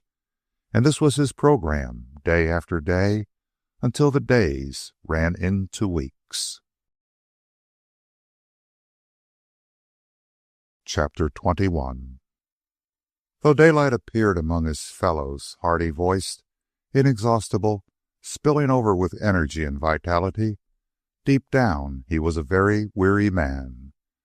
And sometime, under the liquor drug, snatches of wisdom came to him with far more lucidity than in his sober moments, as, for instance, one night, when he sat on the edge of the bed with one shoe in his hand and meditated on Didi's aphorism to the effect that he could not sleep in more than one bed at a time. Still holding the shoe, he looked at the array of horsehair bridles on the walls. Then, carrying the shoe, he got up and solemnly counted them, journeying into the 2 adjoining rooms to complete the tale. Then he came back to the bed and gravely addressed his shoe. "The little woman's right. Only one bed at a time. 140 hair bridles and nothing doing with area one of them. One bridle at a time. I can't ride one horse at a time. Poor old Bob. I'd better be sending you out to pasture. $30 million and $100 million or nothing in sight. And what have I got to show for it? There's lots of things money can't buy. It can't buy the little woman. It can't buy capacity. What's the good of 30 millions when I ain't got room for more than a quart of cocktails a day? If I had 100-quart cocktail thirst, it'd be different. But 1 quart, one measly little quart. Here I am, a 30 times over millionaire, slaving harder every day than a dozen men that work for me. And all I get is 2 meals that don't taste good, 1 bed, a quart of martini, and 140 hair bridles to look at on the wall. He stared around at the array disconsolately. Mr. Shoe, I'm sizzled. Good night. Far worse than the controlled, steady drinker is the solitary drinker, and it was this that Daylight was developing into. He rarely drank sociably any more, but in his own room by himself. Returning weary from each day's unremitting effort, he drugged himself to sleep, knowing that on the morrow he would rise up with a dry and burning mouth and repeat the program. But the country did not recover with its wonted elasticity. Money did not become freer, though the casual reader of Daylight's newspapers, as well as all the other owned and subsidized newspapers in the country, could have only concluded that the money tightness was over and that the panic was a past history. All public utterances were cheery and optimistic, but privately, many of the utterers were in desperate straits. The scenes enacted in the privacy of Daylight's office and of the meetings of his boards of directors would have given the lie to the editorials in his newspaper, as, for instance, when he addressed the big stockholders in the Sierra and Salvador Power Company, the United Water Company, and the several other stock companies. You've got to dig. You've got a good thing, but you'll have to sacrifice in order to hold on. There ain't no use spouting hard times explanations. Don't I know the hard times is on? Ain't that what you're here for? As I said before, you've got to dig. I run the majority stock, and it's come to a case of assets. It's that or smash. If I ever start going, you won't know what struck you. I'll smash that hard. The small fry can let go, but you big ones can't. The ship won't sink as long as you stay with her. But if you start to leave her, down you'll sure go before you can get to shore. This assessment has got to be met, that's all. The big wholesale supply houses, the caterers for his hotels, and all the crowd that incessantly demanded to be paid had their hot half-hours with him. He summoned them to his office and displayed his latest patterns of can and can't and will and won't. By God, you've got to carry me, he told them.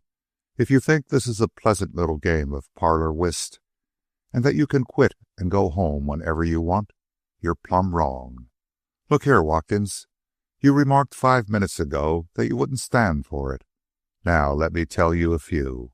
You're going to stand for it and keep on standing for it. You're going to continue supplying me and taking my paper until the pinch is over. How you're going to do it is your trouble, not mine. You remember what I did to Klinkner and the Altamont Trust Company. I know the inside of your business better than you do yourself, and if you try to drop me, I'll smash you. Even if I'd be going to smash myself, I'd find a minute to turn on you and bring you down with me. It's sink or swim for all of us, and I reckon you'll find it to your interest to keep me on top the puddle. Perhaps his bitterest fight was with the stockholders of the United Water Company, for it was practically the whole of the gross earnings of this company that he voted to lend to himself and use to bolster up his wide battlefront. Yet he never pushed his arbitrary rule too far, compelling sacrifice from the men whose fortunes were tied up with his. Nevertheless, when any one of them was driven to the wall and was in dire need, Daylight was there to help him back into line. Only a strong man could have saved so complicated a situation in such a time of stress, and Daylight was that man. He turned and twisted, schemed and devised, bludgeoned and bullied the weaker ones, kept the faint-hearted in the fight, and had no mercy on the deserter.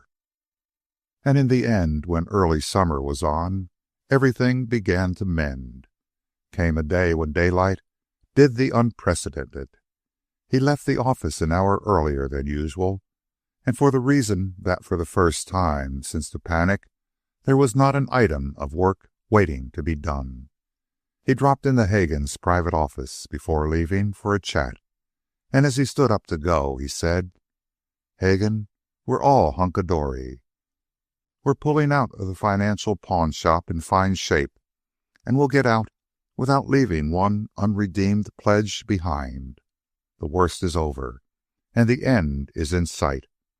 Just a tight rein for a couple more weeks. Just a bit of a pinch or a flurry or so now and then, and we can let go and spit on our hands." For once he varied his program. Instead of going directly to his hotel, he started on a round of the bars and cafes, drinking a cocktail here and a cocktail there, and two or three when he encountered men he knew. It was after an hour or so of this that he dropped into the bar of the Parthenon for one last drink before going to dinner. By this time, all his being was pleasantly warmed by the alcohol, and he was in the most genial and best of spirits. At the corner of the bar, several young men were up to the old trick of resting their elbows and attempting to force each other's hands down. One broad-shouldered young giant never removed his elbow, but put down every hand that came against him. Daylight was interested. "It's Slosson," the barkeeper told him in an answer to his query. "He's the heavy hammer thrower at the UC. Broke all records this year, and the world's record on top of it. He's a husky, all right." Daylight nodded and went over to him, placing his own arm in opposition. "I'd like to go you a flutter, son, on that proposition," he said. The young man laughed and locked hands with him, and to Daylight's astonishment, it was his own hand that was forced down on the bar. "Hold on," he muttered. "Just one more flutter. I reckon I wasn't just ready that time." Again the hands locked. It happened quickly. The offensive attack of Daylight's muscles slipped instantly into defense, and resisting vainly, his hand was forced over and down. Daylight was dazed. It had been no trick. The skill was equal, or, if anything, the superior skill had been his. Strength, sheer strength, had done it. He called for the drinks, and still dazed and pondering, held up his own arm and looked at it as at some new strange thing.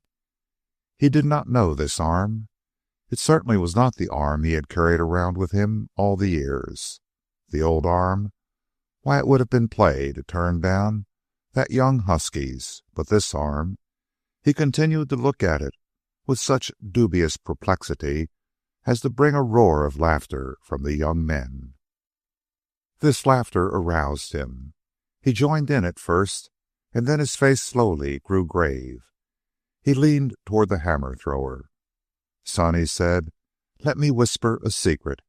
Get out of here and quit drinking before you begin."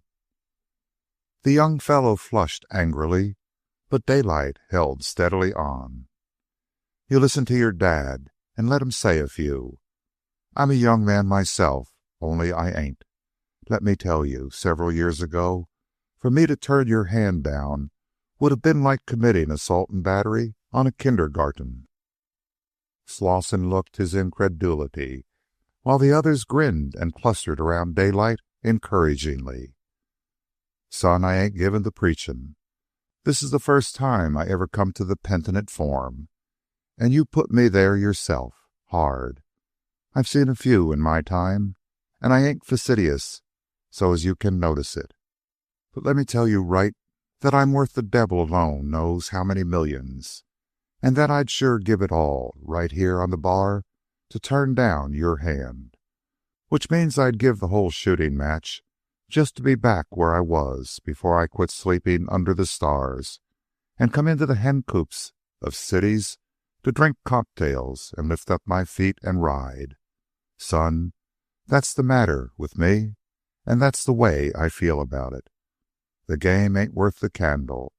You just take care of yourself and roll my advice over once in a while. Good night."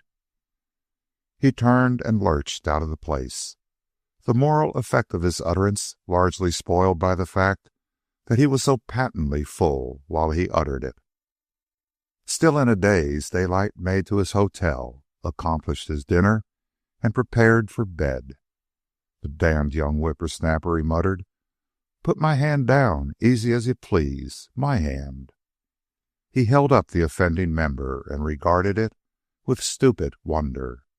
The hand that had never been beaten, the hand that had made the Circle City giants wince. And a kid from college with a laugh on his face had put it down twice. Dede was right. He was not the same man. The situation would bear more serious looking into than he had ever given it. But this was not the time. In the morning, after a good sleep, he would give it consideration. Chapter 22. Daylight awoke with the familiar parched mouth and lips and throat, took a long drink of water from the pitcher beside his bed, and gathered up the train of thought where he had left it the night before. He reviewed the easement of the financial strain. Things were mending at last. While the going was still rough, the greatest dangers were already past. As he had told Hagen, a tight rein and careful playing were all that was needed now. Flurries and dangers were bound to come, but not so grave as the ones they had already weathered. He had been hit hard, but he was coming through without broken bones, which was more than Simon Bolivar and many others could say. And not one of his business friends had been ruined. He had compelled them to stay in line to save himself, and they had been saved as well. His mind moved on to the incident at the corner of the bar of the Parthenon, when the young athlete had turned his hand down. He was no longer stunned by the event, but he was shocked and grieved, as only a strong man can be at this passing of his strength. And the issue was too clear for him to dodge, even with himself. He knew why his hand had gone down, not because he was an old man. He was just in the first flush of his prime, and by rights it was the hand of the hammer thrower which should have gone down. Daylight knew that he had taken liberties with himself. He had always looked upon this strength of his as permanent, and here for years it had been steadily oozing from him. As he had diagnosed it, he had come in from under the stars to roost in the coops of cities. He had almost forgotten how to walk. He had lifted up his feet and been ridden around in automobiles, cabs, and carriages, and electric cars. He had not exercised, and he had dry-rotted his muscles with alcohol. And was it worth it? What did all his money mean, after all? Dede was right. It could buy him no more than one bed at a time, and at the same time it made him the abjectest of slaves. It tied him fast. He was tied by it right now. Even if he so desired, he could not lie abed this very day. His money called him. The office whistle would soon blow, and he must answer it. The early sunshine was streaming through his window. A fine day for a ride in the hills on Bob, with Dede beside him on her Mab. Yet all his millions could not buy him this one day. One of those flurries might come along, and he had to be on the spot to meet it. 30 millions? and they were powerless to persuade Dede to ride on Mab, who he had bought and who was unused and growing fat on pasture. What were 30 millions when they could not buy a man a ride with the girl he loved? 30 millions that made him come here and go there, that rode upon him like so many millstones, that destroyed him while they grew, that put their foot down and prevented him from winning this girl who worked for $90 a month. Which was better, he asked himself. All this was Dede's own thought. It was what she had meant when she prayed he would go broke. He held up his offending right arm. It wasn't the same old arm. Of course she could not love that arm and that body as she had loved the strong, clean arm and body of years before. He didn't like that arm and body himself. A young whippersnapper had been able to take liberties with it. It had gone back on him. He sat up suddenly. No, by God, he had gone back on it. He had gone back on himself. He had gone back on Dede. She was right, 1,000 times right. And she had sense enough to know it, sense enough to refuse to marry a money slave with a whiskey-rotted carcass. He got out of bed and looked at himself in the long mirror on the wardrobe door. He wasn't pretty. The old-time lean cheeks were gone. These were heavy, seeming to hang down by their own weight. He looked for the lines of cruelty Dede had spoken of, and he found them. And he found the harshness in the eyes as well, the eyes that were muddy now after all the cocktails of the night before and of the months and years before. He looked at the clearly defined pouches that showed under his eyes, and they shocked him. He rolled up the sleeve of his pajamas. No wonder the hammer thrower had put his hand down. Those weren't muscles. A rising tide of fat had submerged them. He stripped off the pajama coat. Again he was shocked. This time by the bulk of his body. It wasn't pretty. The lean stomach had become a paunch. The ridged muscles of chest and shoulders and abdomen had broken down into rolls of flesh. He sat down on the bed, and through his mind drifted pictures of his youthful excellence, of the hardships he had endured over other men, of the Indians and dogs he had run off their legs in the heartbreaking days and nights on the Alaskan Trail, of the feats of strength that had made him king over a husky race of frontiersmen. And this was age. Then there drifted across the field of vision of his mind's eye the old man he had encountered at Glen Ellen, coming up the hillside through the fires of sunset, white-headed and white-bearded, 84, in his hand the pail of foaming milk, and in his face all the warm glow and content of the passing summer day. That had been age, yes sirree, 84, and sprier than most, he could hear the old man say. And I ain't loafed none.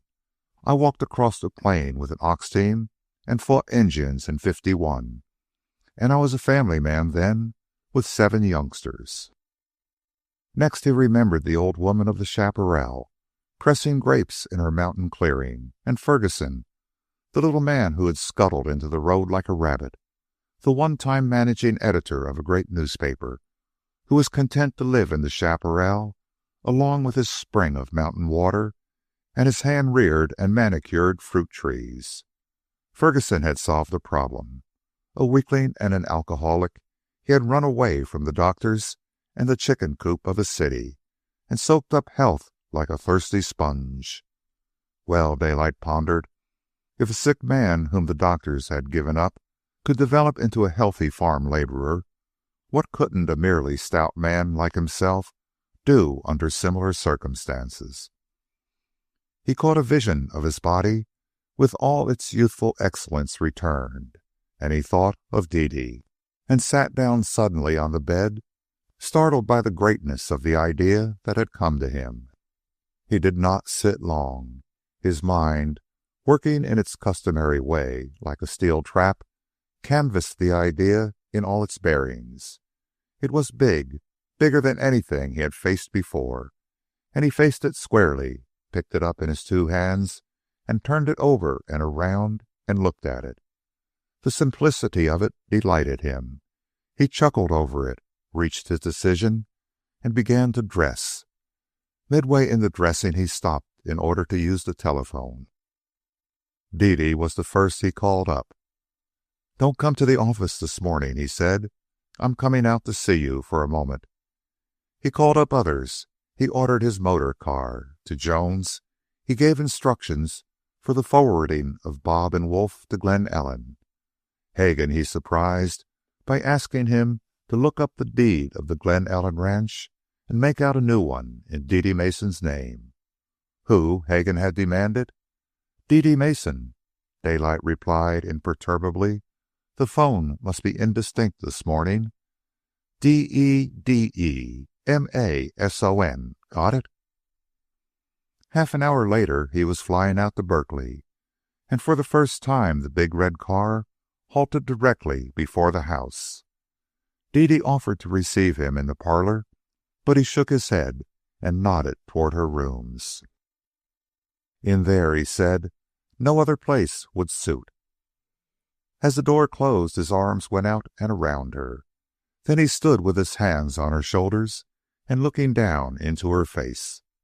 "Dede, if I tell you flat and straight that I'm going to live on that ranch at Glen Ellen, that I ain't taking a cent with me, that I'm going to scratch for every bite I eat, and that I ain't going to play area card at the business game again, will you come along with me?" She gave a glad little cry, and he nestled her in closely. But the next moment she had thrust herself out from him to the old position at arm's length. I don't understand," she said breathlessly. "And you ain't answered my proposition, though I guess no answer is necessary. We're just going to get married right away and start. I've sent Bob and Wolf along already. When will you be ready?" Dede could not forbear to smile. "My, what a hurricane of a man it is! I'm quite blown away, and you haven't explained a word to me." Daylight smiled responsively. "Look here, Dede. This is what the card sharps call a showdown. No more philandering and frills and long-distance sparring between you and me. We're going to talk straight out in meeting the truth, the whole truth, and nothing but the truth. Now you answer some questions for me, and then I'll answer yours." He paused. "Well, I've got only one question after all. Do you love me enough to marry me?" "But," she began. "No buts," he broke in sharply. "This is a showdown. When I say marry, I mean what I told you at first, that we'd go up and live on the ranch. Do you love me enough for that?" She looked at him for a moment. Then her lids dropped, and all of her seemed to advertise consent. "Come on, then, let's start." The muscles of his legs tensed involuntarily, as if he were about to lead her to the door. "My auto's waiting outside. There's nothing to delay excepting getting on your hat."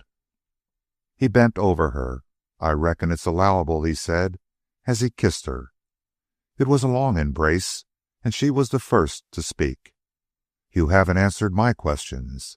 How is this possible? How can you leave your business? Has anything happened?" "Nothing's happened yet, but it's going to, blame quick. I've taken your preaching to heart, and I've come to the penitent form. You are my Lord God, and I'm sure going to serve you. The rest can go to thunder. You were sure right. I've been the slave to my money, and since I can't serve two masters, I'm letting the money slide. I'd sooner have you than all the money in the world, that's all." And he held her closely in his arms. "And I've sure got you, Dede. I've sure got you. And I want to tell you a few more. I've taken my last drink. You're marrying a whiskey soak, but your husband won't be that. He's going to grow into another man so quick you won't know him. A couple of months from now, up there in Glen Ellen, you'll wake up some morning and find you've got a perfect stranger in the house with you, and you'll have to get introduced to him all over again. You'll say, 'I'm Mrs. Harnish. Who are you?' And I'll say, I'm Elam Harnish's younger brother. I've just arrived from Alaska to attend the funeral." "What funeral?" you'll say. And I'll say, "Why, the funeral of that good-for-nothing, gambling, whiskey-drinking, burning daylight. The man that died of fatty degeneration of the heart from sitting in night and day at the business game. Yes, ma'am," I'll say, "he's sure a gone coon, but I've come to take his place and make you happy." And now, ma'am, if you'll allow me, I'll just meander down to the pasture and milk the cow while you're getting breakfast." Again he caught her hand and made as if to start with her for the door. When she resisted, he bent and kissed her again and again. "I'm sure hungry for you, little woman," he murmured. "You make 30 millions look like 30 cents. "Do sit down and be sensible," she urged, her cheeks flushed, the golden light in her eyes burning more golden than he had ever seen it before. But Daylight was bent on having his way, and when he sat down, it was with her beside him and his arm around her. "Yes, ma'am," I'll say, "Burning Daylight was a pretty good cuss, but it's better that he's gone. He quit rolling up his rabbit skins and sleeping in the snow, and went to living in a chicken coop. He lifted up his legs and quit walking and working, and took to existing on martini cocktails and Scotch whiskey. He thought he loved you, ma'am, and he did his best, but he loved his cocktails more, and he loved his money more, and himself more, and most everything else more than he did you. And then I'll say, ma'am, you just run your eyes over me and see how different I am. I ain't got a cocktail thirst, and all the money I got is $1.40, and I've got to buy a new axe, the last one being plumb wore out. And I can love you just about 11 times as much as your first husband did. You see, ma'am, he went all to fat, and there ain't airy an ounce of fat on me. And I'll roll up my sleeve and show you, and say, Mrs. Harnish, after having experience with being married to that old fat money bags, do you all mind marrying a slim young fellow like me? And you'll just wipe a tear away for poor old Daylight, and kind of lean toward me with a willing expression in your eye, and then I'll blush maybe some, being a young fellow, and put my arm around you like that, and then, why then, I'll up and marry my brother's widow, and go out and do the chores while she's cooking a bite to eat. But you haven't answered my questions, she reproached him, as she emerged rosy and radiant from the embrace that had accompanied the culmination of his narrative. Now, just what do you want to know? He asked. I want to know how all this is possible, how you are able to leave your business at a time like this, what you meant by saying that something was going to happen quickly. She hesitated and blushed. I answered your question, you know. Let's go and get married, he urged, all the whimsicality of his utterance duplicated in his eyes. You know I've got to make way for that husky young brother of mine, and I ain't got long to live. She made an impatient moo, and he continued seriously. You see, it's like this, Dee Dee. I've been working like 40 horses ever since this blamed panic set in, and all the time, some of those ideas you'd given me were getting ready to sprout. Well, they sprouted this morning. That's all. I started to get up, expecting to go to the office as usual. But I didn't go to the office. All that sprouting took place there and then. The sun was shining in the window, and I knew it was a fine day in the hills, and I knew I wanted to ride in the hills with you just about 30 million times more than I wanted to go to the office. And I knew all the time it was impossible. And why? Because of the office. The office wouldn't let me. All my money reared right up in its hind legs and got in the way and wouldn't let me. It's a way that blamed money has of getting in the way. You know that yourself. And then I made up my mind that I was to the dividing of the ways. One way led to the office. The other way led to Berkeley, and I took the Berkeley road, and I'm never going to set foot in the office again. That's all gone, finished, over and done with, and I'm letting it slide clean to smash and then some. My mind's set on this. You see, I've got religion, and it's sure the old-time religion. It's love and you, and it's older than the oldest religion in the world. It's it. That's what it is, it, with a capital I-T. She looked at him with a sudden, startled expression. You mean, she began. I mean just that. I'm wiping the slate clean. I'm letting it all go to smash. When them $30 million stood up to my face and said I couldn't go out with you in the hills today, I knew the time had come for me to put my foot down, and I'm putting it down. I've got you, and my strength to work for you, and that little ranch in Sonoma. That's all I want, and that's all I'm going to save out, along with Bob and Wolf, a suitcase, and 140 hair bridles. All the rest goes, and good riddance. It's that much junk. But Dede was insistent. Then this tremendous loss is all unnecessary, she asked. Just what I haven't been telling you. It is necessary. It's that money thinks it can stand up right in my face and say, I can't go riding with you. No, be serious, Dede broke in. I don't mean that, and you know it. What I want to know is, from a standpoint of business, is this failure necessary? He shook his head. You bet it isn't necessary. That's the point of it.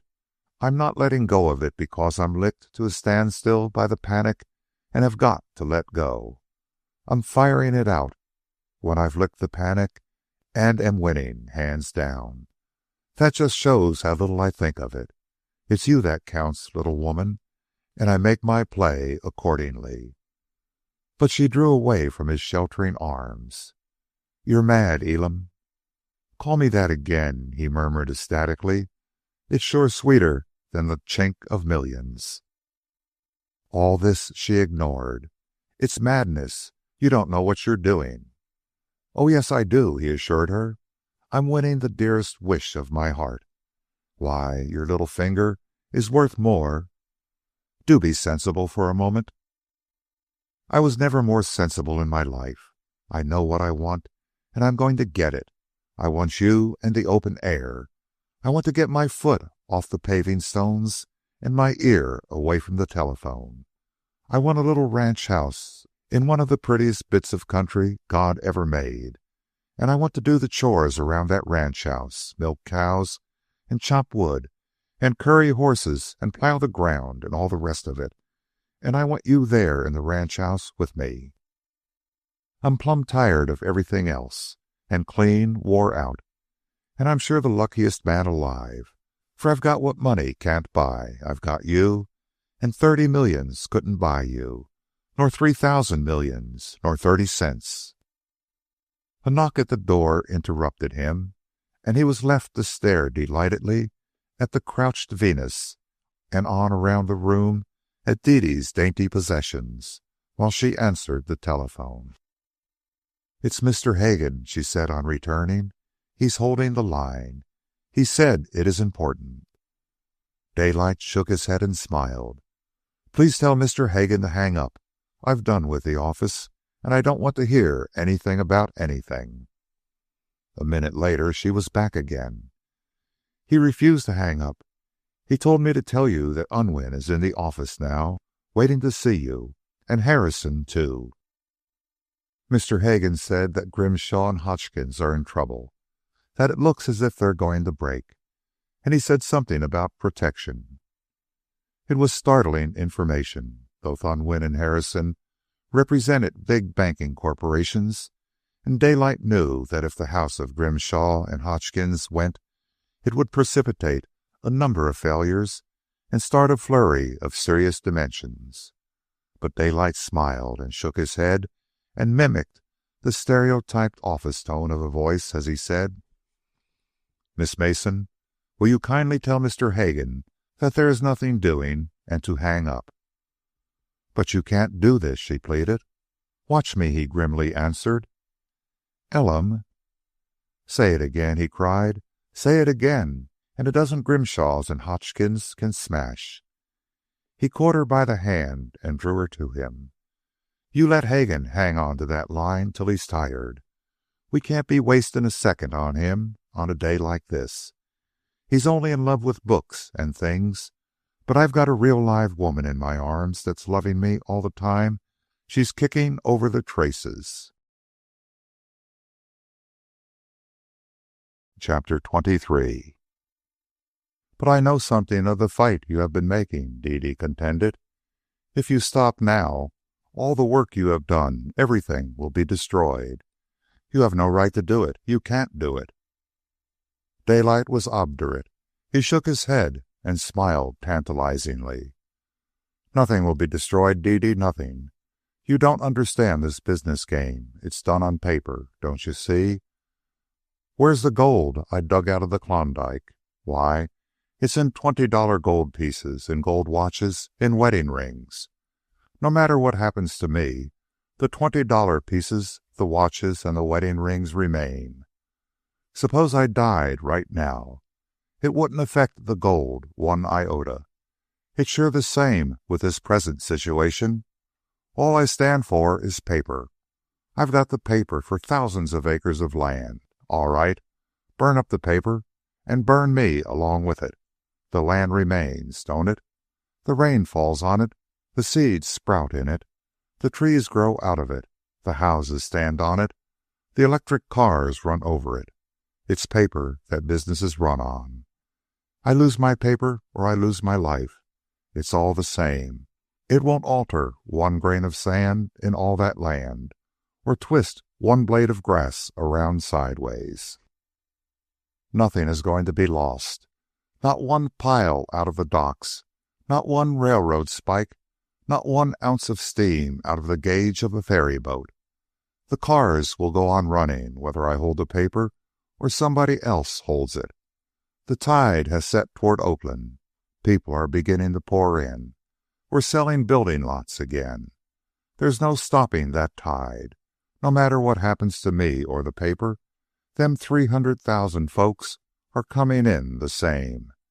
And there'll be cars to carry them around, and houses to hold them, and good water for them to drink, and electricity to give them light, and all the rest. By this time, Hagen had arrived in an automobile. The honk of it came in through the open window, and they saw it stop alongside the big red machine. In the car were Unwin and Harrison, while Jones sat with the chauffeur. I'll see Hagen, Daylight told Dede. There's no need for the rest. They can wait in the machine. Is he drunk? Hagen whispered to Dede at the door. She shook her head and showed him in. Good morning, Larry, was Daylight's greeting. Sit down and rest your feet. You sure seem to be in a flutter. I am, the little Irishman snapped back. Grimshaw and Hodgkins are going to smash if something isn't done quick. Why didn't you come to the office? What are you going to do about it? Nothing, Daylight drawled lazily, except let them smash, I guess. But I've had no dealings with Grimshaw and Hodgkins. I don't owe them anything. Besides, I'm going to smash myself. Look here, Larry, you know me. You know when I make up my mind, I mean it. Well, I've sure made up my mind. I'm tired of the whole game. I'm letting go of it as fast as I can, and smash is the quickest way to let go. Hagen stared at his chief, then passed his horror-stricken gaze on to Dede, who nodded in sympathy. So let her smash, Larry, Daylight went on. All you've got to do is to protect yourself and all our friends. Now you listen to me while I'll tell you what to do. Everything is in good shape to do it. Nobody must get hurt. Everybody that stood by me must come through without damage. All the back wages and salaries must be paid pronto. All the money I've switched away from the water company, the streetcars, and the ferries must be switched back. And you won't get hurt yourself none. Every company you got stock in will come through. You're crazy, Daylight, the little lawyer cried out. This is all babbling lunacy. What is the matter with you? You haven't been eating a drug or something?" "I sure have," Daylight's smiled reply. "And now I'm coughing it up. I'm sick of living in a city and playing business. I'm going off to the sunshine and the country and the green grass. And Dede here is going with me. So you've got the chance to be the first to congratulate me." "Congratulate the devil?" Hagen spluttered. "I'm not going to stand for this sort of foolishness." "Oh, yes, you are. Because if you don't, there'll be a bigger smash, and some folks will most likely get hurt. You're worth $1 million or more yourself now, and if you listen to me, you come through with a whole skin. I want to get hurt, and to get hurt to the limit. That's what I'm looking for, and there's no man or bunch of men can get between me and what I'm looking for. Savvy, Hagen? Savvy?" "What have you done to him?" Hagen snarled at Dede. "Hold on there, Larry." For the first time, Daylight's voice was sharp, while all the old lines of cruelty in his face stood forth. "Miss Mason is going to be my wife, and while I don't mind you talking to her all you want, you've got to use a different tone of voice, or you'll be heading for a hospital, which will surely be an unexpected sort of smash. And let me tell you one other thing. This is all my doing. She says I'm crazy, too." Hagen shook his head in speechless sadness and continued to stare. "There'll be temporary receivership, of course," Daylight advised, "but they won't bother none or last long. What you must do immediately is to save everybody. The men that have been letting their wages ride with me, all the creditors, and all the concerns that have stood by. There's the wad of land that New Jersey crowd has been dickering for. They'll take all of a couple of 1,000 acres and will close now if you give them half a chance. That Fairmont section is the cream of it, and they'll dig up as high as $1,000 an acre for part of it. That'll help out some. The 500-acre tract beyond, you'll be lucky if they pay $200 an acre." Dede, who had been scarcely listening, seemed abruptly to make up her mind, and stepped forward where she confronted the two men. Her face was pale, but set with determination, so that Daylight, looking at it, was reminded of the day when she first rode Bob. "Wait," she said. "I want to say something. Elam, if you do this insane thing, I won't marry you. I refuse to marry you." Hagen, in spite of his misery, gave her a quick, grateful look. "I'll take my chance on that," Daylight began. "Wait," she again interrupted. "And if you don't do this thing, I will marry you." "Let me get this proposition clear," Daylight spoke with exasperating slowness and deliberation. "As I understand it, if I keep right on at the business game, you'll sure marry me. You'll marry me if I keep on working my head off and drinking martinis?" After each question he paused while she nodded an affirmation. "And you'll marry me right away?" "Yes." "Today? Now?" "Yes." He pondered for a moment. "No, little woman, I won't do it. It won't work, and you know it yourself. I want you, all of you, and to get it, I have to give you all of myself. And there'll be darn little of myself left over to give if I stay with the business game. Why, Dede, with you on the ranch with me, I'm sure of you and of myself. I'm sure of you anyway. You can talk will or won't all you want, but you're sure going to marry me just the same. And now, Larry, you'd better be going. I'll be at the hotel in a little while, and since I'm not going to step into the office again, bring all the papers to sign and the rest over to my rooms. And you can get me on the phone there any time. This smash is going through, savvy? I'm quit and done." He stood up as a sign for Hagen to go. The latter was plainly stunned. He also rose to his feet, but stood looking helplessly around. "Sheer, downright, absolute insanity," he muttered. Daylight put his hand on the other's shoulder. Buck up, Larry. You're always talking about the wonders of human nature, and here I am, giving you another sample of it, and you ain't appreciating it. I'm a bigger dreamer than you are, that's all, and I'm sure dreaming what's coming true. It's the biggest, best dream I ever had, and I'm going after it to get it." "By losing all you've got?" Hagen exploded at him. "Sure, by losing all I've got that I don't want. But I'm hanging on to them 140 hair bridles just the same. Now you'd better hustle out to Unwin and Harrison and get on downtown.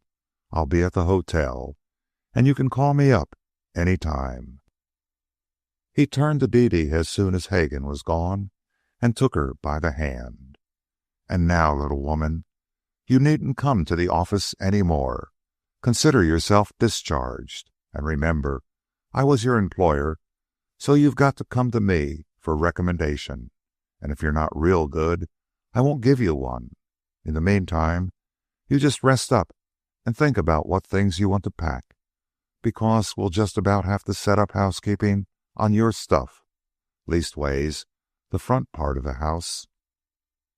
"But Elam, I won't. If you do this mad thing, I never will marry you." She attempted to take her hand away, but he closed on it with a protecting, fatherly clasp. "Will you be straight and honest? All right, here goes. Which would you sooner have, me and the money, or me and the ranch?" "But," she began. "No buts. Me and the money?" She did not answer. "Me and the ranch?" She still did not answer, and still he was undisturbed. "You see, I know your answer, Dede, and there's nothing more to say. Here's where you and I quit and hit the high places for Sonoma. You make up your mind what you want to pack. I'll have some men out here in a couple of days to do it for you. It will be about the last work anybody else ever does for us. You and I will do the unpacking and the arranging ourselves." She made a last attempt. "Elam, won't you be reasonable? There's time to reconsider. I can telephone down and catch Mr. Hagen soon as he reaches the office." "Why, I'm the only reasonable man in the bunch right now," he rejoined. "Look at me, as calm as you please and as happy as a king, while they're fluttering around like a lot of cranky hens whose heads are liable to be cut off." "I'd cry if I thought it would do any good," she threatened. "In which case, I reckon I'll have to hold you in my arms some more and sort of soothe you down," he threatened back. "And now I'm going to go. It's too bad you got rid of Mab. You could have sent her up to the ranch. But see, you've got a mare to ride, some sort or other." As he stood at the top of the steps, leaving, she said, "You needn't send those men. There will be no packing, because I am not going to marry you." "I'm not a bit scared," he answered, and went down the steps. Chapter 24. 3 days later, Daylight rode to Berkeley in his red car. It was for the last time, for on the morrow the big machine passed into another's possession. It had been a strenuous 3 days, for his smash had been the biggest the panic had precipitated in California. The papers had been filled with it, and a great cry of indignation had gone up from the very men who later found that Daylight had fully protected their interests. It was these facts coming slowly to light that gave rise to the widely repeated charge that Daylight had gone insane. It was the unanimous conviction among business men that no sane man could possibly behave in such fashion. On the other hand, neither his prolonged, steady drinking nor his affair with Dede became public, so the only conclusion attainable was that the wild financier from Alaska had gone lunatic. And Daylight had grinned and confirmed the suspicion by refusing to see the reporters. He halted the automobile before Dede's door and met her with his same rushing tactics, enclosing her in his arms before a word could be uttered. Not until afterward, when she had recovered herself from him and got him seated, did he begin to speak. "I've done it," he announced. "You've seen the newspapers, of course. I'm plumb cleaned out, and I've just called around to find out what day you feel like starting for Glen Ellen. It'll have to be soon, for it's real expensive living in Oakland these days. My board at the hotel is only paid to the end of the week, and I can't afford to stay after that. And beginning with tomorrow, I've got to use the streetcars, and they sure eat up the nickels." He paused and waited and looked at her. Indecision and trouble showed on her face. Then the smile he knew so well began to grow on her lips and in her eyes, until she threw back her head and laughed in the old, forthright, boyish way. "When are those men coming to pack for me?" she asked. And again she laughed and simulated a vain attempt to escape his bear-like arms. "Dear Elam," she whispered, "dear Elam." And of herself, for the first time, she kissed him. She ran her hand caressingly through his hair. "Your eyes are all gold right now," he said. "I can look in them and tell just how much you love me." "They have been all gold for you, Elam, for a long time, I think. On our little ranch, they will always be all gold. Your hair has gold in it, too, a sort of fiery gold." He turned her face suddenly and held it between his hands and looked long into her eyes. "And your eyes were full of gold only the other day when you said you wouldn't marry me." She nodded and laughed. "You would have your will," she confessed, "but I couldn't be a party to such madness. All that money was yours, not mine. But I was loving you all the time, Elam, for the great big boy you are, breaking the 30 million toy with which you had grown tired of playing. And when I said no, I knew all the time it was yes. And I'm sure that my eyes were golden all the time. I had only one fear, and that was that you would fail to lose everything. Because, dear, I knew I should marry you anyway, and I did so want just you and the ranch and Bob and Wolf and those horsehair bridles. Shall I tell you a secret? As soon as you left, I telephoned the man to whom I sold Mab." She hid her face against his breast for an instant, and then looked at him again, gladly radiant. "You see, Elam, in spite of what my lips said, my mind was made up then. I simply had to marry you. But I was praying you would succeed in losing everything, and so I tried to find what had become of Mab. But the man had sold her and did not know what had become of her. You see, I wanted to ride with you over the Glen Ellen hills, on Mab and you on Bob, just as I had ridden with you through the Piedmont hills." The disclosure of Mab's whereabouts trembled on Daylight's lips, but he forbore. "I'll promise you a mare that you'll like just as much as Mab," he said. But Dede shook her head, and on that one point refused to be comforted. "Now I've got an idea," Daylight said, hastening to get the conversation on less perilous ground. "We're running away from cities, and you have no kith nor kin, so it don't seem exactly right that we should start off by getting married in a city. So here's the idea. I'll run up to the ranch and get things in shape around the house and give the caretaker his walking papers. You follow me in a couple of days, coming up on the morning train. I'll have the preacher fixed and waiting. And here's another idea.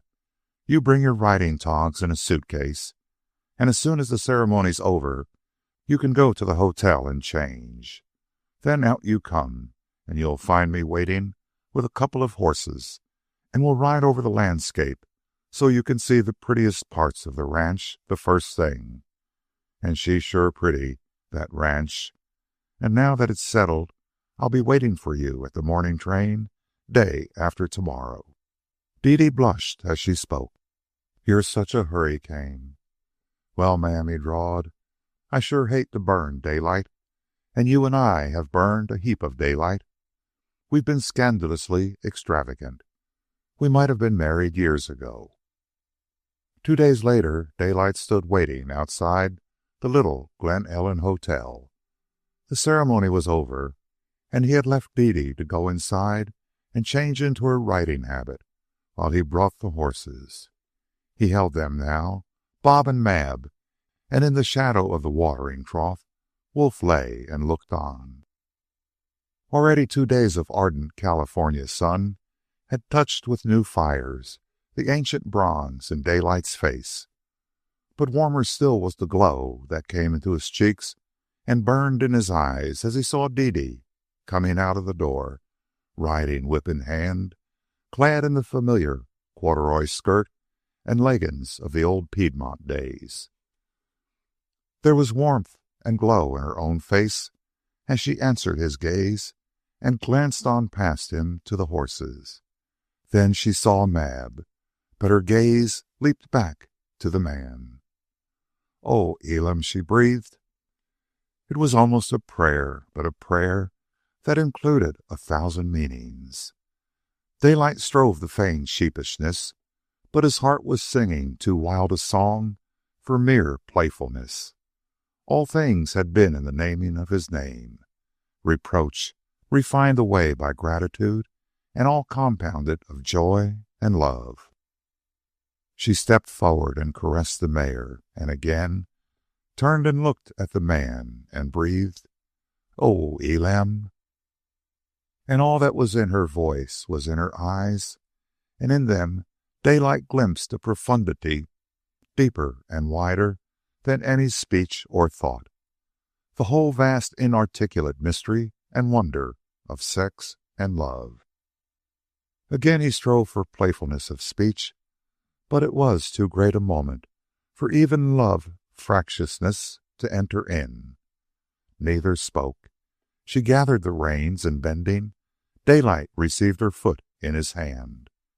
She sprang as he lifted and gained the saddle. The next moment he was mounted beside her, and with Wolf sliding along ahead in his typical wolf trot, they went up the hill that led out of town, two lovers on two chestnut sorrel steeds, riding out and away to honeymoon through the warm summer day. Daylight felt himself drunken as with wine. He was at the topmost pinnacle of life. Higher than this no man could climb, nor had ever climbed. It was his day of days, his love time, and his mating time, and all crowned by this virginal possession of a mate who had said, "Oh, Elam," as she had said it, and looked at him out of her soul as she had looked. They cleared the crest of the hill, and he watched the joy mount in her face as she gazed on the sweet, fresh land. He pointed out the group of heavily wooded knolls across the rolling stretches of ripe grain.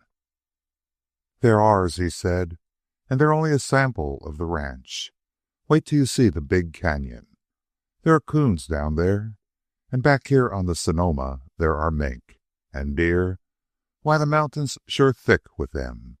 And I reckon we can scare up a mountain lion if we want to, real hard. And say there's a little meadow. Well, I ain't going to tell you another word. You wait and see for yourself."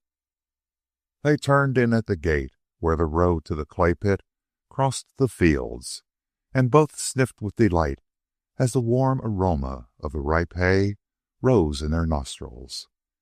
As on his first visit, the larks were uttering their rich notes and fluttering up before the horses until the woods and the flower-scattered glades were reached, when the larks gave way to blue jays and woodpeckers. "We're on our land now," he said, as they left the hayfield behind. "It runs right across country over the roughest parts. Just you wait and see." As on the first day, he turned aside from the clay pit and worked through the woods to the left, passing the first spring and jumping the horses over the ruined remnants of the stake and rider fence. From here on, Dede was in an unending ecstasy. By the spring that gurgled among the redwoods grew another great wild lily, bearing on its slender stalk the prodigious outburst of white waxen bells. This time he did not dismount, but led the way to the deep canyon where the stream had cut a passage among the knolls. He had been at work here, and a steep and slippery horse trail now crossed the creek. So they rode up beyond, through the somber redwood twilight, and farther on, through a tangled wood of oak and madrono. They came to a small clearing of several acres, where the grain stood waist high. Ours, Daylight said. She bent in her saddle, plucked at a stalk of the ripe grain, and nibbled it between her teeth.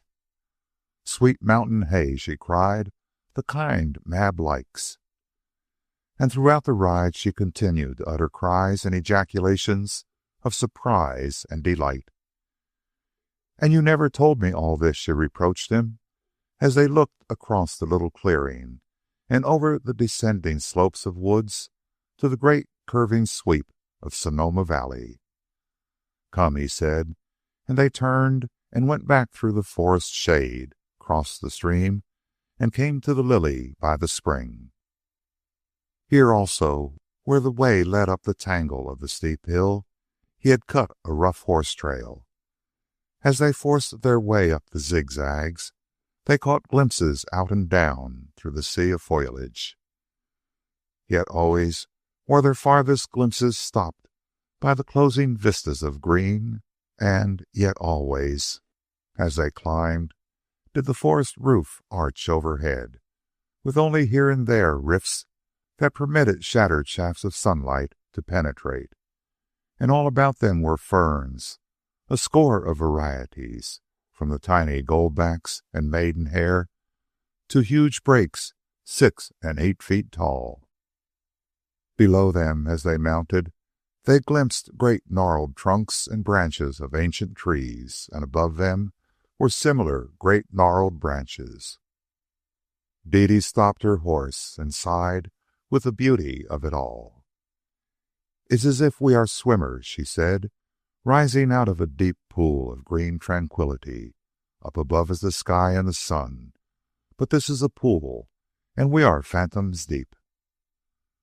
They started their horses, but a dog-tooth violet, shouldering amongst the maidenhair, caught her eye and made her rein in again. They cleared the crest and emerged from the pool as if into another world, for now they were in the thicket of velvet-trunked young madronos, and looking down the open, sun-washed hillside, across the nodding grasses, to the drifts of blue and white nemophilia that carpeted the tiny meadow on either side of the tiny stream. Dede clapped her hands. "It's sure prettier than office furniture," Daylight remarked. "It sure is," she answered. And Daylight, who knew his weakness in the use of that particular word sure, knew that she had repeated it deliberately and with love. They crossed the stream and took the cattle track over the low rocky hill and through the scrub forest of manzanita, till they emerged on the next tiny valley with its meadow-bordered streamlet. "If we don't run into some quail pretty soon, I'll be surprised some," Daylight said. And as the words left his lips, there was a wild series of explosive thrummings as the old quail arose from all about Wolf, while the younger ones scuttled for safety and disappeared miraculously before the spectators' very eyes. He showed her the hawk's nest he had found in the lightning-shattered top of the redwood, and she discovered a wood rat's nest which she had not seen before. Next they took the old wood road and came out on the dozen acres of clearing where the wine grapes grew in the wine-colored volcanic soil. Then they followed the cow path through more woods and thickets and scattered glades, and dropped down the hillside to where the farmhouse, poised on the lip of the big canyon, came into view only when they were right upon it. Dede stood on the wide porch that ran the length of the house, while Daylight tied the horses. To Dede it was very quiet. It was the dry, warm, breathless calm of California midday. All the world seemed dozing. From somewhere pigeons were cooing lazily. With a deep sigh of satisfaction, Wolf, who had drunk his fill at all the streams along the way, dropped down in the cool shadow of the porch. She heard the footsteps of Daylight returning and caught her breath with a quick intake. He took her hand in his, and as he turned the doorknob, felt her hesitate. Then he put his arm around her. The door swung open, and together they passed in. Chapter 25. Many persons, themselves city-bred and city-reared, have fled to the soil and succeeded in winning great happiness. In such cases, they have succeeded only by going through a process of savage disillusionment. But with Dede and Daylight, it was different. They had both been born on the soil, and they knew its naked simplicities and rawer ways. They were like two persons, after far wandering, who had merely come home again. There was less of the unexpected in their dealings with nature, while theirs was all the delight of reminiscence. What might appear sordid and squalid to the fastidiously reared was to them eminently wholesome and natural. The commerce of nature was to them no unknown and untried trade. They made fewer mistakes. They already knew, and it was a joy to remember what they had forgotten. And another thing they learned was that it was easier for one who has gorged at the flesh pots to content himself with the meagerness of a crust than for one who has known only the crust. Not that their life was meager. It was that they found keener delights and deeper satisfactions in little things. Daylight, who had played the game in the biggest and most fantastic aspects, found that here on the slopes of Sonoma Mountain it was still the same old game. Man had still work to perform, forces to combat, obstacles to overcome. When he experimented, in a small way, of raising a few pigeons for market, he found no less zest in calculating in squabs than formerly when he had calculated in millions. Achievement was no less achievement, while the process of it seemed more rational and received the sanction of his reason. The domestic cat that had gone wild and that preyed on his pigeons, he found by the comparative standards to be of no less paramount menace than a Charles Klinkner in the field of finance, trying to raid him for several millions. The hawks and weasels and coons were so many Dowsetts, Lettons, and Guggenhammers that struck at him secretly.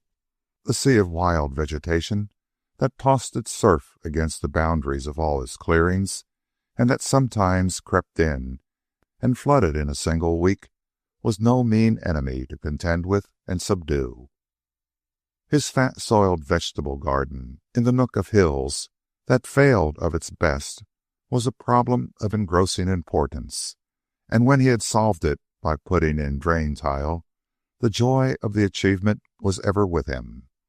He never worked in it and found the soil unpacked and tractable without experiencing the thrill of accomplishment. There was the matter of plumbing. He was enabled to purchase the materials through a lucky sale of a number of his hair bridles. The work he did himself, though more than once he was forced to call in Dede to hold tight with a pipe wrench. And in the end, when the bathtub and the stationary tubs were installed and in working order, he could scarcely tear himself away from the contemplation of what his hands had wrought. The first evening, missing him, Dede sought and found him, lamp in hand, staring with silent glee at the tubs. He rubbed his hand over their smooth wooden lips and laughed aloud, and was as shamefaced as any boy when she caught him thus secretly exulting in his own prowess. It was this adventure in woodworking and plumbing that brought about the building of the little workshop, where he slowly gathered a collection of loved tools. And he, who in the old days, out of his millions, could purchase immediately whatever he might desire, learned the new joy of the possession that followed upon rigid economy and desire long delayed. He waited 3 months before daring the extravagance of a Yankee screwdriver, and his glee in the marvelous little mechanism was so keen that Dede conceived forthright a great idea. For 6 months she saved her egg money, which was hers by right of allotment, and on his birthday presented him with a turning lathe of wonderful simplicity and multifarious efficiencies. And their mutual delight in the tool, which was his, was only equaled by their delight in Mab's first foal, which was Dede's special private property. It was not until the second summer that Daylight built the huge fireplace that outrivaled Ferguson's across the valley. For all these things took time, and Dede and Daylight were not in a hurry. Theirs was not the mistake of the average city dweller who flees in ultra-modern innocence to the soil. They did not essay too much. Neither did they have a mortgage to clear, nor did they desire wealth. They wanted little in the way of food, and they had no rent to pay. So they planned unambiguously, reserving their lives for each other and for the compensations of country dwelling from which the average country dweller is barred. From Ferguson's example, too, they profited much. Here was a man who asked for but the plainest fare, who ministered to his own simple needs with his own hands, who worked out as a laborer only when he needed money to buy books and magazines, and who saw to it that the major portion of his waking time was for enjoyment. He loved to loaf long afternoons in the shade with his books, or to be up with the dawn and away over the hills. On occasion, he accompanied Dede and Daylight on deer hunts through the wild canyons and over the rugged steeps of Hood Mountain, though more often Dede and Daylight were out alone. This riding was one of their chief joys. Every wrinkle and crease in the hills they explored, and they came to know every secret spring and hidden dell in the whole surrounding wall of the valley. They learned all the trails and cowpaths, but nothing delighted them more than to essay the roughest and most impossible rides, where they were glad to crouch and crawl along the narrowest deer runs, Bob and Mab struggling and forcing their way along behind. Back from their rides, they brought the seeds and bulbs of wild flowers to plant in favoring nooks on the ranch. Along the foot trail which led down the side of the big canyon to the intake of the water pipe, they established their fernery. It was not a formal affair, and the ferns were left to themselves. Dede and Daylight merely introduced new ones from time to time, changing them from one wild habitat to another. It was the same with the wild lilac, which Daylight had sent to him from Mendocino County. It became part of the wilderness of the ranch, and after being helped for a season, was left to its own devices. They used to gather the seeds of the California poppy and scatter them over their own acres, so that the orange-colored blossoms spangled the fields of mountain hay and prospered in flaming drifts in the fence corners and along the edges of the clearings. Dede, who had a fondness for cattails, established a fringe of them along the meadow stream, where they were left to fight it out with the watercress. And when the latter was threatened with extinction, Daylight developed one of the shaded springs into his watercress garden and declared war upon any invading cattail. On her wedding day, Dede had discovered a long dog-tooth violet by the zigzag trail above the redwood spring, and here she continued to plant more and more. The open hillside above the tiny meadow became a colony of Mariposa lilies. This was due mainly to her efforts, while Daylight, who rode with a short-handled axe on his saddle bow, cleared the little manzanita woods on the rocky hill of all its dead and dying and overcrowded weaklings. They did not labor at these tasks, nor were they tasks. Merely in passing, they paused from time to time and lent a hand to nature. These flowers and shrubs grew of themselves, and their presence was no violation of the natural environment. The man and woman made no effort to introduce a flower or shrub that did not of its own right belong. Nor did they protect them from their enemies. The horses and the colts and the cows and the calves ran at pasture among them or over them, and flower or shrub had to take its chance. But the beasts were not noticeably destructive, for they were few in number, and the ranch was large.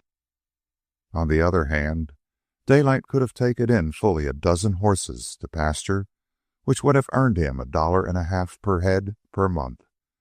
But this he refused to do, because of the devastation such close pasturing would produce. Ferguson came over to celebrate the housewarming that followed the achievement of the great stone fireplace. Daylight had ridden across the valley more than once to confer with him about the undertaking, and he was the only other present at the sacred function of lighting the first fire. By removing a partition, Daylight had thrown 2 rooms into one, and this was the big living room where Dede's treasures were placed, her books and paintings and photographs, her piano, the crouched Venus, the chafing dish, and all its glittering accessories. Already, in addition to her own wild animal skins, were those of deer and coyote, and 1 mountain lion which Daylight had killed. The tanning he had done himself, slowly and laboriously, in frontier fashion. He handed the match to Dede, who struck it and lighted the fire. The crisp manzanita wood crackled as the flames leaped up and assailed the dry bark of the larger logs. Then she leaned in the shelter of her husband's arms, and the 3 stood and looked in breathless suspense. When Ferguson gave judgment, it was with beaming face and extended hand. "She draws, by crickety, she draws," he cried. He shook Daylight's hand ecstatically, and Daylight shook his with equal fervor, and bending, kissed Dede on the lips. They were as exultant over the success of their simple handiwork as any great captain at astonishing victory. In Ferguson's eyes was actually a suspicious moisture, while the woman pressed even more closely against the man whose achievement it was. He caught her up suddenly in his arms and whirled her away to the piano, crying out, "Come on, Dede, the Gloria, the Gloria." And while the flames in the fireplace that worked, the triumphant strains of the 12th Mass rolled forth. Chapter 26. Daylight had made no assertion of total abstinence, though he had not taken a drink for months after the day he resolved to let his business go to smash. Soon he proved himself strong enough to dare to take a drink without taking a second. On the other hand, with his coming to live in the country, had passed all desire and need for drink. He felt no yearning for it, and even forgot that it existed. Yet he refused to be afraid of it, and in town, on occasion, when invited by the storekeeper, he would reply, "All right, son, if my taking a drink will make you happy, here goes. Whiskey for mine." But such a drink began no desire for a second. It made no impression. He was too profoundly strong to be affected by a thimbleful. As he had prophesied to Dede, Burning Daylight, the city financier, had died a quick death on the ranch, and his younger brother, the Daylight from Alaska, had taken his place. The threatened inundation of fat had subsided, and all his old-time Indian leanness and of muscle had returned. So likewise did the old slight hollows in his cheeks come back. For him they indicated the pink of physical condition. He became the acknowledged strong man of the Sonoma Valley, the heaviest lifter and hardest winded among a husky race of farmer folk. And once a year he celebrated his birthday in the old-fashioned frontier way, challenging all the valley to come up the hill to the ranch and be put on its back. A fair portion of the valley responded, brought the women folk and children along, and picnicked for the day.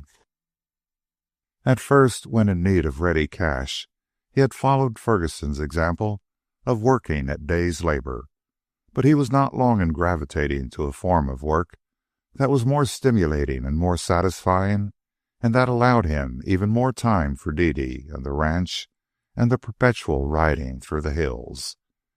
Having been challenged by the blacksmith, in a spirit of banter, to attempt the breaking of a certain incorrigible colt, he succeeded so signally as to earn quite a reputation as a horse-breaker, and soon he was able to earn whatever money he desired at this, to him, agreeable work. A sugar king, whose breeding farm and training stables were at Caliente, 3 miles away, sent for him in time of need, and before the year was out, offered him the management of the stables. But Daylight smiled and shook his head. Furthermore, he refused to undertake the breaking of as many animals as were offered. "I'm sure not going to die from overwork," he assured Dede, and he accepted such work only when he had to have money. Later, he fenced off a small run in the pasture, where, from time to time, he took in a limited number of incorrigibles. "We've got the ranch and each other," he told his wife. "I'd sooner ride with you to Hood Mountain any day than earn $40. You can't buy sunsets and loving wives and cool spring water and such folderols with $40, and $40 million can't buy back for me one day that I didn't ride with you to Hood Mountain." His life was eminently wholesome and natural. Early to bed, he slept like an infant and was up with the dawn, always with something to do and with 1,000 little things that enticed but did not clamor. He was himself, never overdone. Nevertheless, there were times when both he and Dede were not above confessing tiredness at bedtime after 70 or 80 miles in the saddle. Sometimes, when he had accumulated a little money, and when the season favored, they would mount their horses with saddlebags behind, and ride away over the wall of the valley and down into the other valleys. When night fell, they put up at the first convenient farm or village, and on the morrow they would ride on, without definite plan, merely continuing to ride on day after day until their money gave out and they were compelled to return. On such trips they would be gone anywhere from a week to 10 days or 2 weeks, and once they managed a 3-weeks trip. They even planned ambitiously some day, when they were disgracefully prosperous, to ride all the way up to Daylight's boyhood home in eastern Oregon, stopping on the way in Dede's girlhood home in Siskiyou. And all the joys of anticipation were theirs 1,000 times as they contemplated the detailed delights of this grand adventure.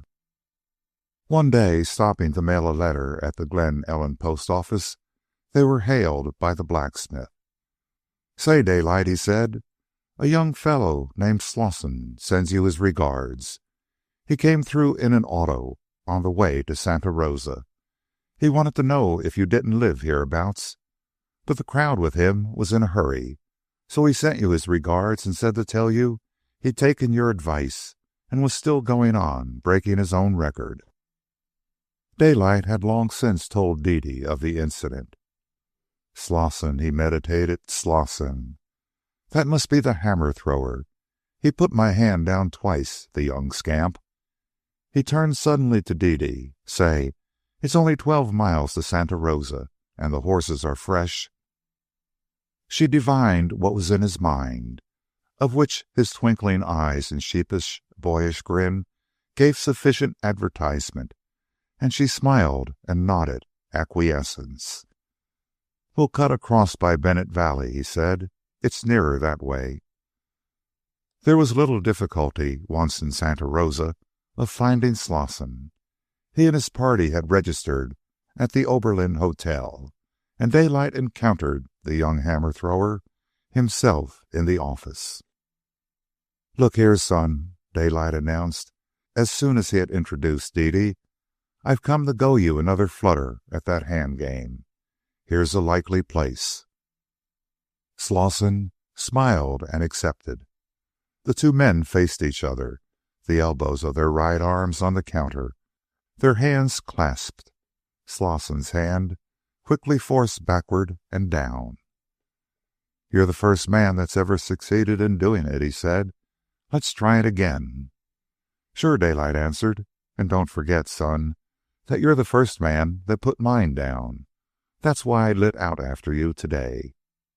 Again they clasped hands, and again Slosson's hand went down. He was a broad-shouldered, heavy-muscled young giant, at least half a head taller than Daylight, and he frankly expressed his chagrin and asked for a third trial. This time he steeled himself to the effort, and for a moment the issue was in doubt. With flushed face and set teeth, he met the other's strength till his crackling muscles failed him. The air exploded sharply from his tensed lungs as he relaxed in surrender, and the hand dropped limply down. "You're too many for me," he confessed. "I only hope you'll keep out of the hammer-throwing game." Daylight laughed and shook his head. "We might compromise and each stay in his own class. You stick to hammer-throwing, and I'll go on turning down hands." But Slosson refused to accept defeat. "Say," he called out, as Daylight and Dede, astride their horses, were preparing to depart. "Say, do you mind if I look you up next year? I'd like to tackle you again." "Sure, son. You're welcome to a flutter any time, though I give you fair warning that you'll have to go some. You'll have to train up, for I'm plowing and chopping wood and breaking colts these days." Now and again on the way home, Dede could hear the big boy husband chuckling gleefully. As they halted their horses on top of the divide out of Bennett Valley in order to watch the sunset, he ranged alongside and slipped his arm around her waist. "Little woman," he said, "you're sure responsible for it all, and I leave it to you. If all the money in creation is worth as much as one arm like that, when it's got a sweet little woman like this to go around." For all his delights in the new life, Dede was his greatest. As he explained to her more than once, he had been afraid of love all his life, only in the end to come to find it the greatest thing in the world. Not alone were the two well mated, but in coming to live on the ranch, they had selected the best soil in which their love would prosper. In spite of her books and music, there was in her a wholesome simplicity and love of the open and natural, while Daylight, in every fiber of him, was essentially an open-air man. Of one thing in Dede, Daylight never got over marveling about, and that was her efficient hands. The hands that he had first seen taking down flying shorthand notes and ticking away at the typewriter. The hands that were firm to hold a magnificent brute like Bob, that wonderfully flashed over the keys of the piano, that were unhesitant in household tasks, and that were twin miracles to caress and run rippling fingers through his hair. But Daylight was not unduly uxorious. He lived his man's life just as she lived her woman's life. There was proper division of labor in the work they individually performed, but the whole was entwined and woven into a fabric of mutual interest and consideration. He was as deeply interested in her cooking and her music as she was in his agricultural adventures in the vegetable garden, and he who resolutely declined to die of overwork saw to it that she should likewise escape so dire a risk. In this connection, using his man's judgment and putting his man's foot down, he refused to allow her to be burdened with the entertaining of guests. For guests they had, especially in the warm, long summers, and usually They were her friends from the city, who were put to camp in tents which they cared for themselves, and where, like true campers, they had also to cook for themselves. Perhaps only in California, where everybody knows camp life, would such a program have been possible. But Daylight's steadfast contention was that his wife should not become cook, waitress, and chambermaid because she did not happen to possess a household of servants. On the other hand, chafing dish suppers in the big living room for their camping guests were a common happening, at which times Daylight allotted them their chores and saw that they were performed. For one who stopped only for the night, it was different. Likewise, it was different with her brother, back from Germany and again able to sit a horse. On his vacations, he became the third in the family, and to him was given the building of the fires, the sweeping, and the washing of the dishes. Daylight devoted himself to the lightening of Dede's labors, and it was her brother who incited him to utilize the splendid water power of the ranch that was running to waste. It required Daylight's breaking of extra horses to pay for the materials, and the brother devoted a 3 weeks' vacation to assisting, and together they installed a pelting wheel. Besides sawing wood and turning his lathe and grindstone, Daylight connected the power with the churn. But his great triumph was when he put his arm around Dede's waist and led her out to inspect a washing machine run by the Pelton wheel, which really worked and really washed clothes. Dede and Ferguson, between them, after a patient struggle, had taught Daylight poetry, so that in the end he might have been often seen sitting slack in the saddle and dropping down the mountain trails through the sun-flecked woods, chanting aloud Kipling's Tomlinson, or when sharpening his axe, singing into the whirling grindstone Henley's Song of the Sword. Not that he ever became consummately literary in the way his two teachers were. Beyond Frau Lippo Lippi and Caliban and Setebos, he found nothing in Browning, while George Meredith was ever his despair.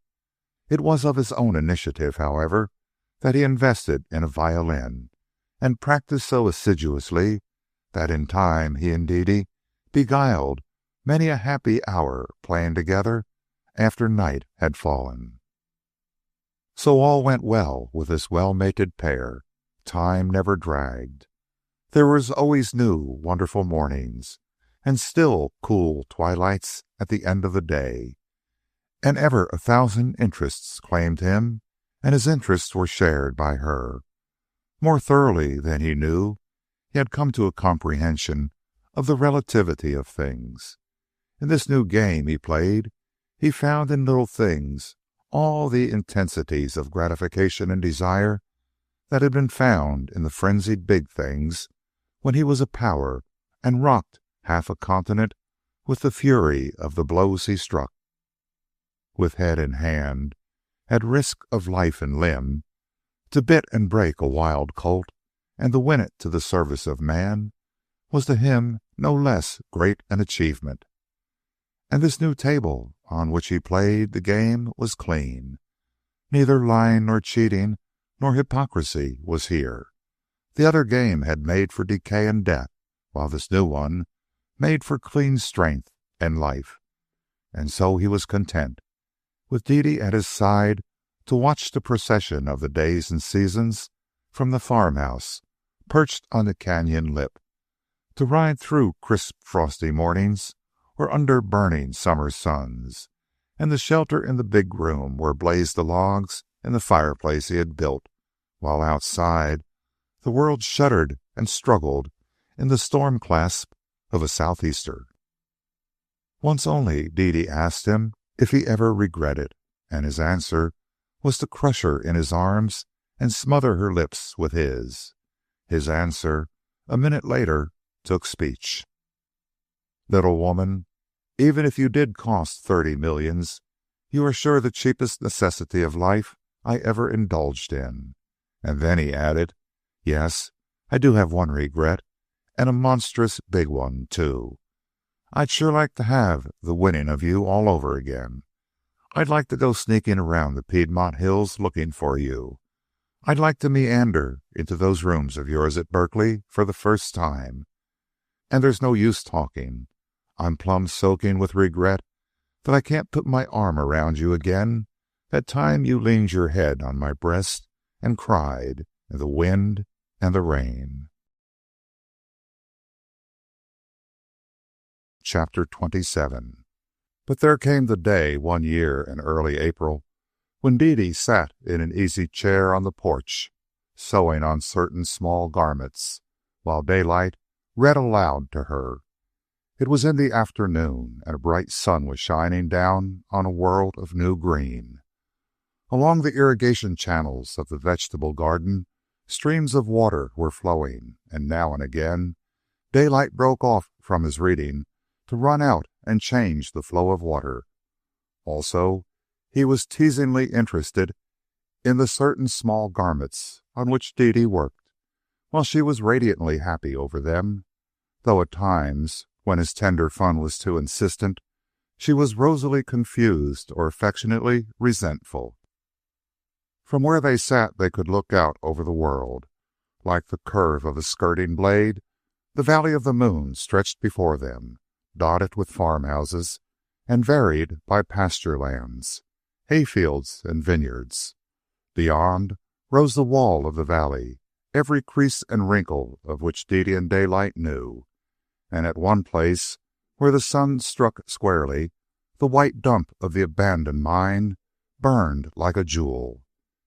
In the foreground, in the paddock by the barn, was Mab, full of pretty anxieties for the early spring foal that staggered about her on tottery legs. The air shimmered with heat, and altogether it was a lazy, basking day. Quail whistled to their young from the thicketed hillside behind the house. There was a gentle cooing of pigeons, and from the green depths of the big canyon arose the sobbing wood note of a mourning dove. Once there was a warning chorus from the foraging hens, and a wild rush for cover as a hawk, high in the blue, cast its drifting shadow along the ground. It was this, perhaps, that aroused old hunting memories in Wolf. At any rate, Dede and Daylight became aware of excitement in the paddock, and saw harmlessly reenacted a grim old tragedy of the younger world. Curiously eager, velvet-footed, and silent as a ghost, sliding and gliding and crouching, the dog that was mere domesticated Wolf stalked the enticing bit of young life that Mab had brought so recently into the world, and the mare, her own ancient instincts aroused and quivering, circled ever between the foal and this menace of the wild young days, when all her ancestry had known fear of him and his hunting brethren. Once she whirled and tried to kick him, but usually she strove to strike him with her forehoofs, or rush upon him with open mouth and ears laid back in an effort to crunch his backbone between her teeth. And the wolf dog, with ears flattened down and crouching, would slide silkily away, only to circle up to the foal from the other side and give cause to the mare for new alarm. Then Daylight, urged on by Dede's solicitude, uttered a low, threatening cry, and Wolf, drooping and sagging in all the body of him in token of his instant return to man's allegiance, slunk off behind the barn. It was a few minutes later that Daylight, breaking off from his reading to change the streams of irrigation, found that the water had ceased flowing. He shouldered a pick and shovel, took a hammer and a pipe wrench from the tool house, and returned to Dede on the porch. "I reckon I'll have to go down and dig the pipe out," he told her. "It's that slide that's threatened all winter. I guess she's come down at last."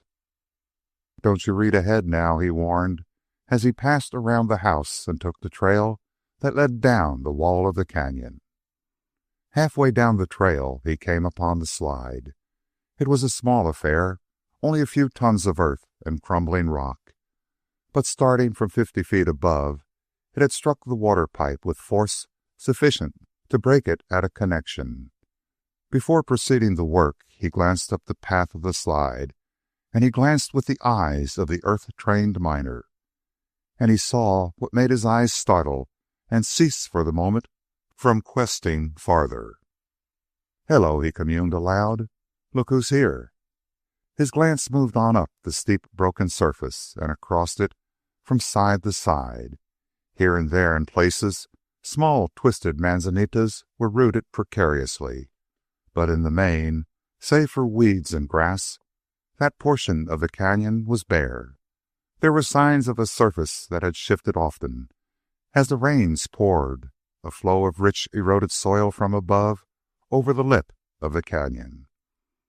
"A true fissure vein, or I never saw one," he proclaimed softly.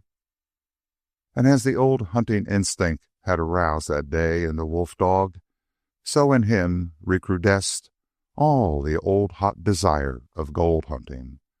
Dropping the hammer and pipe wrench, but retaining pick and shovel, he climbed up the slide to where a vague line of outputting, but mostly soil-covered rock could be seen. It was all but indiscernible, but his practiced eye had sketched the hidden formation which it signified. Here and there, along this wall of the vein, he attacked the crumbling rock with a pick and shoveled the encumbering soil away. Several times he examined this rock. So soft was some of it that he could break it in his fingers. Shifting a dozen feet higher up, he again attacked with pick and shovel. And this time, when he rubbed the soil from a chunk of rock and looked, he straightened up suddenly, gasping with delight.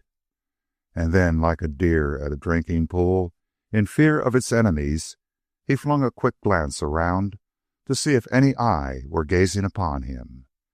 He grinned at his own foolishness and returned to his examination of the chunk. A slant of sunlight fell on it, and it was all a glitter with tiny specks of unmistakable free gold. "From the grassroots down," he muttered in an awe-stricken voice as he swung his pick into the yielding surface. He seemed to undergo a transformation. No quart of cocktails had ever put such a flame in his cheeks, nor such a fire in his eyes. As he worked, he was caught up in the old passion that had ruled most of his life. A frenzy seized him that markedly increased from moment to moment. He worked like a madman till he panted from his exertions, and the sweat dripped from his face to the ground. He quested across the face of the slide to the opposite wall of the vein and back again. And midway, he dug down through the red volcanic earth that had washed from the disintegrating hill above, until he uncovered quartz, rotten quartz, that broke and crumbled in his hands and showed to be alive with free gold. Sometimes he started small slides of earth that covered up his work and compelled him to dig again. Once he was swept 50 feet down the canyon side, but he floundered and scrambled up again without pausing for breath. He hit upon quartz that was so rotten that it was almost like clay, and here the gold was richer than ever. It was a veritable treasure chamber. For 100 feet up and down he traced the walls of the vein. He even climbed over the canyon lip to look along the brow of the hill for sign of the outcrop. But that could wait, and he hurried back to his find. He toiled on in the same mad haste, until exhaustion and an intolerable ache in his back compelled him to pause. He straightened up with even a richer piece of gold-laden quartz. Stooping, the sweat from his forehead had fallen to the ground. It now ran into his eyes, blinding him. He wiped it from him with the back of his hand and returned to the scrutiny of the gold. It would run 30,000 to the ton, 50,000, anything, he knew that. And as he gazed upon the yellow lure and panted for air and wiped the sweat away, his quick vision leaped and set to work. He saw the spur track that must run up from the valley and across the upland pastures, and he ran the grades and built the bridge that would span the canyon, until it was real before his eyes. Across the canyon was the place for the mill, and there he erected it. And he erected also the endless chain of buckets suspended from a cable and operated by gravity that would carry the ore across the canyon to the quartz crusher. Likewise, the whole mine grew before him, and beneath him tunnels, shafts, and galleries, and hoisting plants. The blasts of the miners were in his ears, and from across the canyon he could hear the roar of the stamps. The hand that held the lump of quartz was trembling, and there was a tired, nervous palpitation apparently in the pit of his stomach. It came to him abruptly that what he wanted was a drink. Whiskey, cocktails, anything, a drink.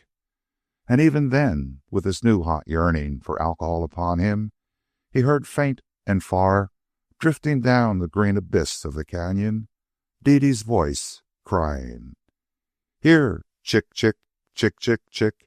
Here, chick, chick, chick." He was astounded at the lapse of time.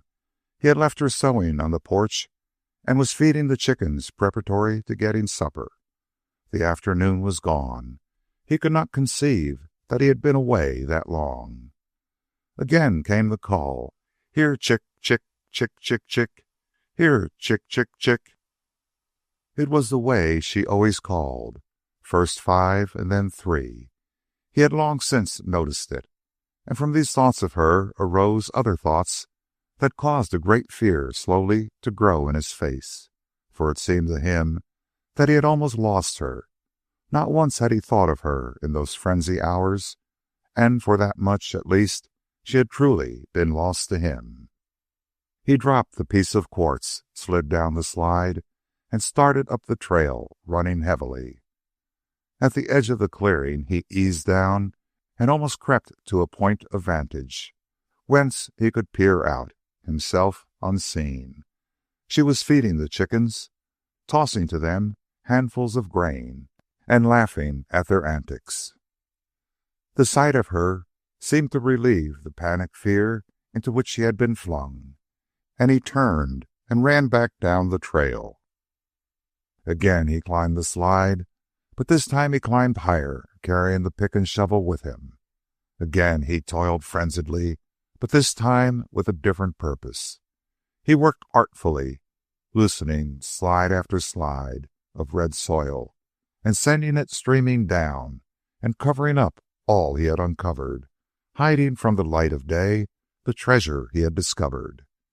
He even went into the woods and scooped armfuls of last year's fallen leaves, which he scattered over the slide. But this he gave up as a vain task, and he sent more slides of soil down upon the scene of his labor, until no sign remained of the outjutting walls of the vein. Next he repaired the broken pipe, gathered his tools together, and started up the trail. He walked slowly, feeling a great weariness, as of a man who had passed through a frightful crisis.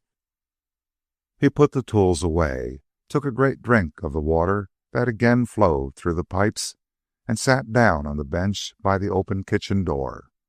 Dede was inside preparing supper, and the sounds of her footsteps gave him a vast content. He breathed the balmy mountain air in great gulps, like a diver fresh risen from the sea, and as he drank in the air, he gazed with all his eyes at the clouds and sky and valley, as if he were drinking in that, too, along with the air.